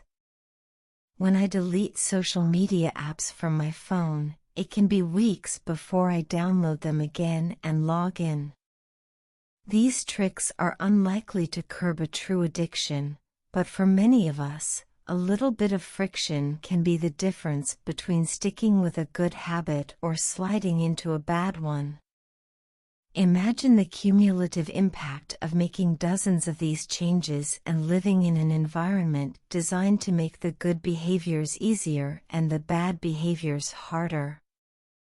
Whether we are approaching behavior change as an individual, a parent, a coach, or a leader, we should ask ourselves the same question: how can we design a world where it's easy to do what's right? Redesign your life so the actions that matter most are also the actions that are easiest to do. Chapter Summary.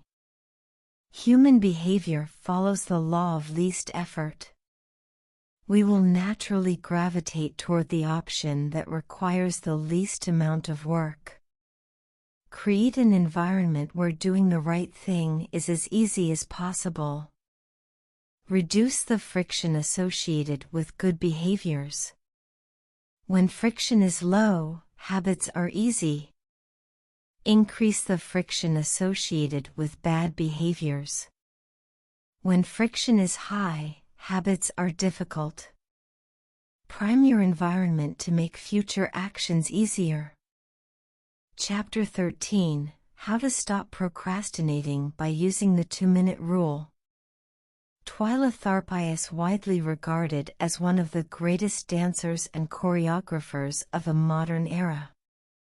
In 1992, she was awarded a MacArthur Fellowship, often referred to as the Genius Grant, and she has spent the bulk of her career touring the globe to perform her original works. She also credits much of her success to simple daily habits. "I begin each day of my life with a ritual," she writes. "I wake up at 5:30 a.m., put on my workout clothes, my leg warmers, my sweatshirt, and my hat. I walk outside my Manhattan home, hail a taxi, and tell the driver to take me to the Pumping Iron Gym at 91st Street and 1st Avenue, where I work out for 2 hours. The ritual is not the stretching and weight training I put my body through each morning at the gym. The ritual is the cab.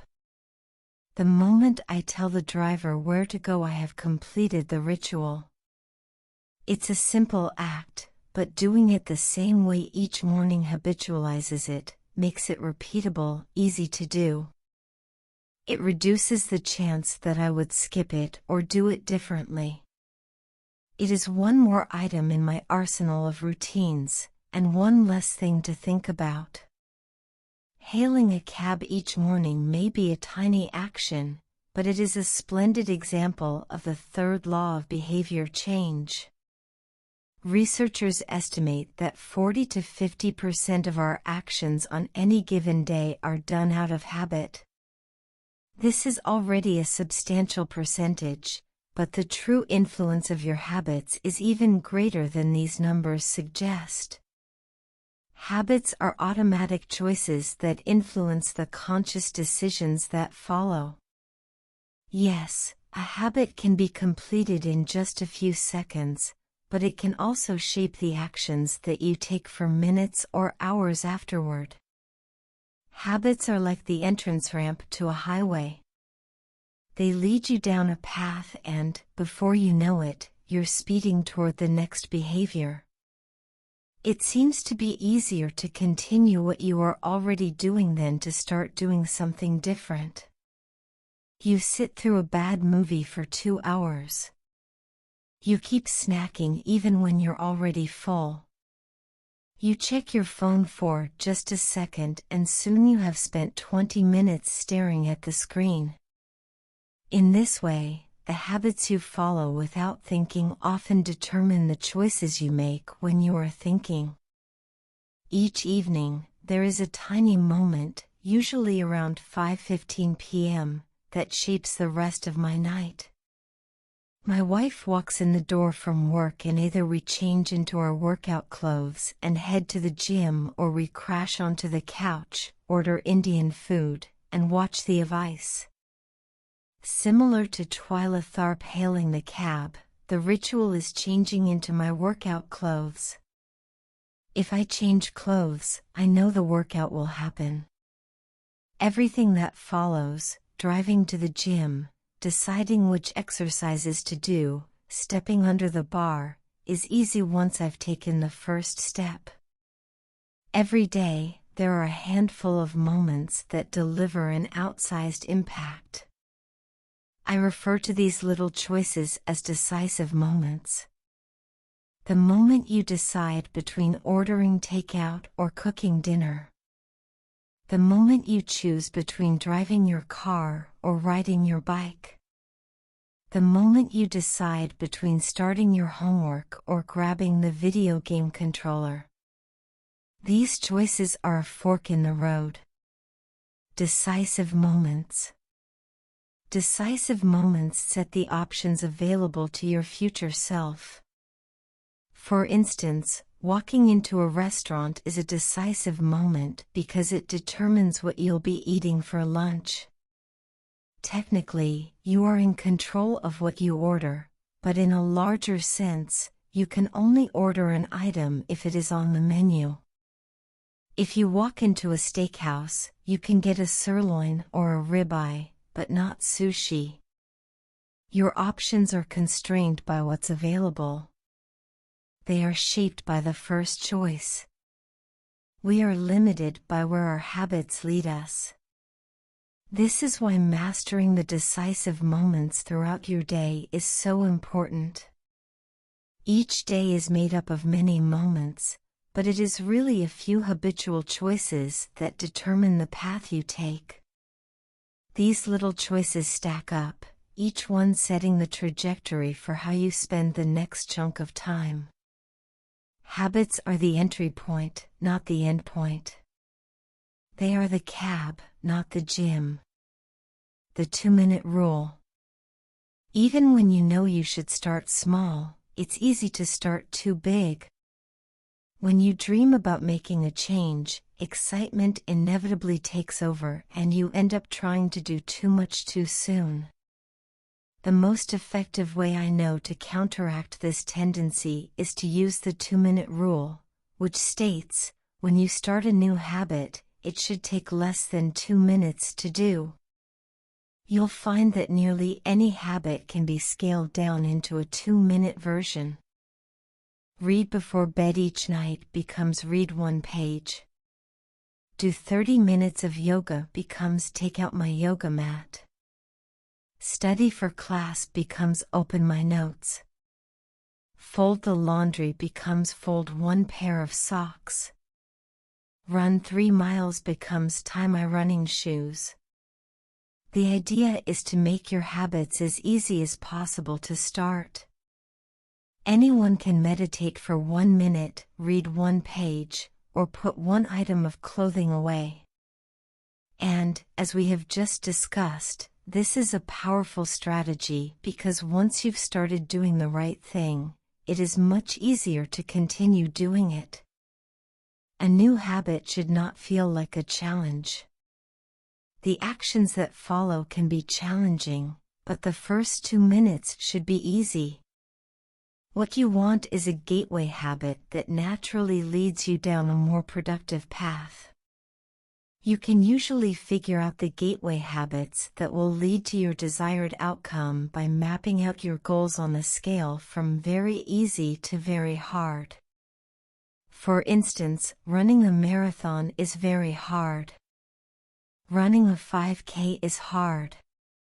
Walking 10,000 steps is moderately difficult. Walking 10 minutes is easy. And putting on your running shoes is very easy. Your goal might be to run a marathon, but your gateway habit is to put on your running shoes. That's how you follow the 2-minute rule. People often think it's weird to get hyped about reading 1 page or meditating for 1 minute or making 1 sales call. But the point is not to do one thing. The point is to master the habit of showing up. The truth is, a habit must be established before it can be improved. If you can't learn the basic skill of showing up, then you have little hope of mastering the finer details. Instead of trying to engineer a perfect habit from the start, do the easy thing on a more consistent basis. You have to standardize before you can optimize. As you master the art of showing up, the first 2 minutes simply become a ritual at the beginning of a larger routine. This is not merely a hack to make habits easier, but actually the ideal way to master a difficult skill. The more you ritualize the beginning of a process, the more likely it becomes that you can slip into the state of deep focus that is required to do great things. By doing the same warm-up before every workout, you make it easier to get into a state of peak performance.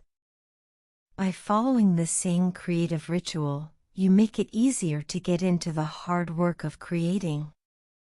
By developing a consistent power-down habit, you make it easier to get to bed at a reasonable time each night. You may not be able to automate the whole process, but you can make the first action mindless. Make it easy to start and the rest will follow. The 2-minute rule can seem like a trick to some people. You know that the real goal is to do more than just 2 minutes, so it may feel like you're trying to fool yourself. Nobody is actually aspiring to read 1 page or do 1 push-up or open their notes. And if you know it's a mental trick, why would you fall for it? If the 2-minute rule feels forced, try this: do it for 2 minutes and then stop. Go for a run, but you must stop after 2 minutes. Start meditating, but you must stop after 2 minutes. Study Arabic, but you must stop after 2 minutes. It's not a strategy for starting, it's the whole thing.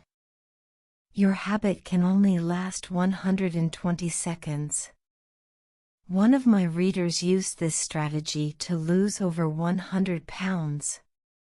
In the beginning, he went to the gym each day, but he told himself he wasn't allowed to stay for more than 5 minutes.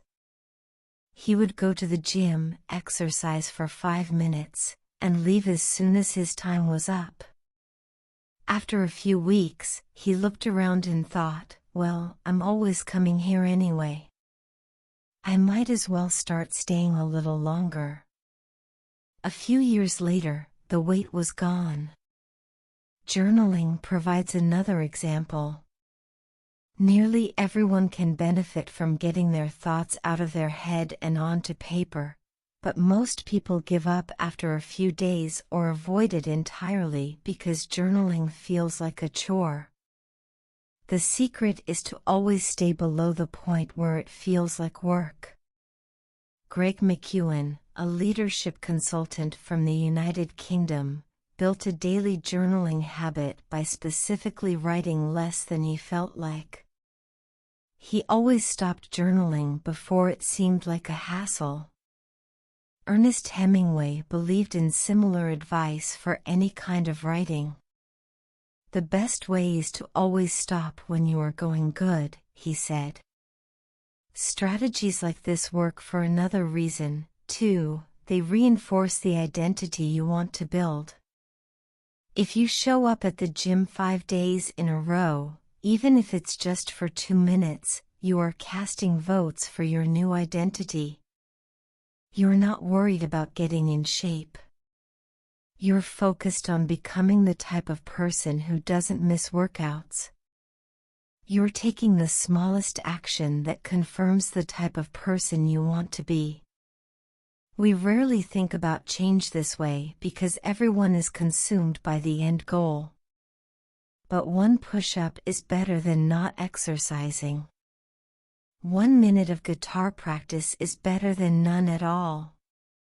1 minute of reading is better than never picking up a book. It's better to do less than you hoped than to do nothing at all. At some point, once you've established the habit and you're showing up each day, you can combine the 2-minute rule with a technique we call habit shaping to scale your habit back up towards your ultimate goal. Start by mastering the first 2 minutes of the smallest version of the behavior. Then, advance to an intermediate step and repeat the process, focusing on just the first 2 minutes and mastering that stage before moving on to the next level. Eventually, you'll end up with the habit you had originally hoped to build while still keeping your focus where it should be, on the first 2 minutes of the behavior. Examples of habit shaping. Becoming an early riser. Phase 1, be home by 10 p.m. every night.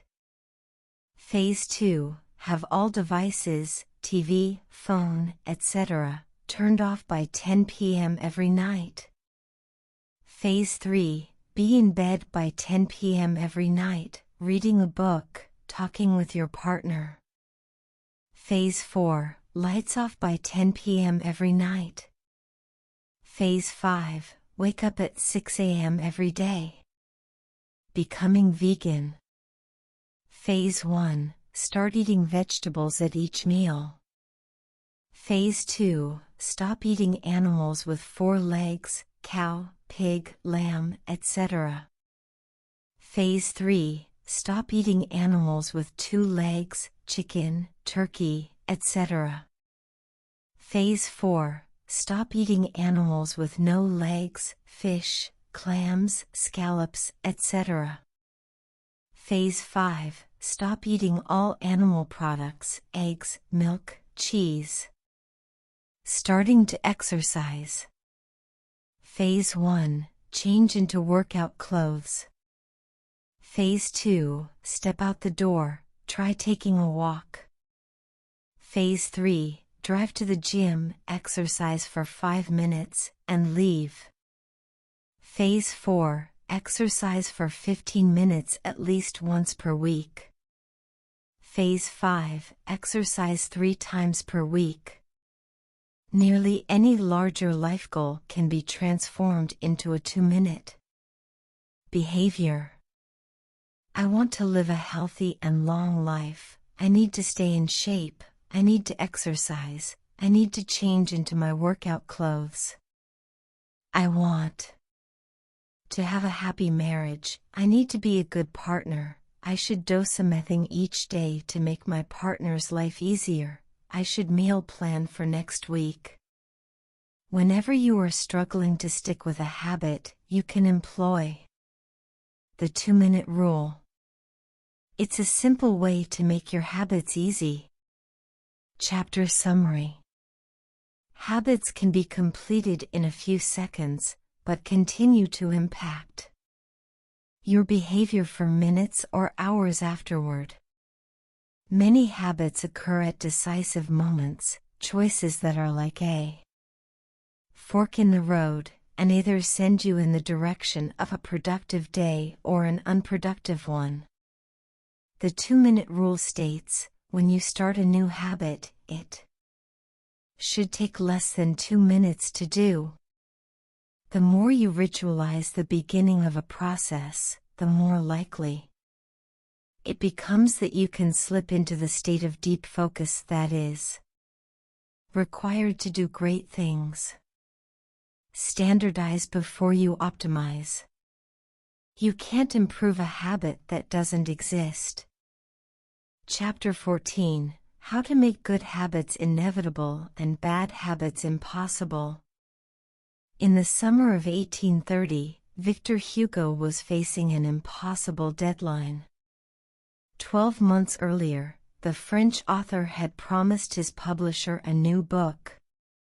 But instead of writing, he spent that year pursuing other projects, entertaining guests, and delaying his work.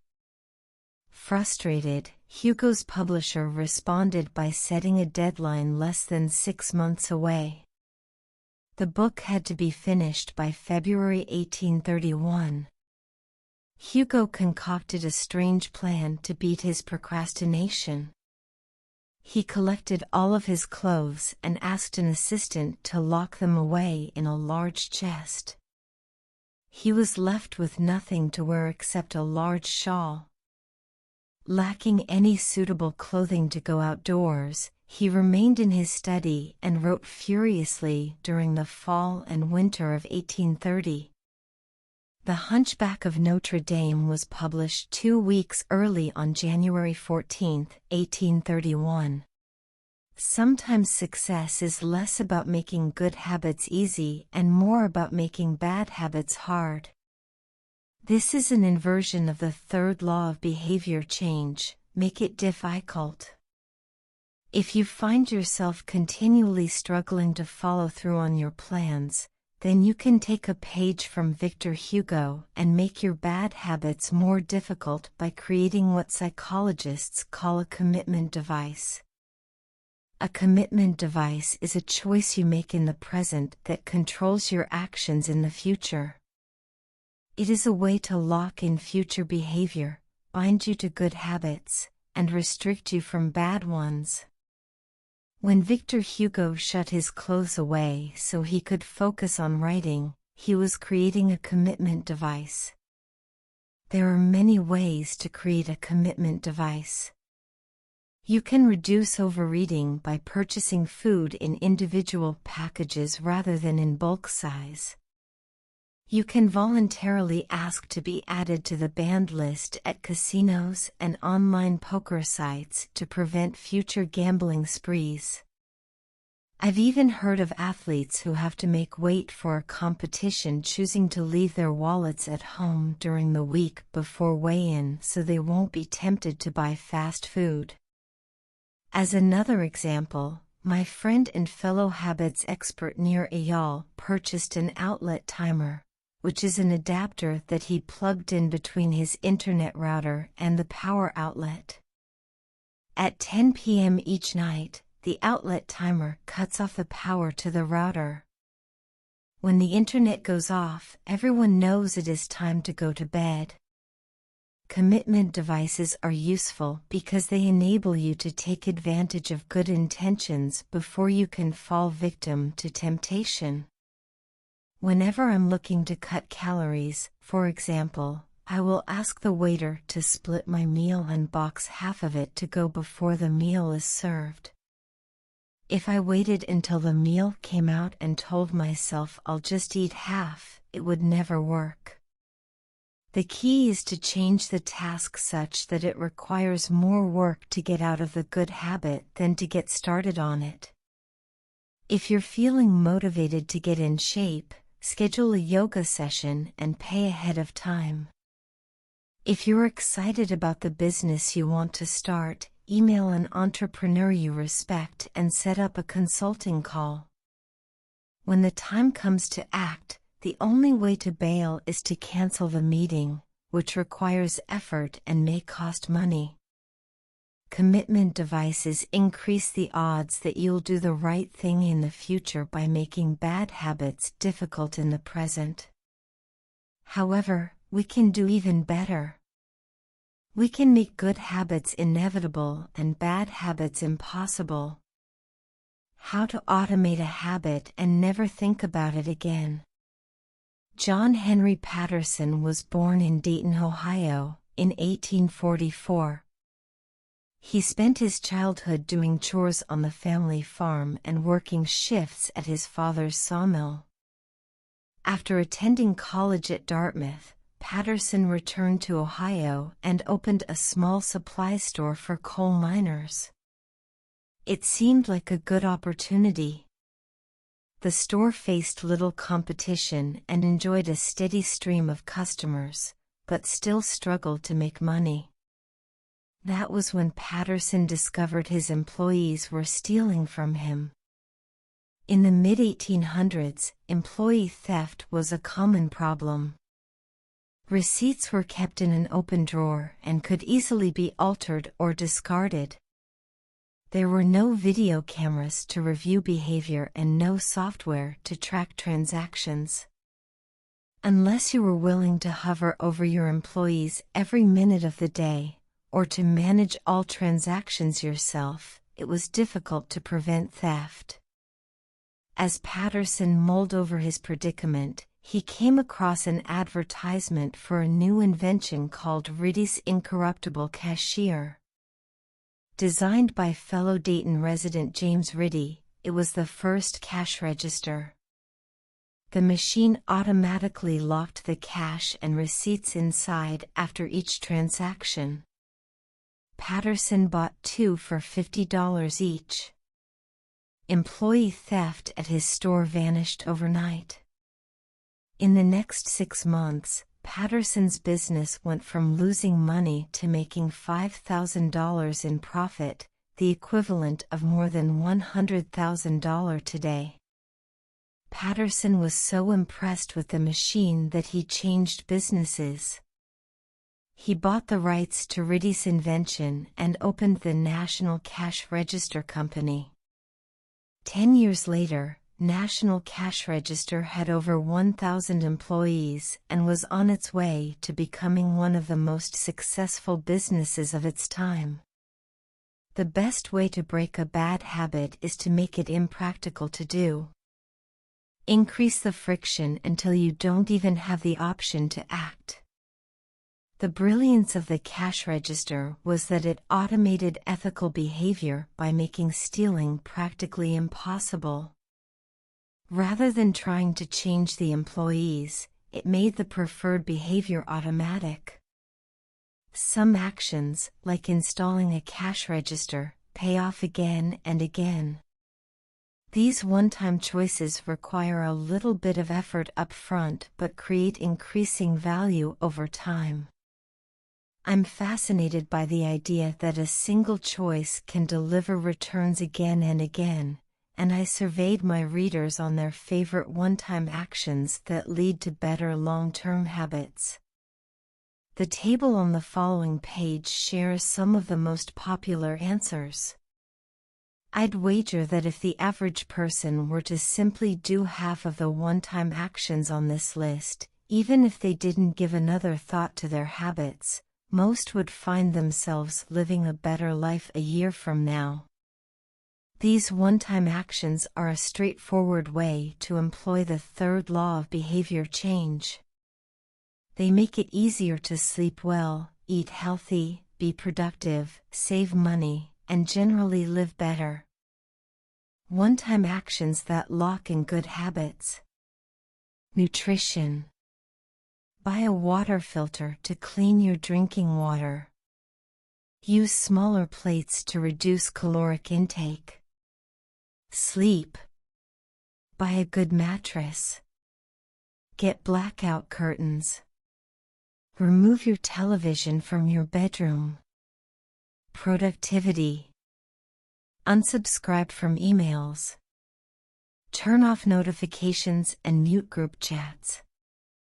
Set your phone to silent. Use email filters to clear up your inbox. Delete games and social media apps on your phone. Happiness. Get a dog. Move to a friendly, social neighborhood. General health. Get vaccinated. Buy good shoes to avoid back pain. Buy a supportive chair or standing desk. Finance. Enroll in an automatic savings plan. Set up automatic bill pay. Cut cable service. Ask service providers to lower your bills. Of course, there are many ways to automate good habits and eliminate bad ones. Typically, they involve putting technology to work for you. Technology can transform actions that were once hard, annoying, and complicated into behaviors that are easy, painless, and simple.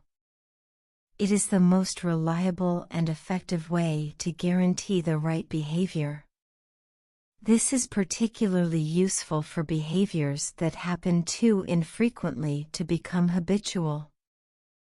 Things you have to do monthly or yearly, like rebalancing your investment portfolio, are never repeated frequently enough to become a habit, so they benefit in particular from technology remembering to do them for you.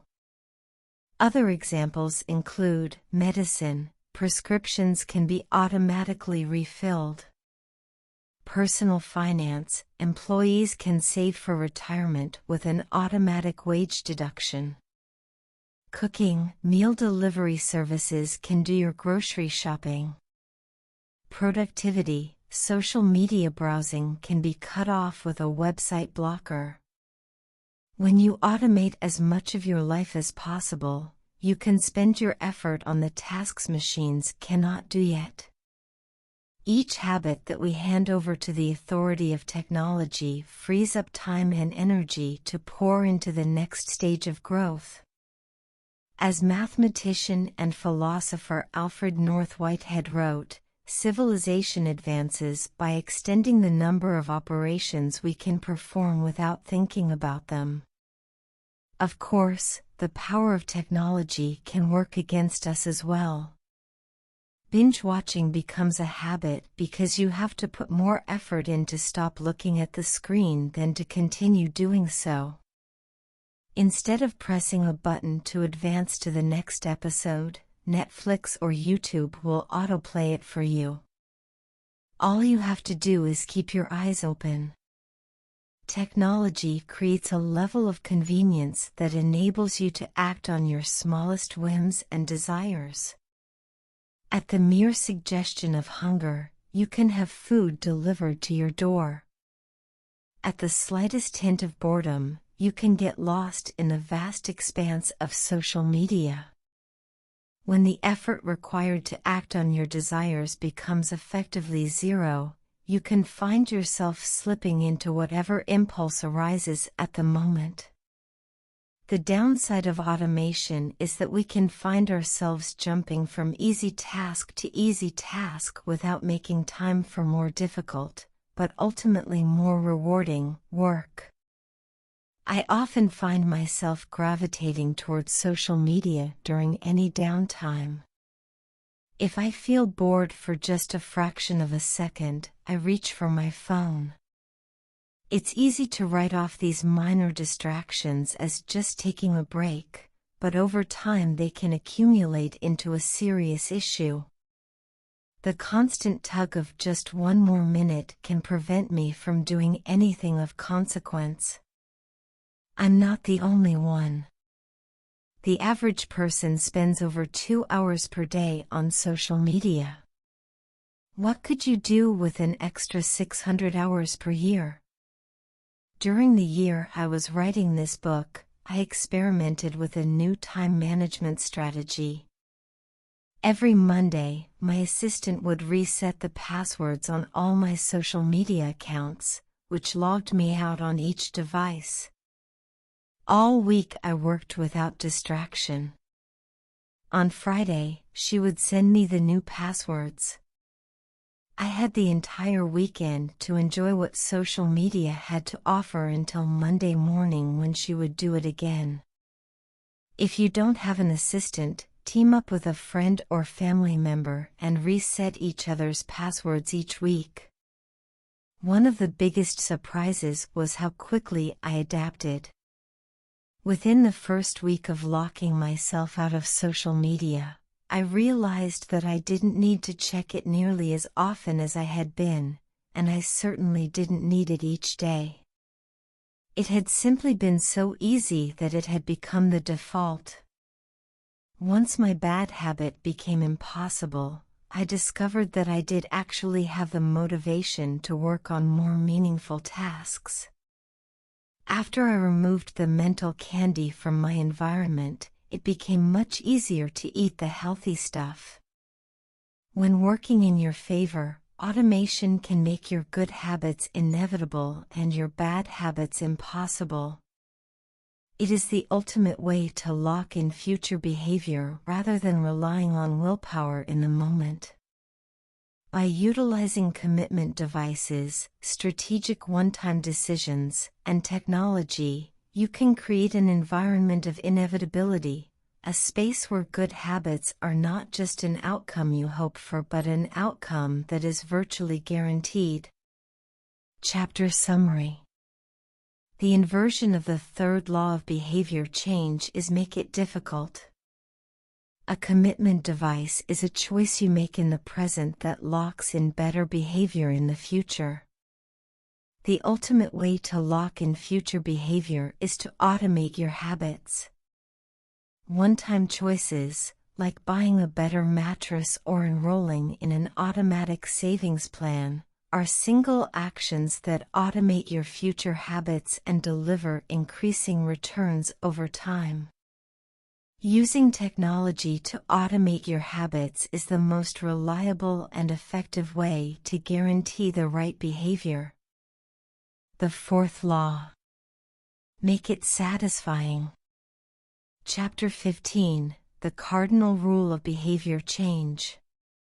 In the late 1990s, a public health worker named Stephen Luby left his hometown of Omaha, Nebraska, and bought a one-way ticket to Karachi, Pakistan. Karachi was one of the most populous cities in the world. By 1998, over 9 million people called it home.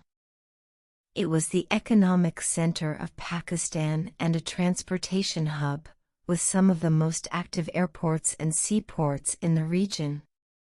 In the commercial parts of town, you could find all of the standard urban amenities and bustling downtown streets. But Karachi was also one of the least livable cities in the world. Over 60% of Karachi's residents lived in squatter settlements and slums. These densely packed neighborhoods were filled with makeshift houses cobbled together from old boards, cinder blocks, and other discarded materials. There was no waste removal system, no electricity grid, no clean water supply. When dry, the streets were a combination of dust and trash. When wet, they became a muddy pit of sewage. Mosquito colonies thrived in pools of stagnant water, and children played among the garbage. The unsanitary conditions lead to widespread illness and disease. Contaminated water sources caused epidemics of diarrhea, vomiting, and abdominal pain. Nearly 1/3 of the children living there were malnourished. With so many people crammed into such a small space, viruses and bacterial infections spread rapidly. It was this public health crisis that had brought Stephen Luby to Pakistan. Luby and his team realized that in an environment with poor sanitation, the simple habit of washing your hands could make a real difference in the health of the residents. But they soon discovered that many people were already aware that hand-washing was important. And yet, despite this knowledge, many residents were washing their hands in a haphazard fashion. Some people would just run their hands under the water quickly. Others would only wash one hand. Many would simply forget to wash their hands before preparing food. Everyone said hand washing was important, but few people made a habit out of it. The problem wasn't knowledge. The problem was consistency. That was when Luby and his team partnered with Procter & Gamble to supply the neighborhood with Safeguard soap. Compared to your standard bar of soap, using Safeguard was a more enjoyable experience. In Pakistan, Safeguard was a premium soap, Luby told me. The study participants commonly mentioned how much they liked it. The soap foamed easily, and people were able to lather their hands with suds. It smelled great. Instantly, hand washing became slightly more pleasurable. I see the goal of hand-washing promotion not as behavior change but as habit adoption, Luby said. It is a lot easier for people to adopt a product that provides a strong positive sensory signal, for example the mint taste of toothpaste, than it is to adopt a habit that does not provide pleasurable sensory feedback, like flossing one's teeth. The marketing team at Procter & Gamble talked about trying to create a positive hand-washing experience. Within months, the researchers saw a rapid shift in the health of children in the neighborhood. The rate of diarrhea fell by 52%, pneumonia by 48%, and impetigo, a bacterial skin infection, by 35%. The long-term effects were even better. We went back to some of the households in Karachi 6 years after, Luby told me. Over 95% of households who had been given the soap for free and encouraged to wash their hands had a hand-washing station with soap and water available when our study team visited. We had not given any soap to the intervention group for over 5 years. But during the trial they had become so habituated to wash their hands that they had maintained the practice. It was a powerful example of the fourth and final law of behavior change: make it satisfying. We are more likely to repeat a behavior when the experience is satisfying. This is entirely logical. Feelings of pleasure, even minor ones like washing your hands with soap that smells nice and lathers well, are signals that tell the brain, "This feels good. Do this again, next time." Pleasure teaches your brain that a behavior is worth remembering and repeating. Take the story of chewing gum. Chewing gum had been sold commercially throughout the 1800s, but it wasn't until Wrigley launched in 1891 that it became a worldwide habit. Early versions were made from relatively bland resins, chewy, but not tasty. Wrigley revolutionized the industry by adding flavors like spearmint and juicy fruit, which made the product flavorful and fun to use. Then they went a step further and began pushing chewing gum as a pathway to a clean mouth. Advertisements told readers to refresh your taste. Tasty flavors and the feeling of a fresh mouth provided little bits of immediate reinforcement and made the product satisfying to use. Consumption skyrocketed, and Wrigley became the largest chewing gum company in the world. Toothpaste had a similar trajectory. Manufacturers enjoyed great success when they added flavors like spearmint, peppermint, and cinnamon to their products. These flavors don't improve the effectiveness of toothpaste. They simply create a clean mouth feel and make the experience of brushing your teeth more pleasurable. My wife actually stopped using Sensodyne because she didn't like the aftertaste. She switched to a brand with a stronger mint flavor, which proved to be more satisfying. Conversely, if an experience is not satisfying, we have little reason to repeat it. In my research, I came across the story of a woman who had a narcissistic relative who drove her nuts. In an attempt to spend less time with this egomaniac, she acted as dull and as boring as possible whenever he was around. Within a few encounters, he started avoiding her because he found her so uninteresting.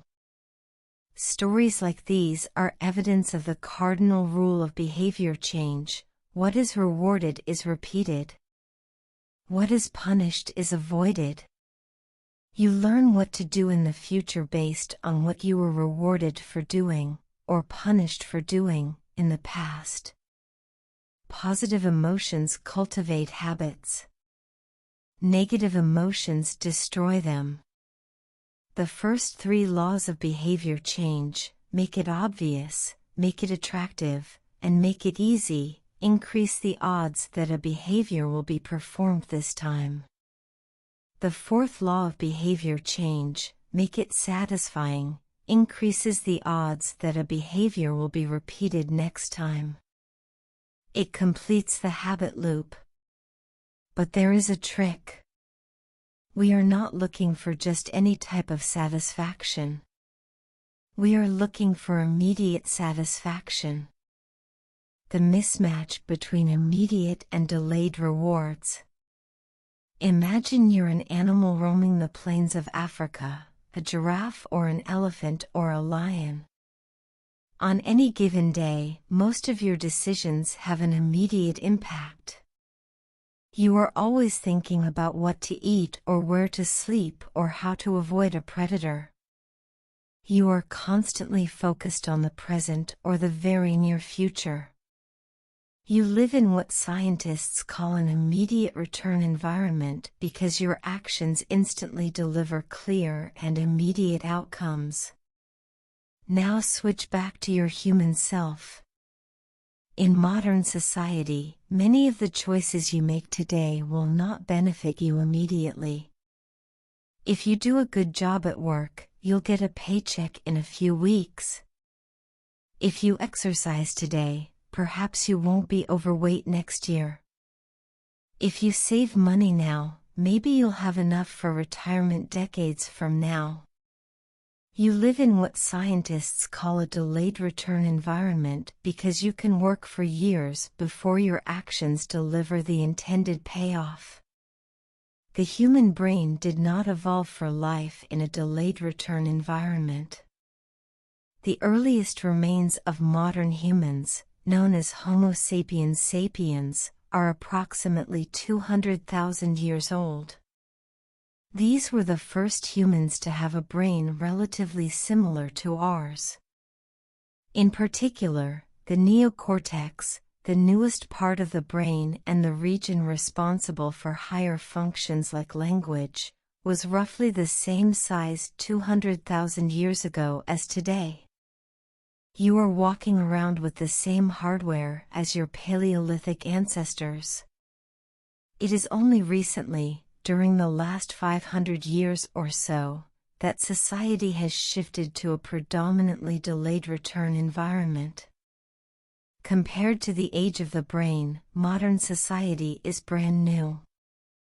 In the last 100 years, we have seen the rise of the car, the airplane, the television, the personal computer, the internet, the smartphone, and Beyoncé. The world has changed much in recent years, but human nature has changed little.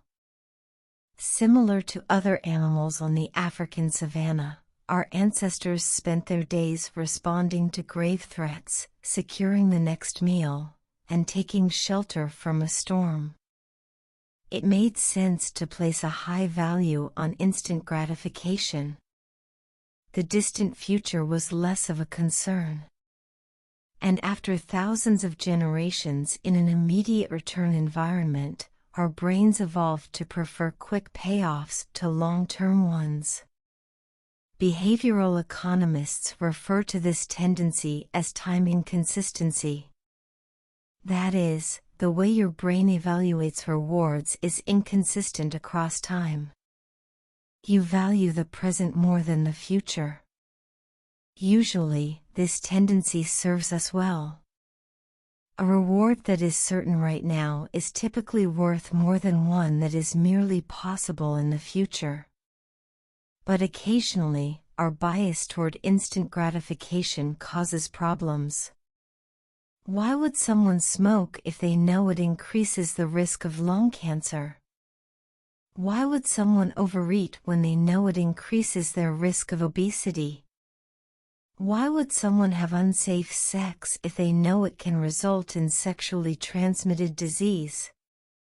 Once you understand how the brain prioritizes rewards, the answers become clear. The consequences of bad habits are delayed while the rewards are immediate. Smoking might kill you in 10 years, but it reduces stress and eases your nicotine cravings now. Overeating is harmful in the long run but appetizing in the moment. Sex, safe or not, provides pleasure right away. Disease and infection won't show up for days or weeks, even years. Every habit produces multiple outcomes across time. Unfortunately, these outcomes are often misaligned. With our bad habits, the immediate outcome usually feels good, but the ultimate outcome feels bad. With good habits, it is the reverse. The immediate outcome is unenjoyable, but the ultimate outcome feels good. The French economist Frédéric Bastiat explained the problem clearly when he wrote, "It almost always happens that when the immediate consequence is favorable, the later consequences are disastrous, and vice versa." Often, the sweeter the first fruit of a habit, the more bitter are its later fruits. Put another way, the costs of your good habits are in the present. The costs of your bad habits are in the future. The brain's tendency to prioritize the present moment means you can't rely on good intentions. When you make a plan to lose weight, write a book, or learn a language, you are actually making plans for your future self. And when you envision what you want your life to be like, it is easy to see the value in taking actions with long-term benefits. We all want better lives for our future selves. However, when the moment of decision arrives, instant gratification usually wins. You are no longer making a choice for future you, who dreams of being fitter or wealthier or happier. You are choosing for present you, who wants to be full, pampered, and entertained. As a general rule, the more immediate pleasure you get from an action, the more strongly you should question whether it aligns with your long-term goals. With a fuller understanding of what causes our brain to repeat some behaviors and avoid others, let's update the cardinal rule of behavior change: what is immediately rewarded is repeated. What is immediately punished is avoided. Our preference for instant gratification reveals an important truth about success.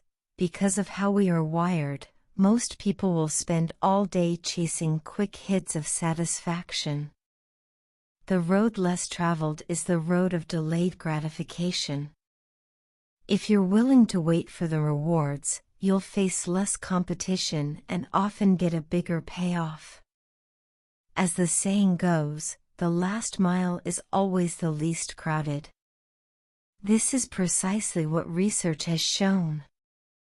People who are better at delaying gratification have higher SAT scores, lower levels of substance abuse, lower likelihood of obesity, better responses to stress, and superior social skills. We've all seen this play out in our own lives. If you delay watching television and get your homework done, you'll generally learn more and get better grades. If you don't buy desserts and chips at the store, you'll often eat healthier food when you get home. At some point, success in nearly every field requires you to ignore an immediate reward in favor of a delayed reward. Here's the problem: most people know that delaying gratification is the wise approach. They want the benefits of good habits, to be healthy, productive, at peace. But these outcomes are seldom top of mind at the decisive moment.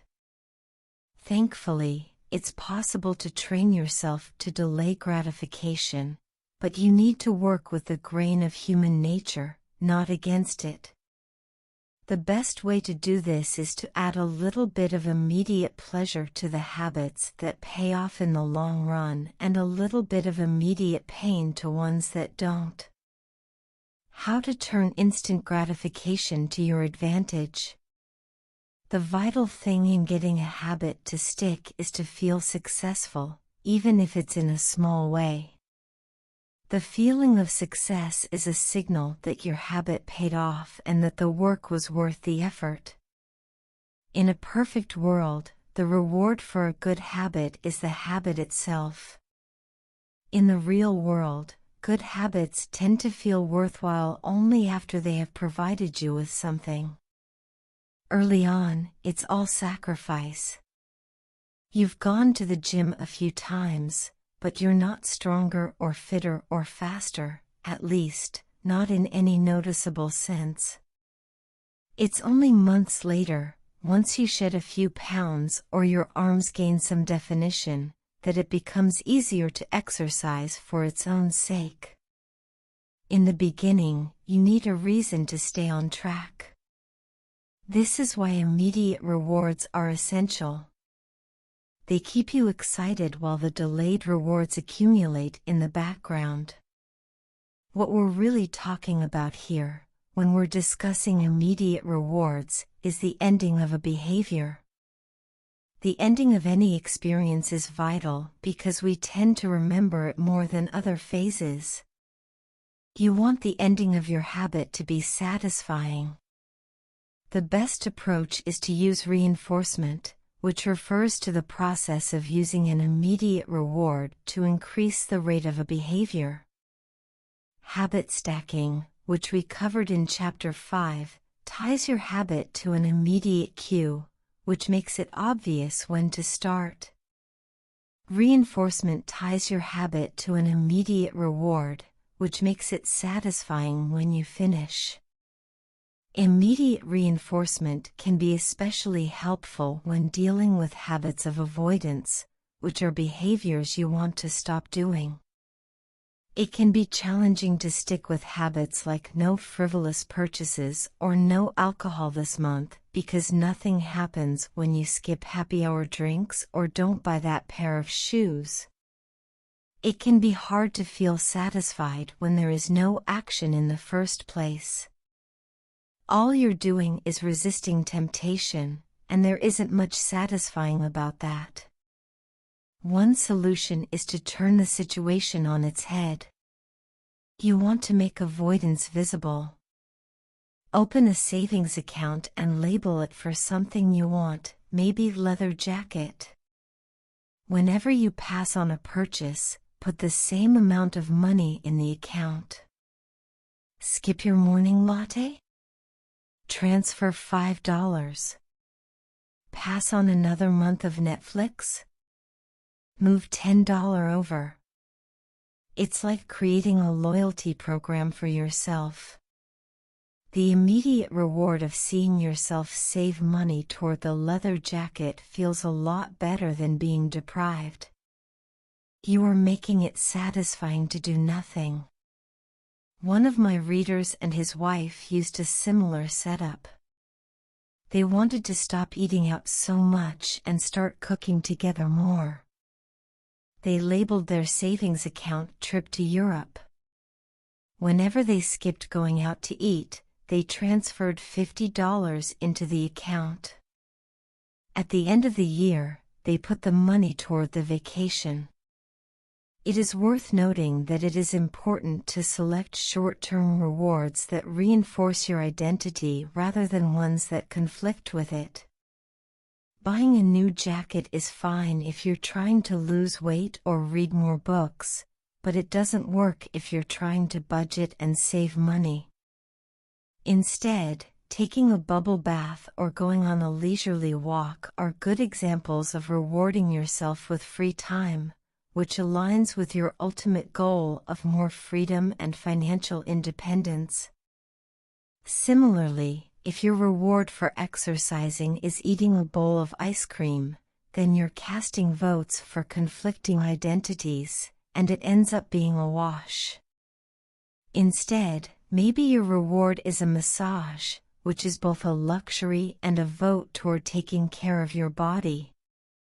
Now the short-term reward is aligned with your long-term vision of being a healthy person. Eventually, as intrinsic rewards like a better mood, more energy, and reduced stress kick in, you'll become less concerned with chasing the secondary reward. The identity itself becomes the reinforcer. You do it because it's who you are and it feels good to be you. The more a habit becomes part of your life, the less you need outside encouragement to follow through. Incentives can start a habit. Identity sustains a habit. That said, it takes time for the evidence to accumulate and a new identity to emerge. Immediate reinforcement helps maintain motivation in the short term while you're waiting for the long-term rewards to arrive. In summary, a habit needs to be enjoyable for it to last. Simple bits of reinforcement, like soap that smells great or toothpaste that has a refreshing mint flavor or seeing $50 hit your savings account, can offer the immediate pleasure you need to enjoy a habit. And change is easy when it is enjoyable. Chapter Summary. The fourth law of behavior change is make it satisfying. We are more likely to repeat a behavior when the experience is satisfying. The human brain evolved to prioritize immediate rewards over delayed rewards. The cardinal rule of behavior change: what is immediately rewarded is repeated. What is immediately punished is avoided. To get a habit to stick, you need to feel immediately successful, even if it's in a small way. The first 3 laws of behavior change: make it obvious, make it attractive, and make it easy, increase the odds that a behavior will be performed this time. The 4th law of behavior change, make it satisfying, increases the odds that a behavior will be repeated next time. Chapter 16: How to Stick with Good Habits Every Day. In 1993, a bank in Abbotsford, Canada, hired a 23-year-old stockbroker named Trent Dursmid. Abbotsford was a relatively small suburb, tucked away in the shadow of nearby Vancouver, where most of the big business deals were being made. Given the location, and the fact that Dursmid was a rookie, nobody expected too much of him. But he made brisk progress thanks to a simple daily habit. Dursmid began each morning with 2 jars on his desk.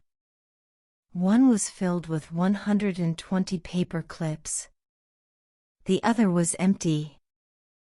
As soon as he settled in each day, he would make a sales call.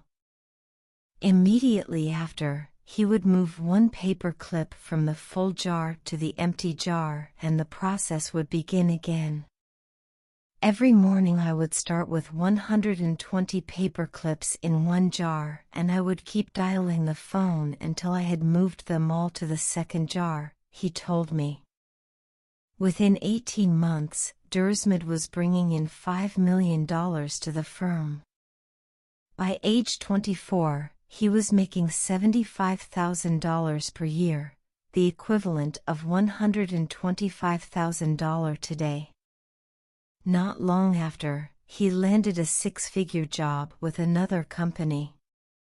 I like to refer to this technique as the paperclip strategy, and, over the years, I've heard from readers who have employed it in a variety of ways.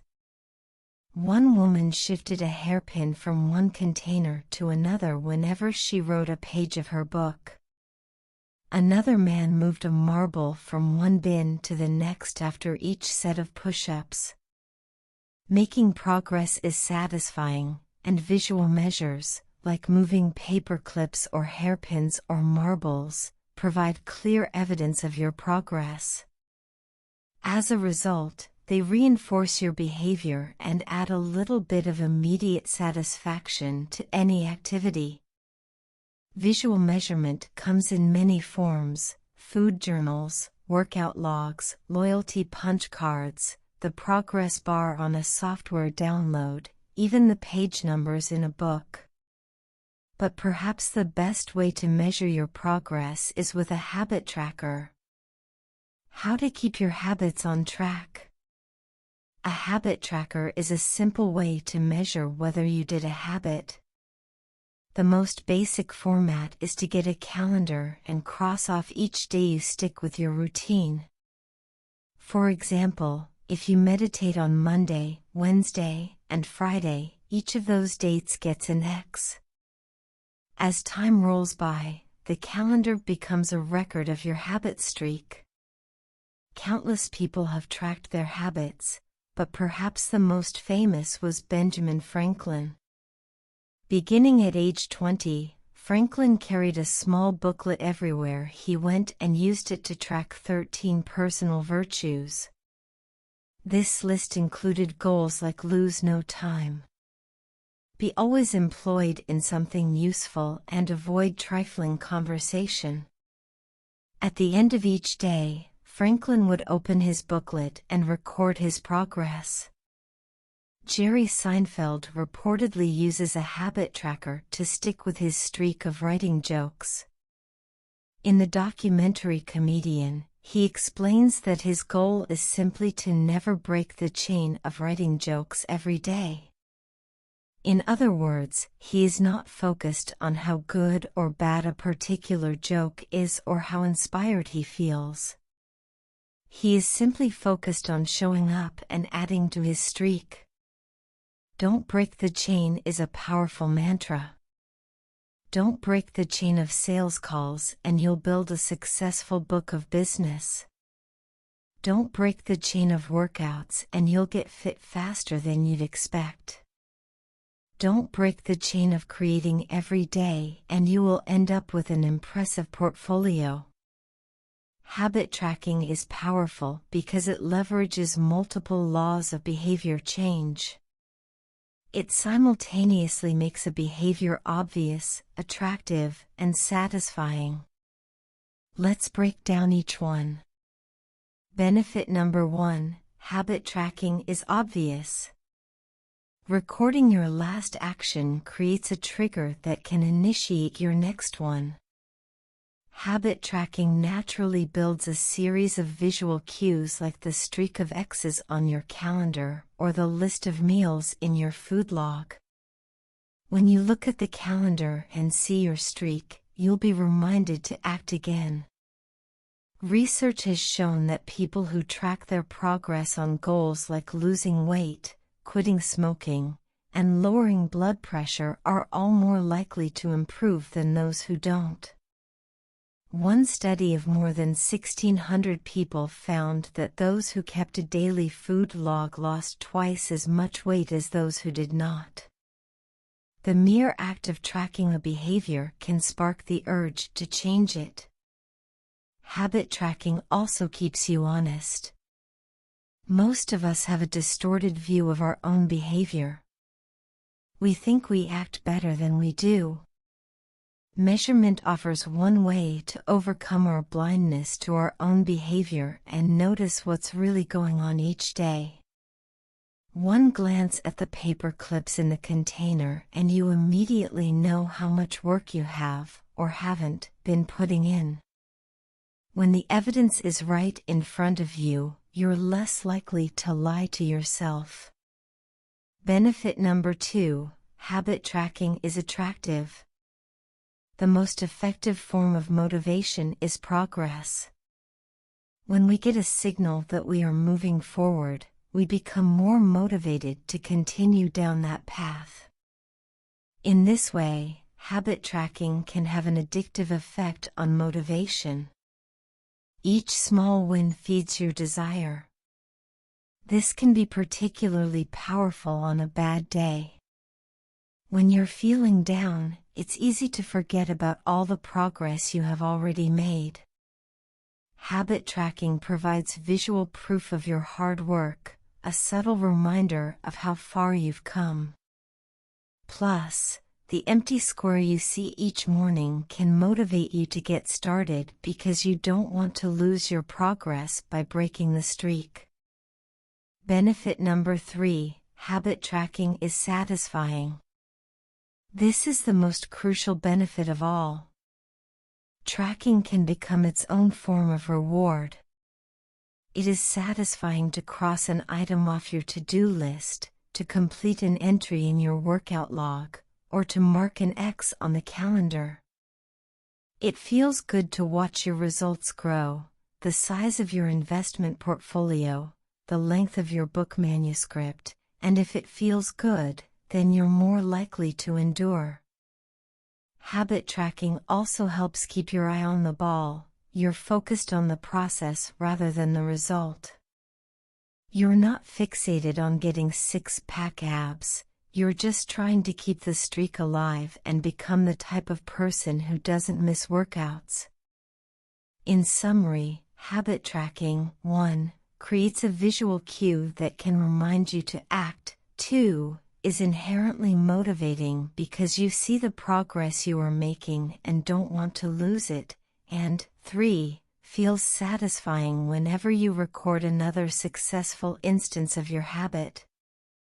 Furthermore, habit tracking provides visual proof that you are casting votes for the type of person you wish to become, which is a delightful form of immediate and intrinsic gratification. You may be wondering, if habit tracking is so useful, why have I waited so long to talk about it? Despite all the benefits, I've left this discussion until now for a simple reason: many people resist the idea of tracking and measuring. It can feel like a burden because it forces you into two habits, the habit you're trying to build and the habit of tracking it.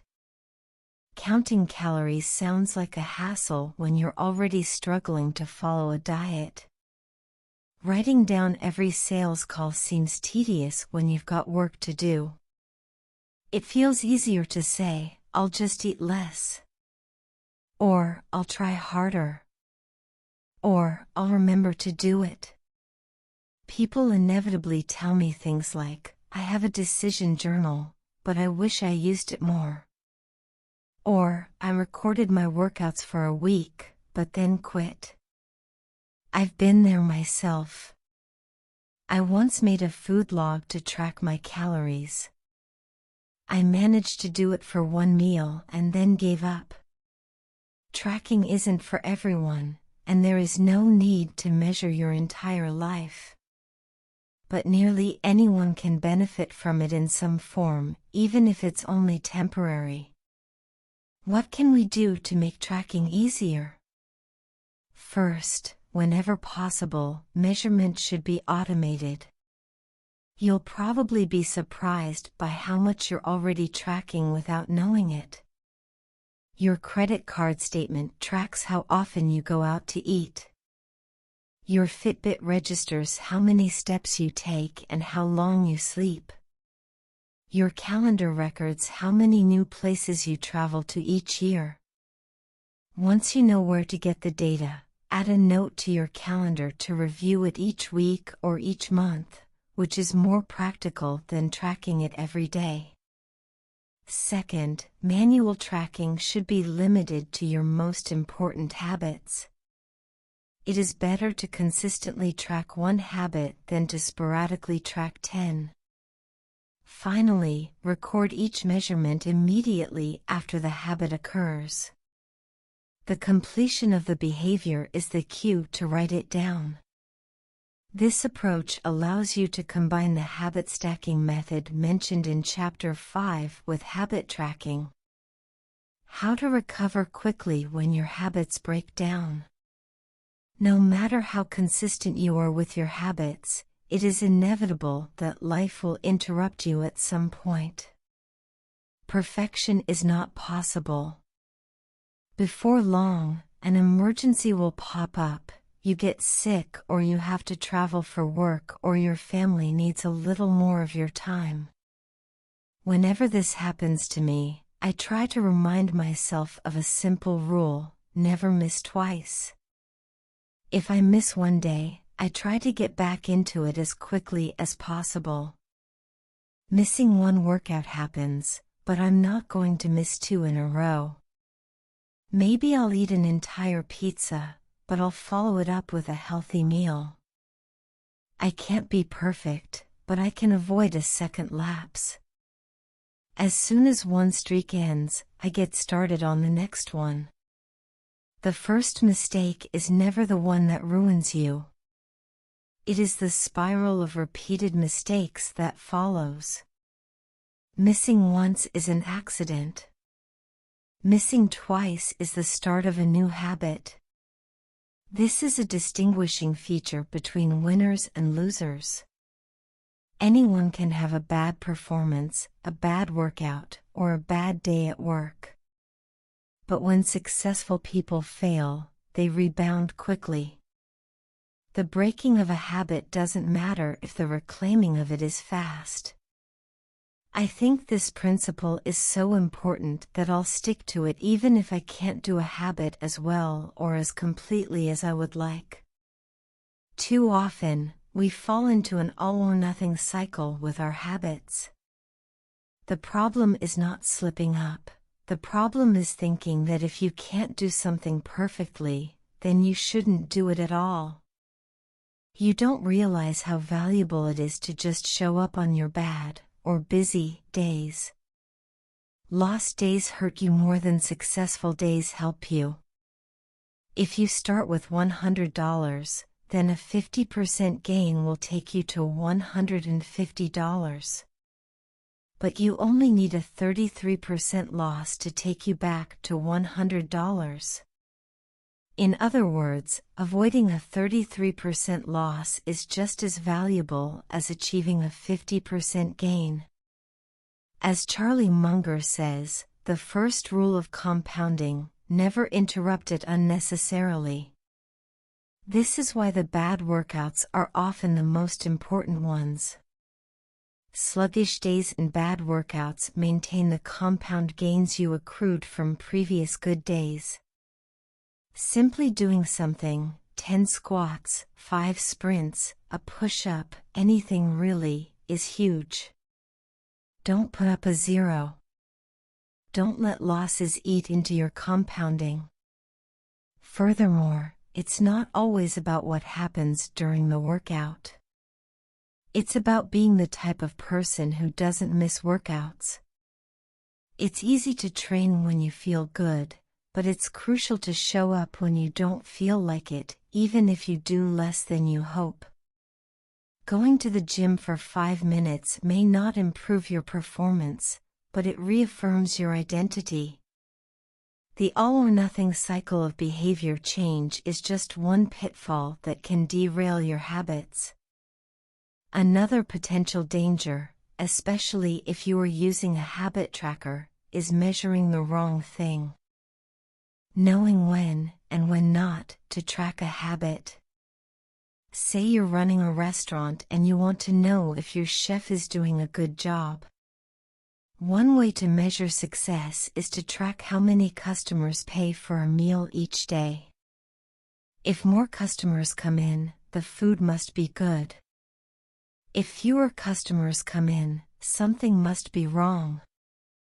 However, this one measurement, daily revenue, only gives a limited picture of what's really going on. Just because someone pays for a meal doesn't mean they enjoy the meal. Even dissatisfied customers are unlikely to dine and dash. In fact, if you're only measuring revenue, the food might be getting worse, but you're making up for it with marketing or discounts or some other method. Instead, it may be more effective to track how many customers finish their meal, or perhaps the percentage of customers who leave a generous tip. The dark side of tracking a particular behavior is that we become driven by the number rather than the purpose behind it. If your success is measured by quarterly earnings, you will optimize sales, revenue, and accounting for quarterly earnings. If your success is measured by a lower number on the scale, you will optimize for a lower number on the scale, even if that means embracing crash diets, juice cleanses, and fat loss pills. The human mind wants to win whatever game is being played. This pitfall is evident in many areas of life. We focus on working long hours instead of getting meaningful work done. We care more about getting 10,000 steps than we do about being healthy. We teach for standardized tests instead of emphasizing learning, curiosity, and critical thinking. In short, we optimize for what we measure. When we choose the wrong measurement, we get the wrong behavior. This is sometimes referred to as Goodhart's Law. Named after the economist Charles Goodhart, the principle states, when a measure becomes a target, it ceases to be a good measure. Measurement is only useful when it guides you and adds context to a larger picture, not when it consumes you. Each number is simply one piece of feedback in the overall system. In our data-driven world, we tend to overvalue numbers and undervalue anything ephemeral, soft, and difficult to quantify. We mistakenly think the factors we can measure are the only factors that exist. But just because you can measure something doesn't mean it's the most important thing. And just because you can't measure something doesn't mean it's not important at all. All of this to say, it's crucial to keep habit tracking in its proper place. It can feel satisfying to record a habit and track your progress, but the measurement is not the only thing that matters. Furthermore, there are many ways to measure progress, and sometimes it helps to shift your focus to something entirely different. This is why non-scale victories can be effective for weight loss. The number on the scale may be stubborn, so if you focus solely on that number, your motivation will sag. But you may notice that your skin looks better, or you wake up earlier, or your sex drive got a boost. All of these are valid ways to track your improvement. If you're not feeling motivated by the number on the scale, perhaps it's time to focus on a different measurement, one that gives you more signals of progress. No matter how you measure your improvement, habit tracking offers a simple way to make your habits more satisfying. Each measurement provides a little bit of evidence that you're moving in the right direction and a brief moment of immediate pleasure for a job well done. Chapter Summary. One of the most satisfying feelings is the feeling of making progress. A habit tracker is a simple way to measure whether you did a habit, like marking an X on a calendar. Habit trackers and other visual forms of measurement can make your habits satisfying by providing clear evidence of your progress. Don't break the chain. Try to keep your habit streak alive. Never miss twice. If you miss one day, try to get back on track as quickly as possible. Just because you can measure something doesn't mean it's the most important thing. Chapter 17: How an accountability partner can change everything. After serving as a pilot in World War II, Roger Fisher attended Harvard Law School and spent 34 years specializing in negotiation and conflict management.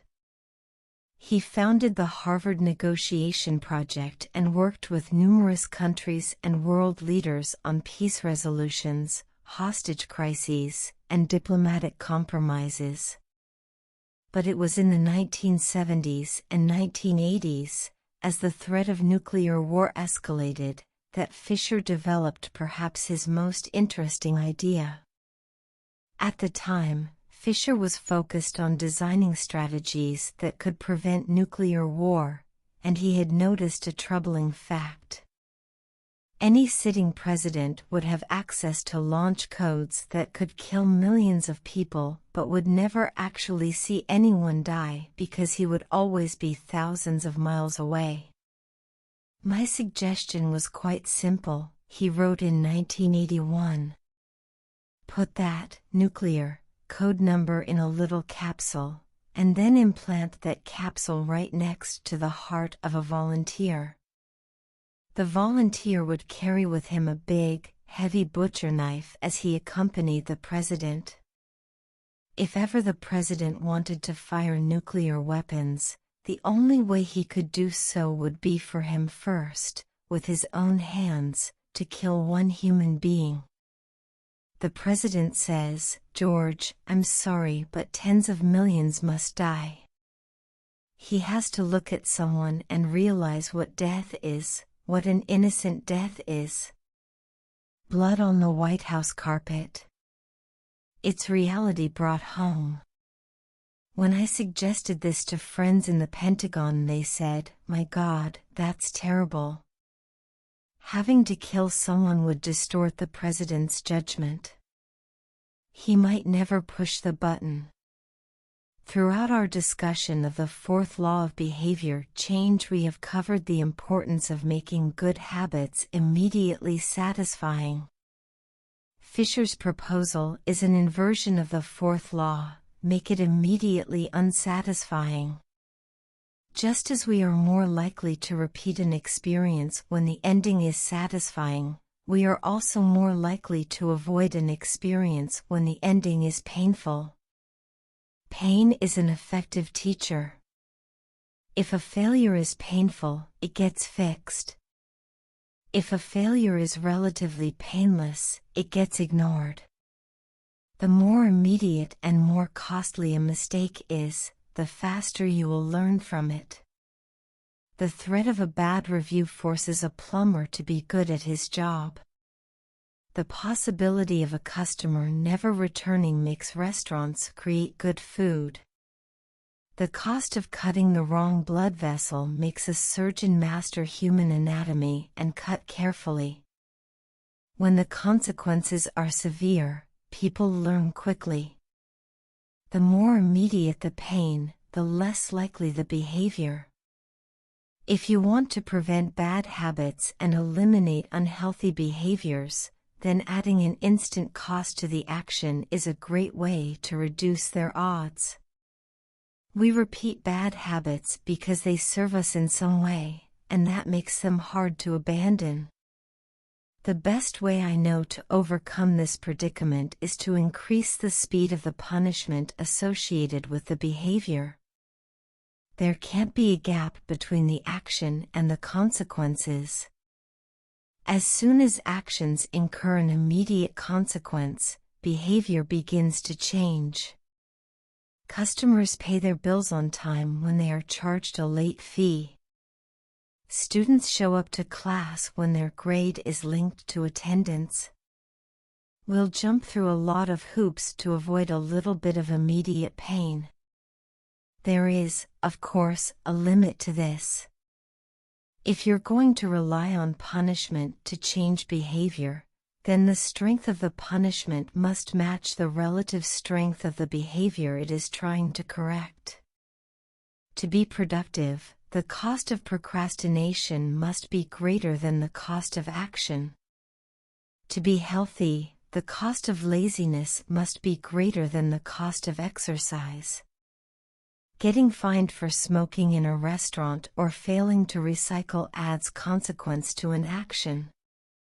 Behavior only shifts if the punishment is painful enough and reliably enforced.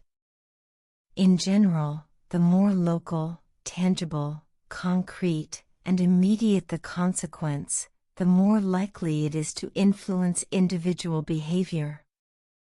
The more global, intangible, vague, and delayed the consequence, the less likely it is to influence individual behavior.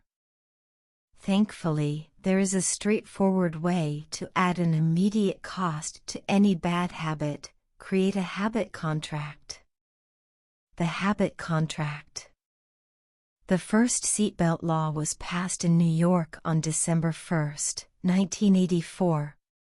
At the time, just 14% of people in the United States regularly wore a seatbelt, but that was all about to change. Within 5 years, over half of the nation had seatbelt laws. Today, wearing a seatbelt is enforceable by law in 49 of the 50 states. And it's not just the legislation, the number of people wearing seatbelts has changed dramatically as well. In 2016, over 88% of Americans buckled up each time they got in a car. In just over 30 years, there was a complete reversal in the habits of millions of people. Laws and regulations are an example of how government can change our habits by creating a social contract. As a society, we collectively agree to abide by certain rules and then enforce them as a group. Whenever a new piece of legislation impacts behavior, seatbelt laws, banning smoking inside restaurants, mandatory recycling, it is an example of a social contract shaping our habits.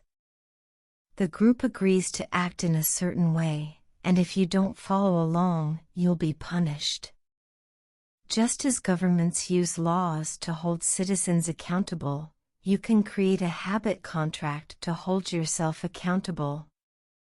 A habit contract is a verbal or written agreement in which you state your commitment to a particular habit and the punishment that will occur if you don't follow through.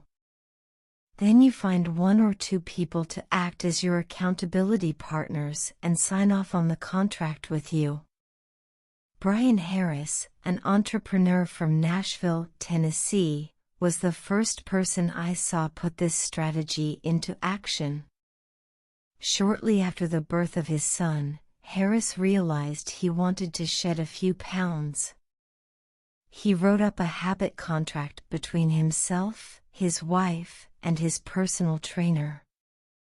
The first version read, Brian's #1 objective for Q1 of 2017 is to start eating correctly again so he feels better, looks better, and is able to hit his long-term goal of 200 pounds at 10% body fat. Below that statement, Harris laid out a roadmap for achieving his ideal outcome. Phase #1, get back to a strict low-carb diet in Q1.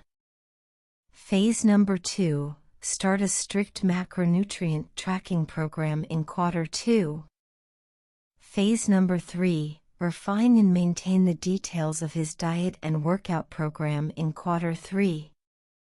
Finally, he wrote out each of the daily habits that would get him to his goal. For example, write down all food that he consumes each day and weigh himself each day. And then he listed the punishment if he failed. If Brian doesn't do these 2 items, then the following consequence will be enforced. He will have to dress up each workday and each Sunday morning for the rest of the quarter. Dress up is defined as not wearing jeans, t-shirts, hoodies, or shorts. He will also give Joey, his trainer, $200 to use as he sees fit if he misses 1 day of logging food.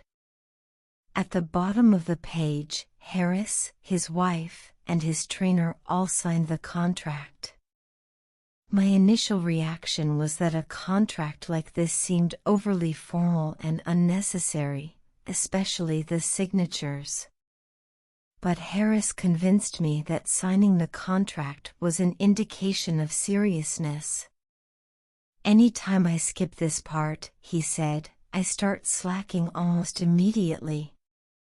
3 months later, after hitting his targets for Q1, Harris upgraded his goals. The consequences escalated, too. If he missed his carbohydrate and protein targets, he had to pay his trainer $100.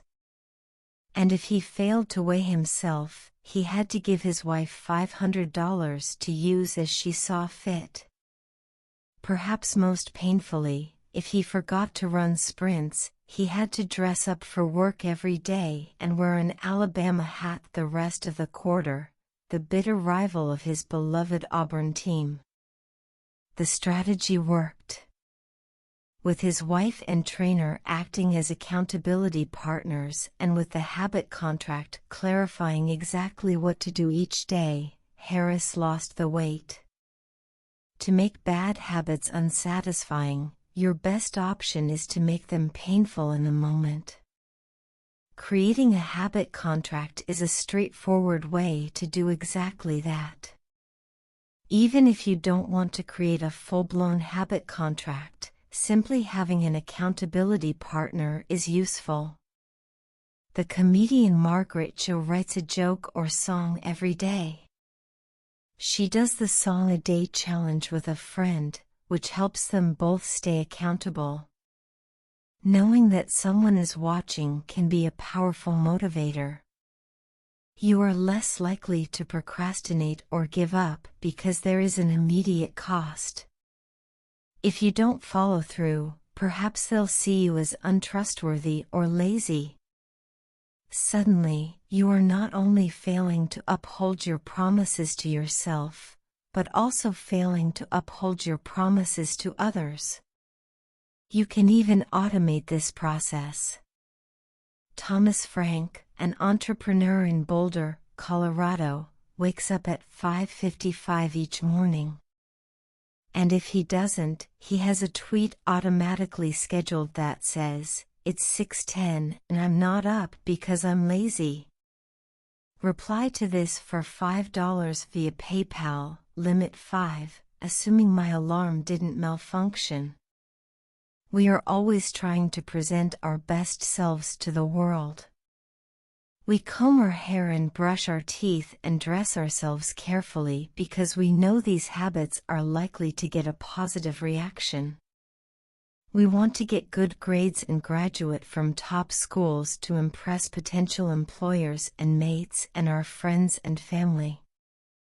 We care about the opinions of those around us because it helps if others like us.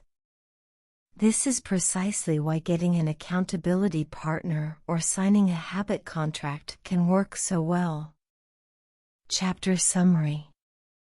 The inversion of the fourth law of behavior change is make it unsatisfying. We are less likely to repeat a bad habit if it is painful or unsatisfying. An accountability partner can create an immediate cost to inaction. We care deeply about what others think of us, and we do not want others to have a lesser opinion of us. A habit contract can be used to add a social cost to any behavior. It makes the costs of violating your promises public and painful.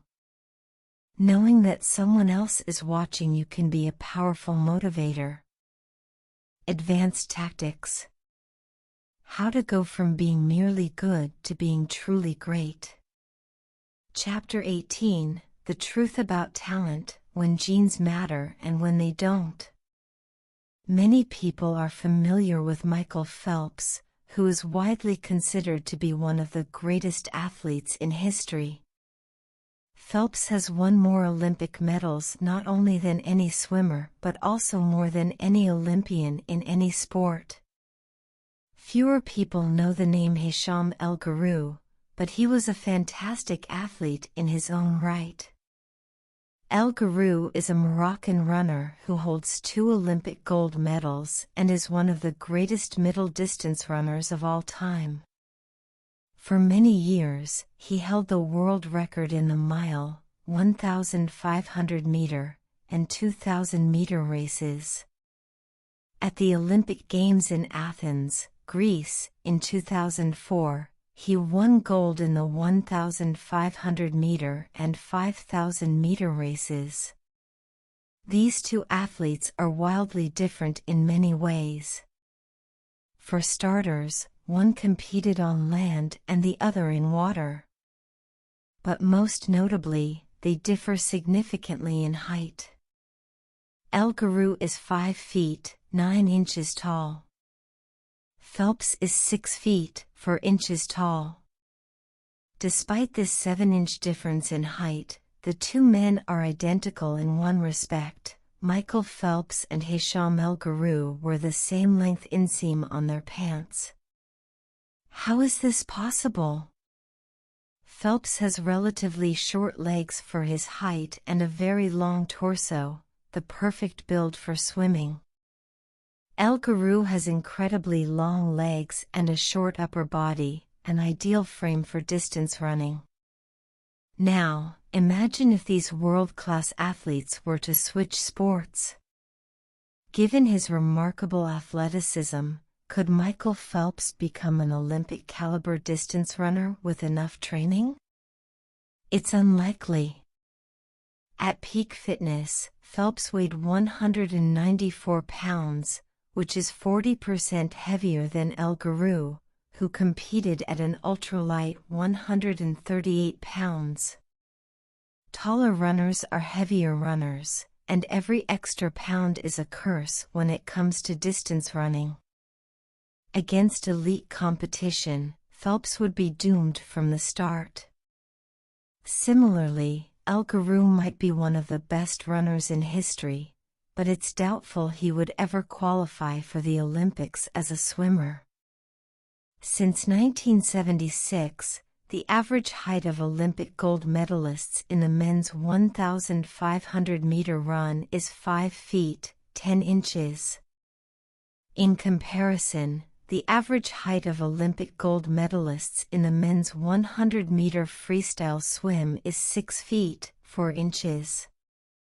Swimmers tend to be tall and have long backs and arms, which are ideal for pulling through the water.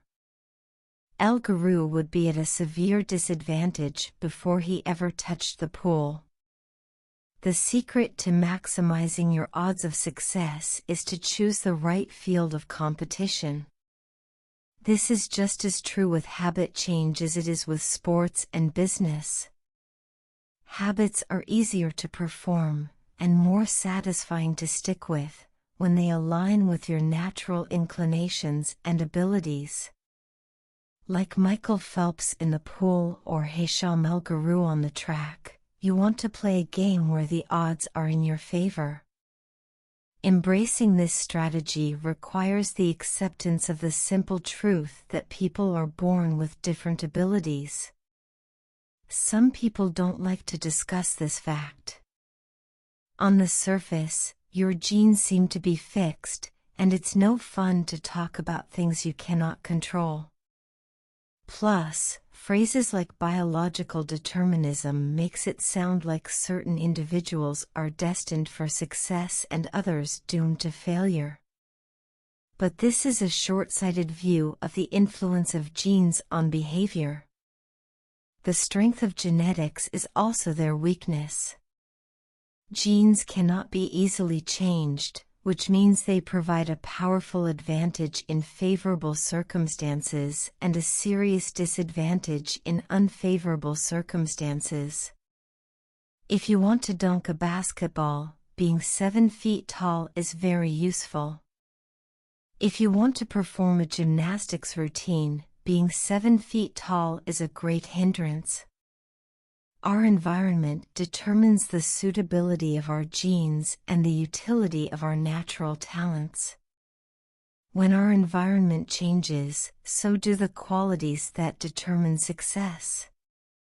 This is true not just for physical characteristics but for mental ones as well. I'm smart if you ask me about habits and human behavior, not so much when it comes to knitting, rocket propulsion, or guitar chords. Competence is highly dependent on context. The people at the top of any competitive field are not only well trained, they are also well suited to the task. And this is why, if you want to be truly great, selecting the right place to focus is crucial. In short, genes do not determine your destiny. They determine your areas of opportunity. As physician Gabor Mate notes, genes can predispose, but they don't predetermine. The areas where you are genetically predisposed to success are the areas where habits are more likely to be satisfying. The key is to direct your effort toward areas that both excite you and match your natural skills, to align your ambition with your ability. The obvious question is, how do I figure out where the odds are in my favor? How do I identify the opportunities and habits that are right for me? The first place we will look for an answer is by understanding your personality. How your personality influences your habits. Your genes are operating beneath the surface of every habit. Indeed, beneath the surface of every behavior. Genes have been shown to influence everything from the number of hours you spend watching television to your likelihood to marry or divorce to your tendency to get addicted to drugs, alcohol, or nicotine.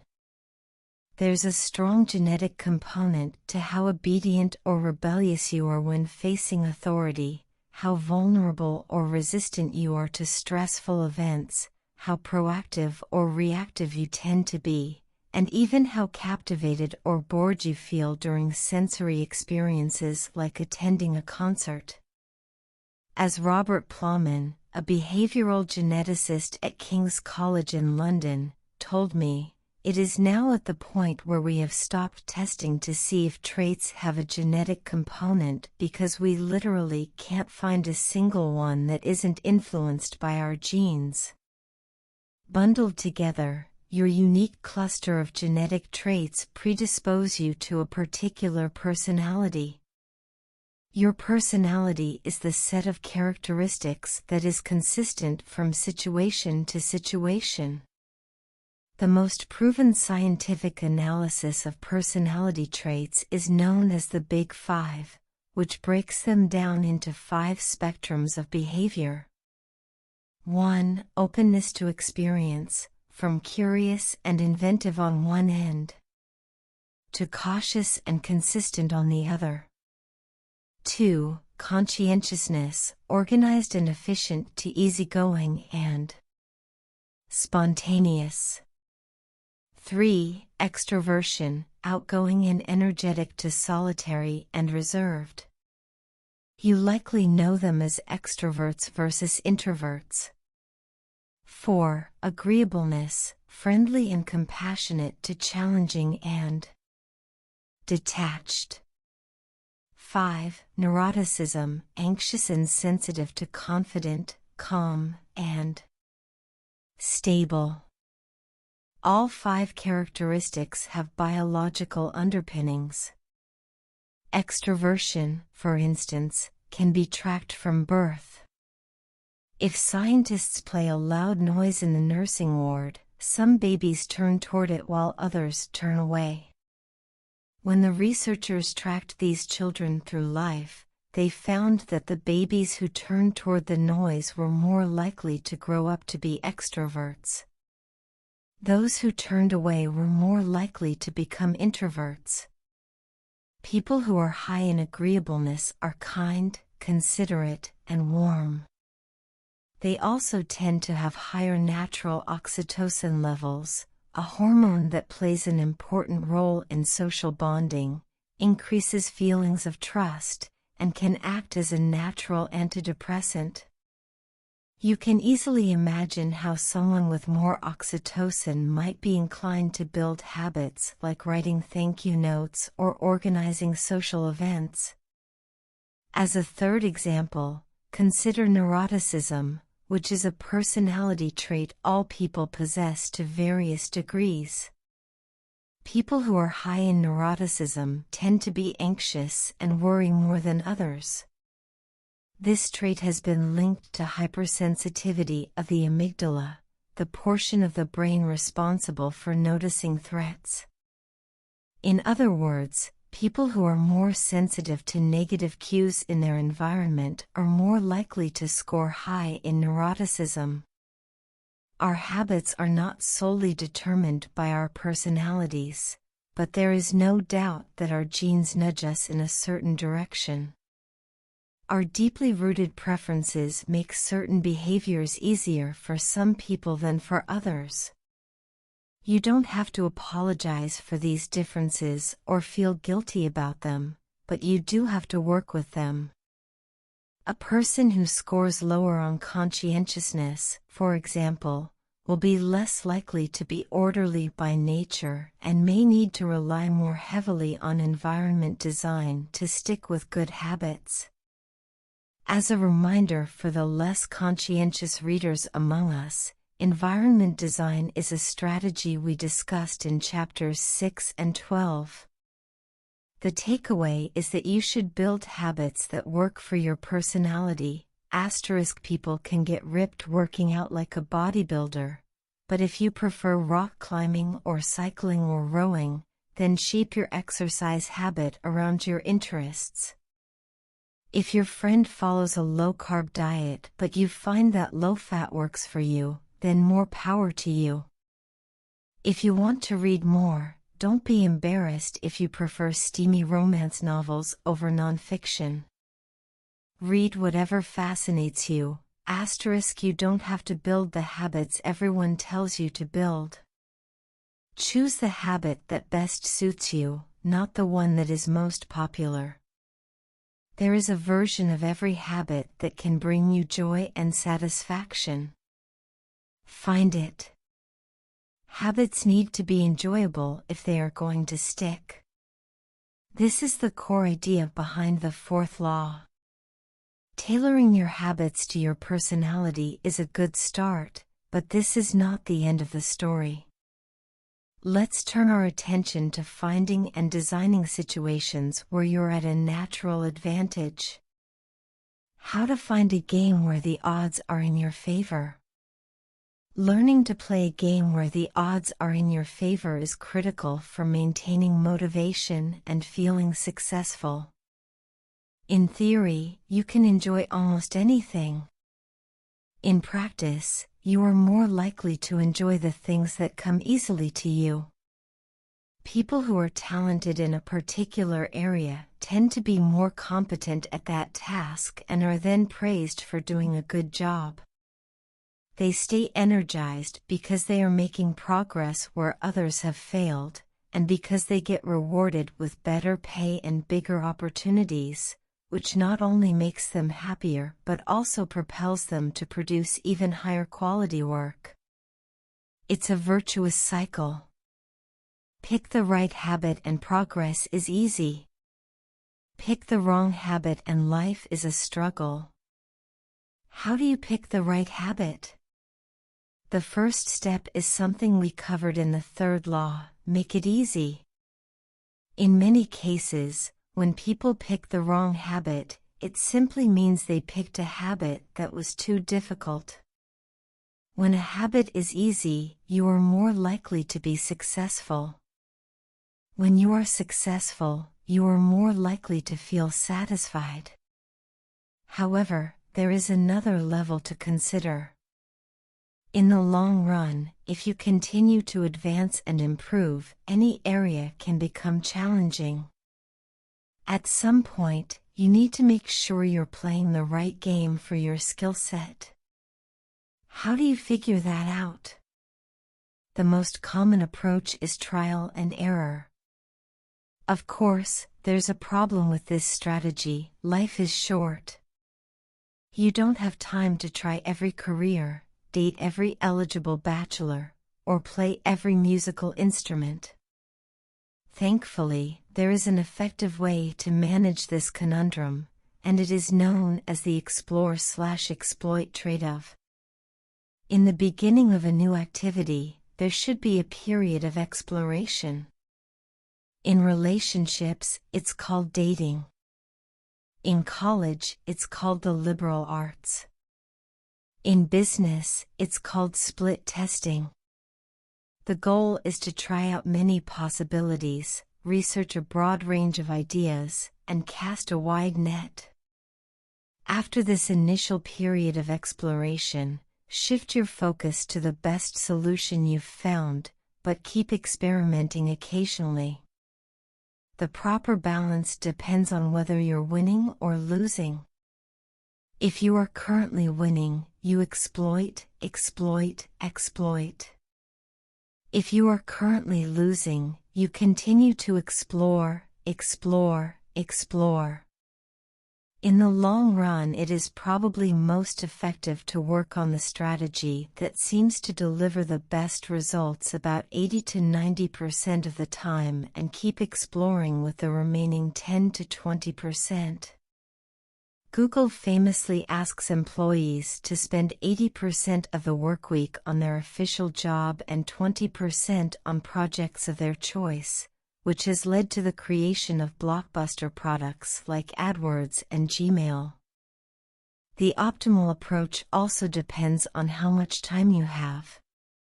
If you have a lot of time, like someone at the beginning of their career, it makes more sense to explore because once you find the right thing, you still have a good amount of time to exploit it.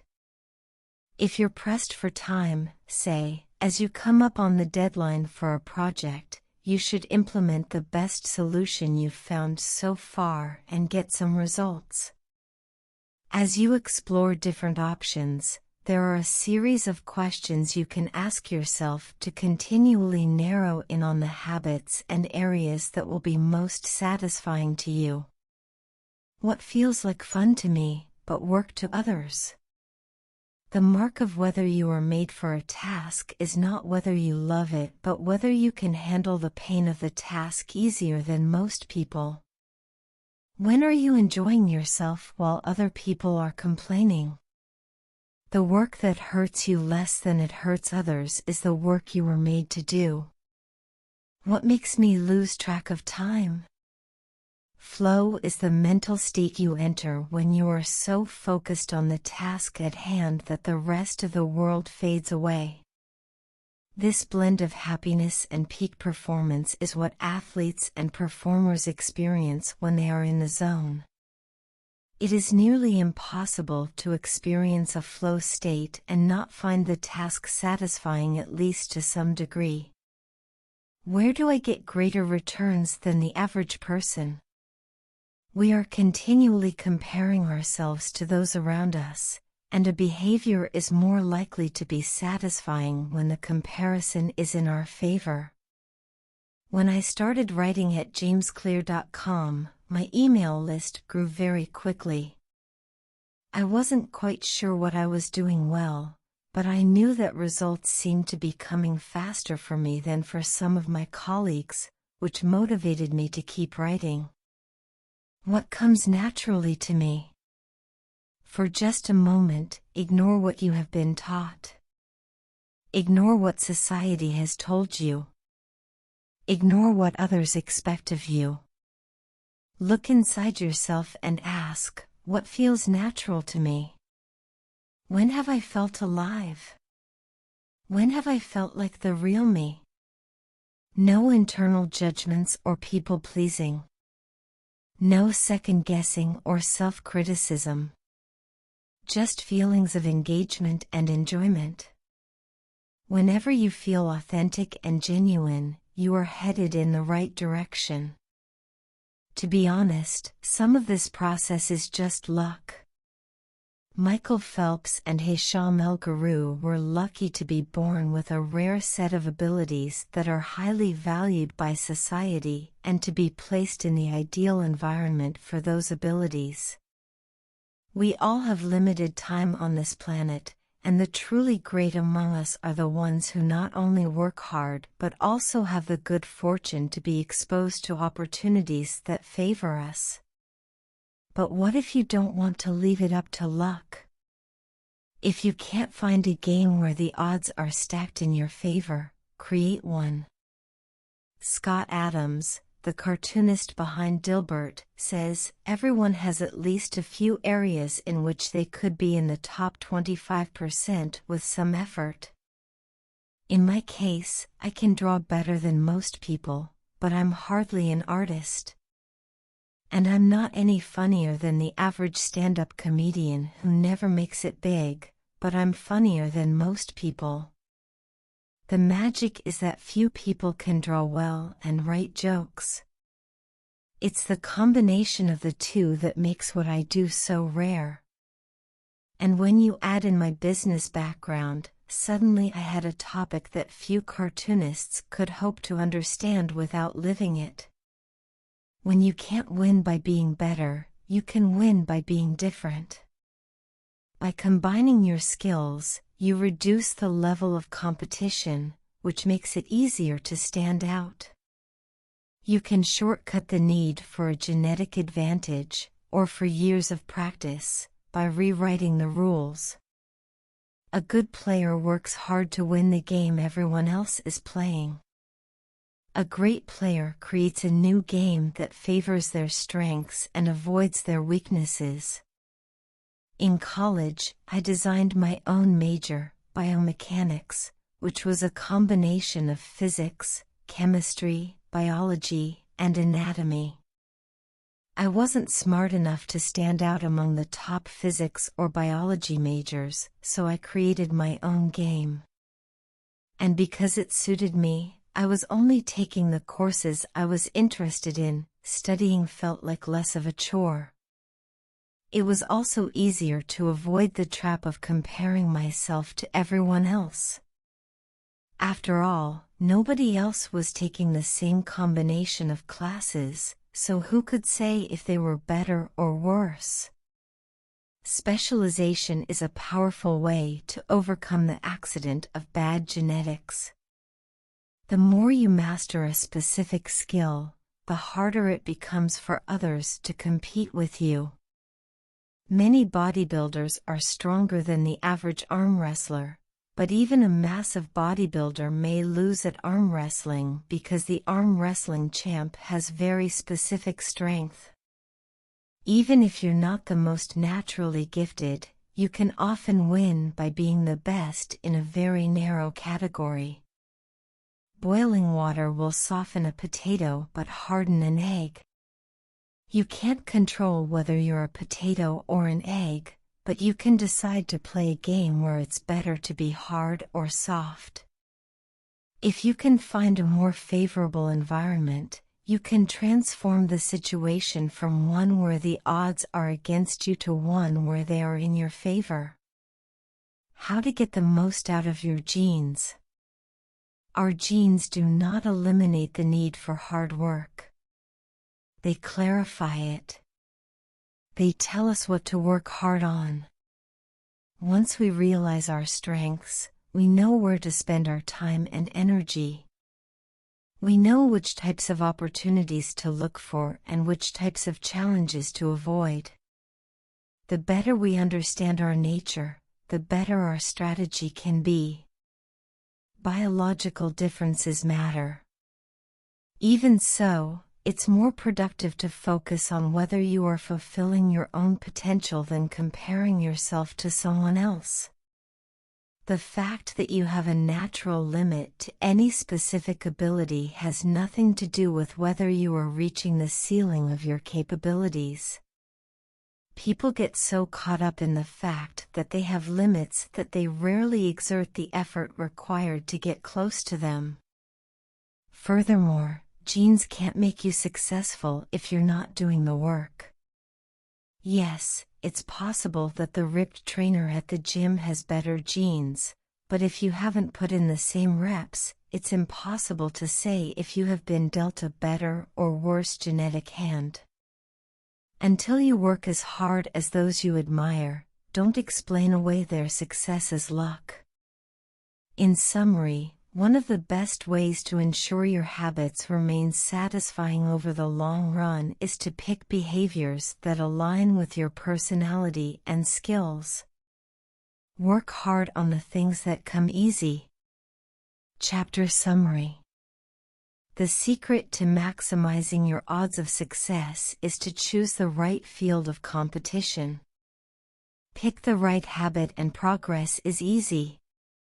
Pick the wrong habit and life is a struggle. Genes cannot be easily changed, which means they provide a powerful advantage in favorable circumstances and a serious disadvantage in unfavorable circumstances. Habits are easier when they align with your natural abilities. Choose the habits that best suit you. Play a game that favors your strengths. If you can't find a game that favors you, create one. Genes do not eliminate the need for hard work. They clarify it. They tell us what to work hard on. Chapter 19, The Goldilocks Rule: How to Stay Motivated in Life and Work.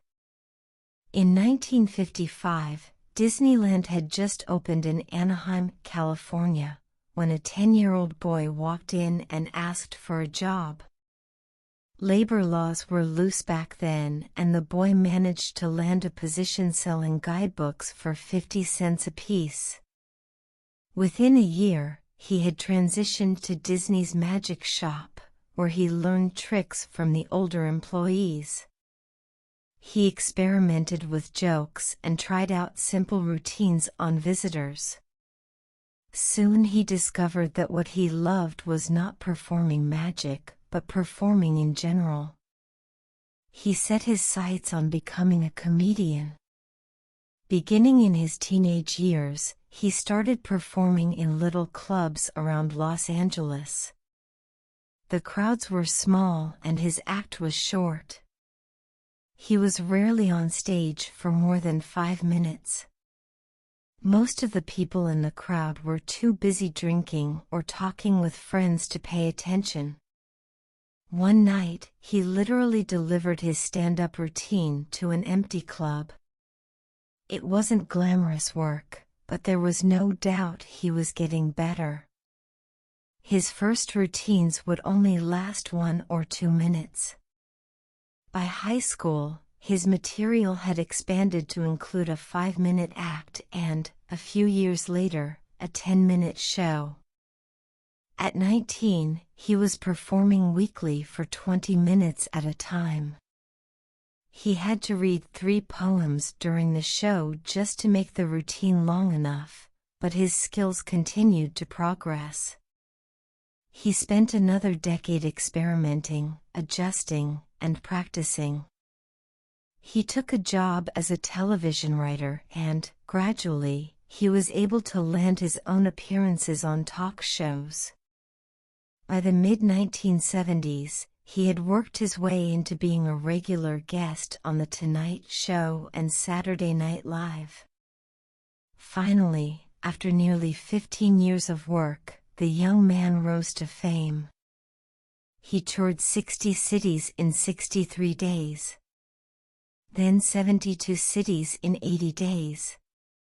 Then 85 cities in 90 days. He had 18,695 people attend one show in Ohio. Another 45,000 tickets were sold for his 3-day show in New York. He catapulted to the top of his genre and became one of the most successful comedians of his time. His name is Steve Martin. Martin's story offers a fascinating perspective on what it takes to stick with habits for the long run. Comedy is not for the timid. It is hard to imagine a situation that would strike fear into the hearts of more people than performing alone on stage and failing to get a single laugh. And yet Steve Martin faced this fear every week for 18 years. In his words, 10 years spent learning, 4 years spent refining, and 4 years as a wild success. Why is it that some people, like Martin, stick with their habits, whether practicing jokes or drawing cartoons or playing guitar, while most of us struggle to stay motivated? How do we design habits that pull us in rather than ones that fade away? Scientists have been studying this question for many years. While there is still much to learn, one of the most consistent findings is that the way to maintain motivation and achieve peak levels of desire is to work on tasks of just manageable difficulty. The human brain loves a challenge, but only if it is within an optimal zone of difficulty. If you love tennis and try to play a serious match against a 4-year-old, you will quickly become bored. It's too easy. You'll win every point. In contrast, if you play a professional tennis player like Roger Federer or Serena Williams, you will quickly lose motivation because the match is too difficult. Now consider playing tennis against someone who is your equal. As the game progresses, you win a few points and you lose a few. You have a good chance of winning, but only if you really try. Your focus narrows, distractions fade away, and you find yourself fully invested in the task at hand. This is a challenge of just manageable difficulty, and it is a prime example of the Goldilocks rule. The Goldilocks rule states that humans experience peak motivation when working on tasks that are right on the edge of their current abilities. Not too hard. Not too easy. Just right. Martin's comedy career is an excellent example of the Goldilocks rule in practice. Each year, he expanded his comedy routine, but only by a minute or two. He was always adding new material, but he also kept a few jokes that were guaranteed to get laughs. There were just enough victories to keep him motivated and just enough mistakes to keep him working hard. When you're starting a new habit, it's important to keep the behavior as easy as possible so you can stick with it even when conditions aren't perfect. This is an idea we covered in detail while discussing the third law of behavior change. Once a habit has been established, however, it's important to continue to advance in small ways. These little improvements and new challenges keep you engaged. And if you hit the Goldilocks zone just right, you can achieve a flow state. A flow state is the experience of being in the zone and fully immersed in an activity. Scientists have tried to quantify this feeling. They found that to achieve a state of flow, a task must be roughly 4% beyond your current ability. In real life, it's typically not feasible to quantify the difficulty of an action in this way. But the core idea of the Goldilocks rule remains: working on challenges of just manageable difficulty, something on the perimeter of your ability, seems crucial for maintaining motivation. Improvement requires a delicate balance. You need to regularly search for challenges that push you to your edge while continuing to make enough progress to stay motivated. Behaviors need to remain novel in order for them to stay attractive and satisfying. Without variety, we get bored. And boredom is perhaps the greatest villain on the quest for self-improvement. How to stay focused when you get bored working on your goals. After my baseball career ended, I was looking for a new sport. I joined a weightlifting team, and one day an elite coach visited our gym. He had worked with thousands of athletes during his long career, including a few Olympians. I introduced myself and we began talking about the process of improvement. What's the difference between the best athletes and everyone else? I asked. What do the really successful people do that most don't? He mentioned the factors you might expect: genetics, luck, talent. But then he said something I wasn't expecting: at some point it comes down to who can handle the boredom of training every day, doing the same lifts over and over and over.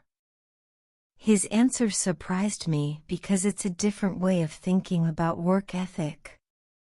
People talk about getting amped up to work on their goals. Whether it's business or sports or art, you hear people say things like, "It all comes down to passion." Or, "You have to really want it." As a result, many of us get depressed when we lose focus or motivation because we think that successful people have some bottomless reserve of passion. But this coach was saying that really successful people feel the same lack of motivation as everyone else. The difference is that they still find a way to show up despite the feelings of boredom. Mastery requires practice. But the more you practice something, the more boring and routine it becomes. Once the beginner gains have been made and we learn what to expect, our interest starts to fade. Sometimes it happens even faster than that. All you have to do is hit the gym a few days in a row or publish a couple of blog posts on time, and letting one day slip doesn't feel like much. Things are going well. It's easy to rationalize taking a day off because you're in a good place. The greatest threat to success is not failure but boredom. We get bored with habits because they stop delighting us. The outcome becomes expected. And as our habits become ordinary, we start derailing our progress to seek novelty. Perhaps this is why we get caught up in a never-ending cycle, jumping from one workout to the next, one diet to the next, one business idea to the next. As soon as we experience the slightest dip in motivation, we begin seeking a new strategy, even if the old one was still working. As Machiavelli noted, men desire novelty to such an extent that those who are doing well wish for a change as much as those who are doing badly. Perhaps this is why many of the most habit-forming products are those that provide continuous forms of novelty. Video games provide visual novelty. Porn provides sexual novelty. Junk foods provide culinary novelty. Each of these experiences offer continual elements of surprise. In psychology, this is known as a variable reward. Slot machines are the most common real-world example. A gambler hits the jackpot every now and then, but not at any predictable interval. The pace of rewards varies. This variance leads to the greatest spike of dopamine, enhances memory recall, and accelerates habit formation.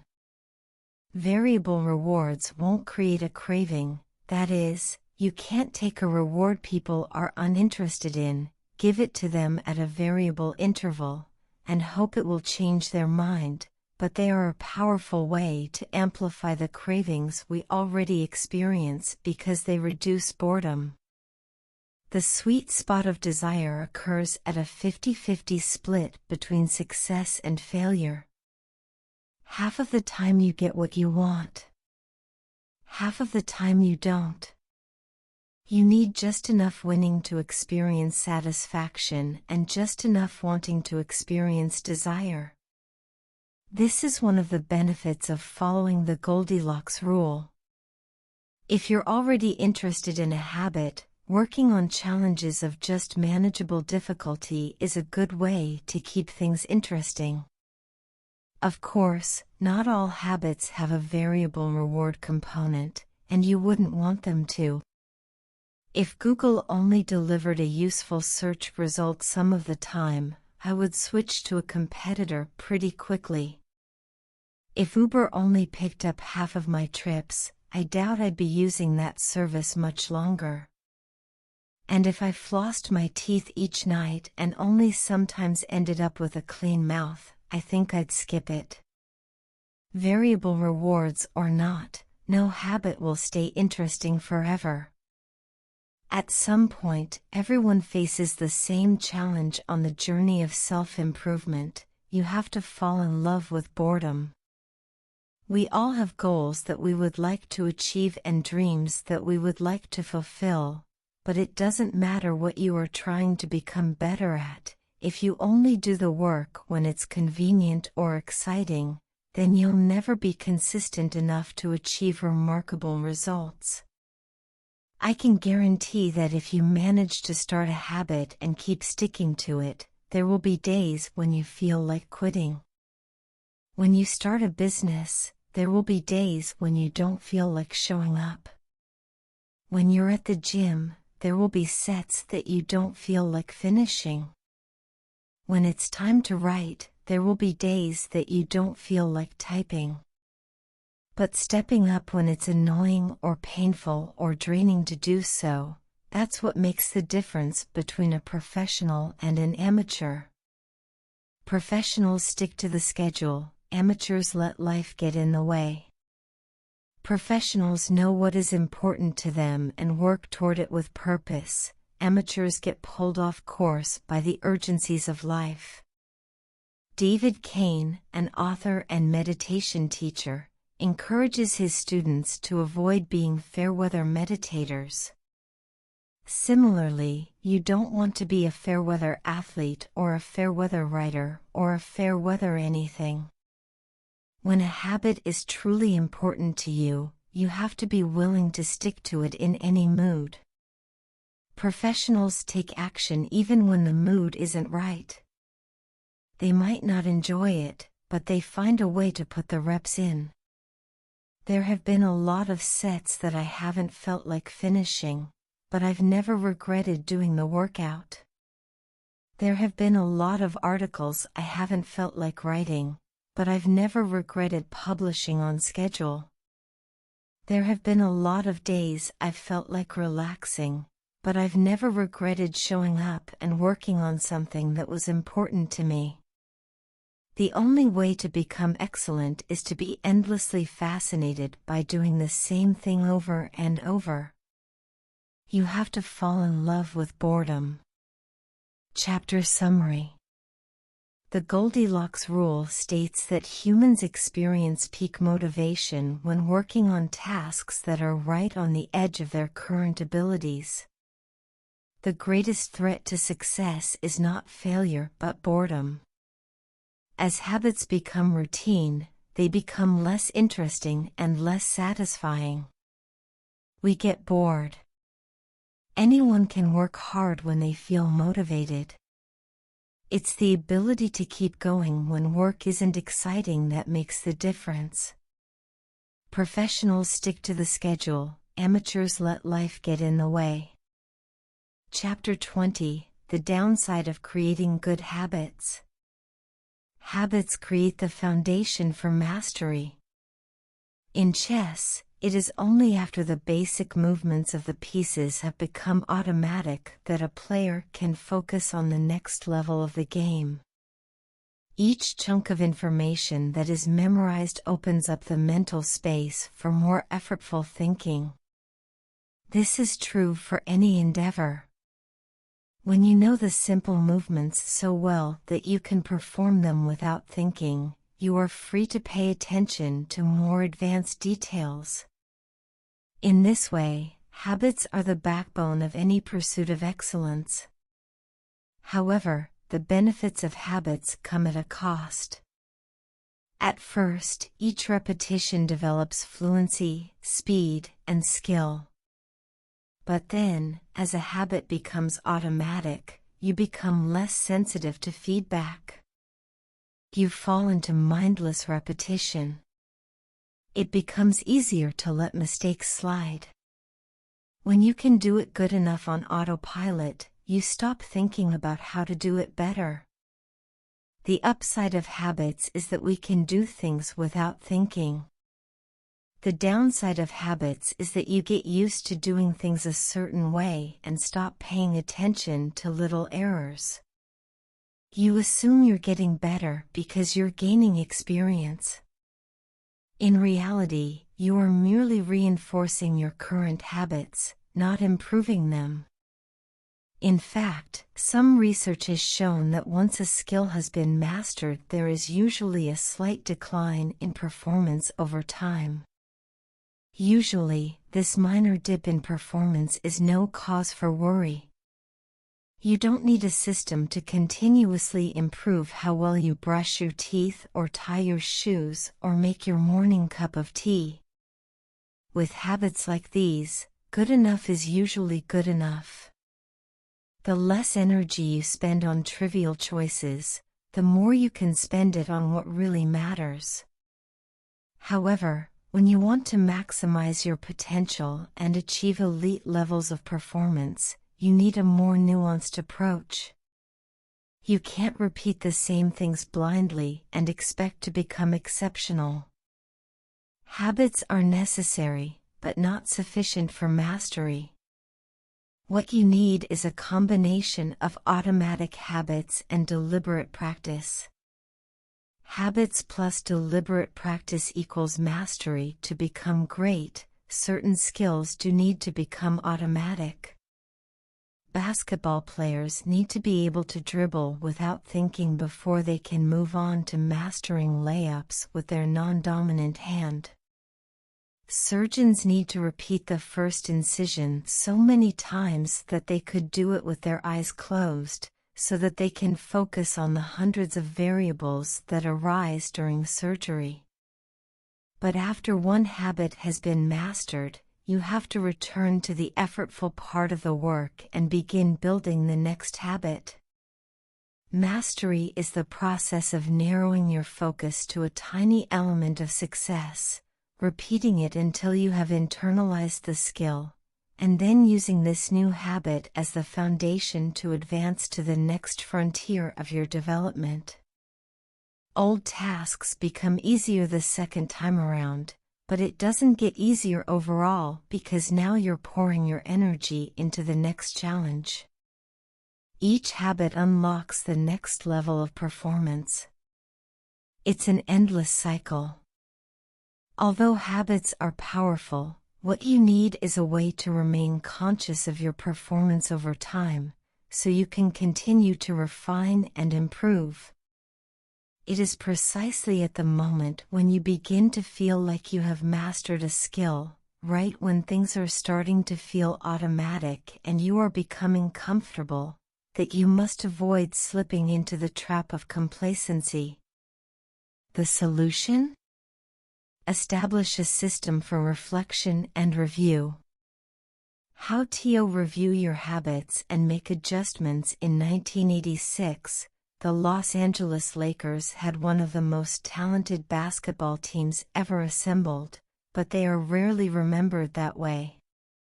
The team started the 1985 to 1986 NBA season with an astounding 29-5 record. The pundits were saying that we might be the best team in the history of basketball, head coach Pat Riley said after the season. Surprisingly, the Lakers stumbled in the 1986 playoffs and suffered a season-ending defeat in the Western Conference Finals. The best team in the history of basketball didn't even play for the NBA championship. After that blow, Riley was tired of hearing about how much talent his players had and about how much promise his team held. He didn't want to see flashes of brilliance followed by a gradual fade in performance. He wanted the Lakers to play up to their potential, night after night. In the summer of 1986, he created a plan to do exactly that, a system that he called the Career Best Effort Program, or CBE. When players first joined the Lakers, Riley explained, "We track their basketball statistics all the way back to high school. I call this taking their number. We look for an accurate gauge of what a player can do, then build him into our plan for the team, based on the notion that he will maintain and then improve upon his averages." After determining a player's baseline level of performance, Riley added a key step. He asked each player to improve their output by at least 1% over the course of the season. If they succeeded, it would be a CBE, or Career Best Effort. Similar to the British cycling team that we discussed in Chapter 1, the Lakers sought peak performance by getting slightly better each day. Riley was careful to point out that CBE was not merely about points or statistics but about giving your best effort spiritually and mentally and physically. Players got credit for allowing an opponent to run into you when you know that a foul will be called against him, diving for loose balls, going after rebounds whether you are likely to get them or not, helping a teammate when the player he's guarding has surged past him, and other unsung hero deeds. As an example, let's say that Magic Johnson, the Lakers' star player at the time, had 11 points, 8 rebounds, 12 assists, 2 steals, and 5 turnovers in a game. Magic also got credit for an unsung hero deed by diving after a loose ball, +1. Finally, he played a total of 33 minutes in this imaginary game. The positive numbers, 11 plus 8 plus 12 plus 2 plus 1, add up to 34. Then, we subtract the 5 turnovers, 34 to 5, to get 29. Finally, we divide 29 by 33 minutes played. 29 divided by 33 is equal to 0.879. Magic's CBE number here would be 879. This number was calculated for all of a player's games, and it was the average CBE that a player was asked to improve by 1% over the season. Riley compared each player's current CBE to not only their past performances but also those of other players in the league. As Riley put it, we rank team members alongside league opponents who play the same position and have similar role definitions. Sportswriter Jackie McMullen noted, Riley trumpeted the top performers in the league in bold lettering on the blackboard each week and measured them against the corresponding players on his own roster. Solid, reliable players generally rated a score in the 600s, while elite players scored at least 800. Magic Johnson, who submitted 138 triple-doubles in his career, often scored over 1,000. The Lakers also emphasized year-over-year progress by making historical comparisons of CBE data. Riley said, "We stacked the month of November 1986 next to November 1985, and showed the players whether they were doing better or worse than at the same point last season. Then we showed them how their performance figures for December 1986 stacked up against November's." The Lakers rolled out CBE in October 1986. 8 months later, they were NBA champions. The following year, Pat Riley led his team to another title as the Lakers became the first team in 20 years to win back-to-back NBA championships. Afterward, he said, "Sustaining an effort is the most important thing for any enterprise. The way to be successful is to learn how to do things right, then do them the same way every time." The CBE program is a prime example of the power of reflection and review. The Lakers were already talented. CBE helped them get the most out of what they had, and made sure their habits improved rather than declined. Reflection and review enables the long-term improvement of all habits because it makes you aware of your mistakes and helps you consider possible paths for improvement. Without reflection, we can make excuses, create rationalizations, and lie to ourselves. We have no process for determining whether we are performing better or worse compared to yesterday. Top performers in all fields engage in various types of reflection and review, and the process doesn't have to be complex. Kenyan runner Eliud Kipchoge is one of the greatest marathoners of all time and an Olympic gold medalist. He still takes notes after every practice in which he reviews his training for the day and searches for areas that can be improved. Similarly, gold medal swimmer Katie Ledecky records her wellness on a scale of 1 to 10 and includes notes on her nutrition and how well she slept. She also records the times posted by other swimmers. At the end of each week, her coach goes over her notes and adds his thoughts. It's not just athletes either. When comedian Chris Rock is preparing fresh material, he will first appear at small nightclubs dozens of times and test hundreds of jokes. He brings a notepad on stage and records which bits go over well and where he needs to make adjustments. The few killer lines that survive will form the backbone of his new show. I know of executives and investors who keep a decision journal in which they record the major decisions they make each week, why they made them, and what they expect the outcome to be. They review their choices at the end of each month or year to see where they were correct and where they went wrong. Improvement is not just about learning habits, it's also about fine-tuning them. Reflection and review ensures that you spend your time on the right things and make course corrections whenever necessary, like Pat Riley adjusting the effort of his players on a nightly basis. You don't want to keep practicing a habit if it becomes ineffective. Personally, I employ two primary modes of reflection and review. Each December, I perform an annual review, in which I reflect on the previous year.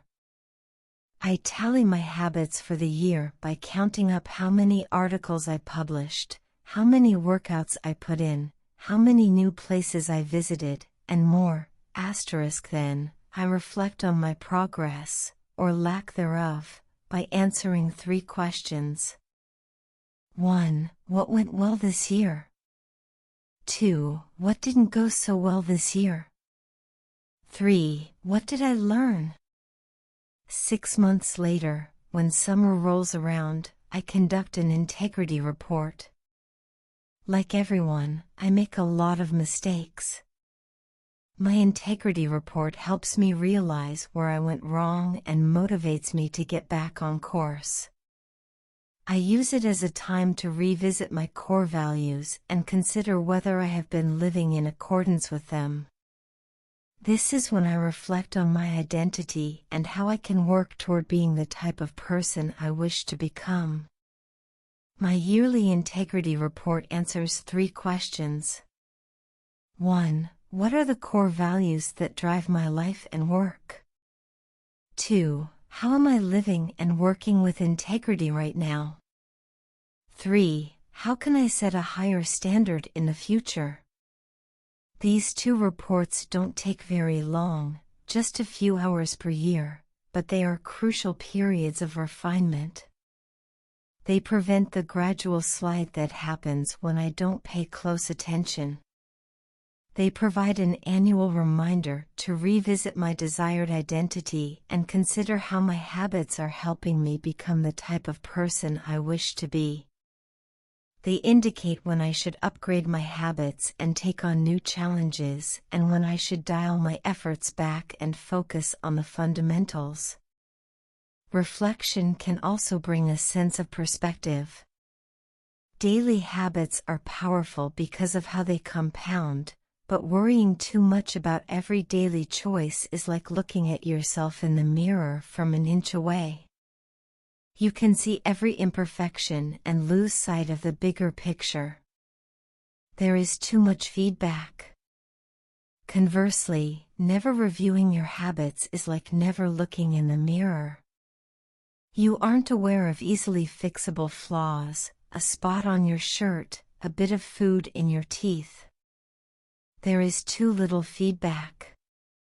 Periodic reflection and review is like viewing yourself in the mirror from a conversational distance.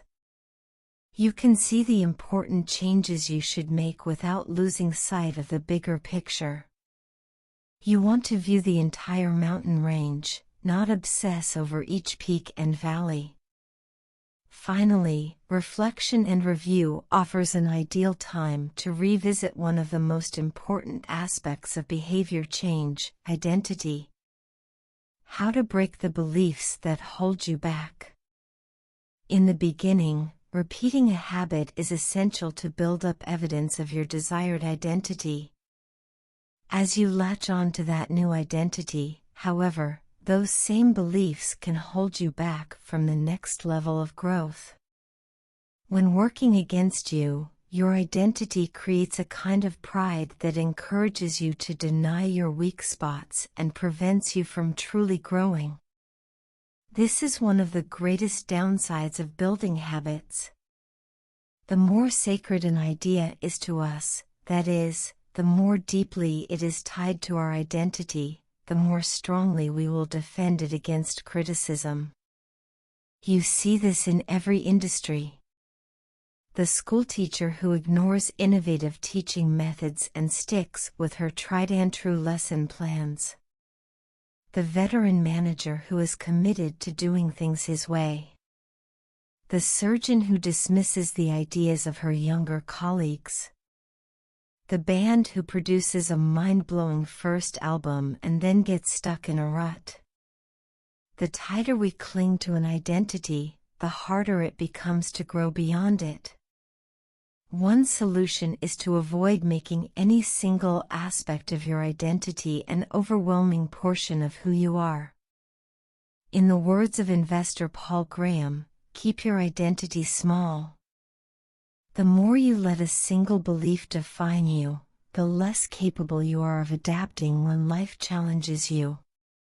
If you tie everything up in being the point guard or the partner at the firm or whatever else, then the loss of that facet of your life will wreck you. If you're a vegan and then develop a health condition that forces you to change your diet, you'll have an identity crisis on your hands. When you cling too tightly to one identity, you become brittle. Lose that one thing and you lose yourself. For most of my young life, being an athlete was a major part of my identity. After my baseball career ended, I struggled to find myself. When you spend your whole life defining yourself in one way and that disappears, who are you now? Military veterans and former entrepreneurs report similar feelings. If your identity is wrapped up in a belief like "I'm a great soldier," what happens when your period of service ends? For many business owners, their identity is something along the lines of "I'm the CEO" or "I'm the founder." If you have spent every waking moment working on your business, how will you feel after you sell the company? The key to mitigating these losses of identity is to redefine yourself such that you get to keep important aspects of your identity even if your particular role changes. "I'm an athlete" becomes "I'm the type of person who is mentally tough and loves a physical challenge." "I'm a great soldier" transforms into "I'm the type of person who is disciplined, reliable, and great on a team." "I'm the CEO" translates to "I'm the type of person who builds and creates things." When chosen effectively, an identity can be flexible rather than brittle. Like water flowing around an obstacle, your identity works with the changing circumstances rather than against them.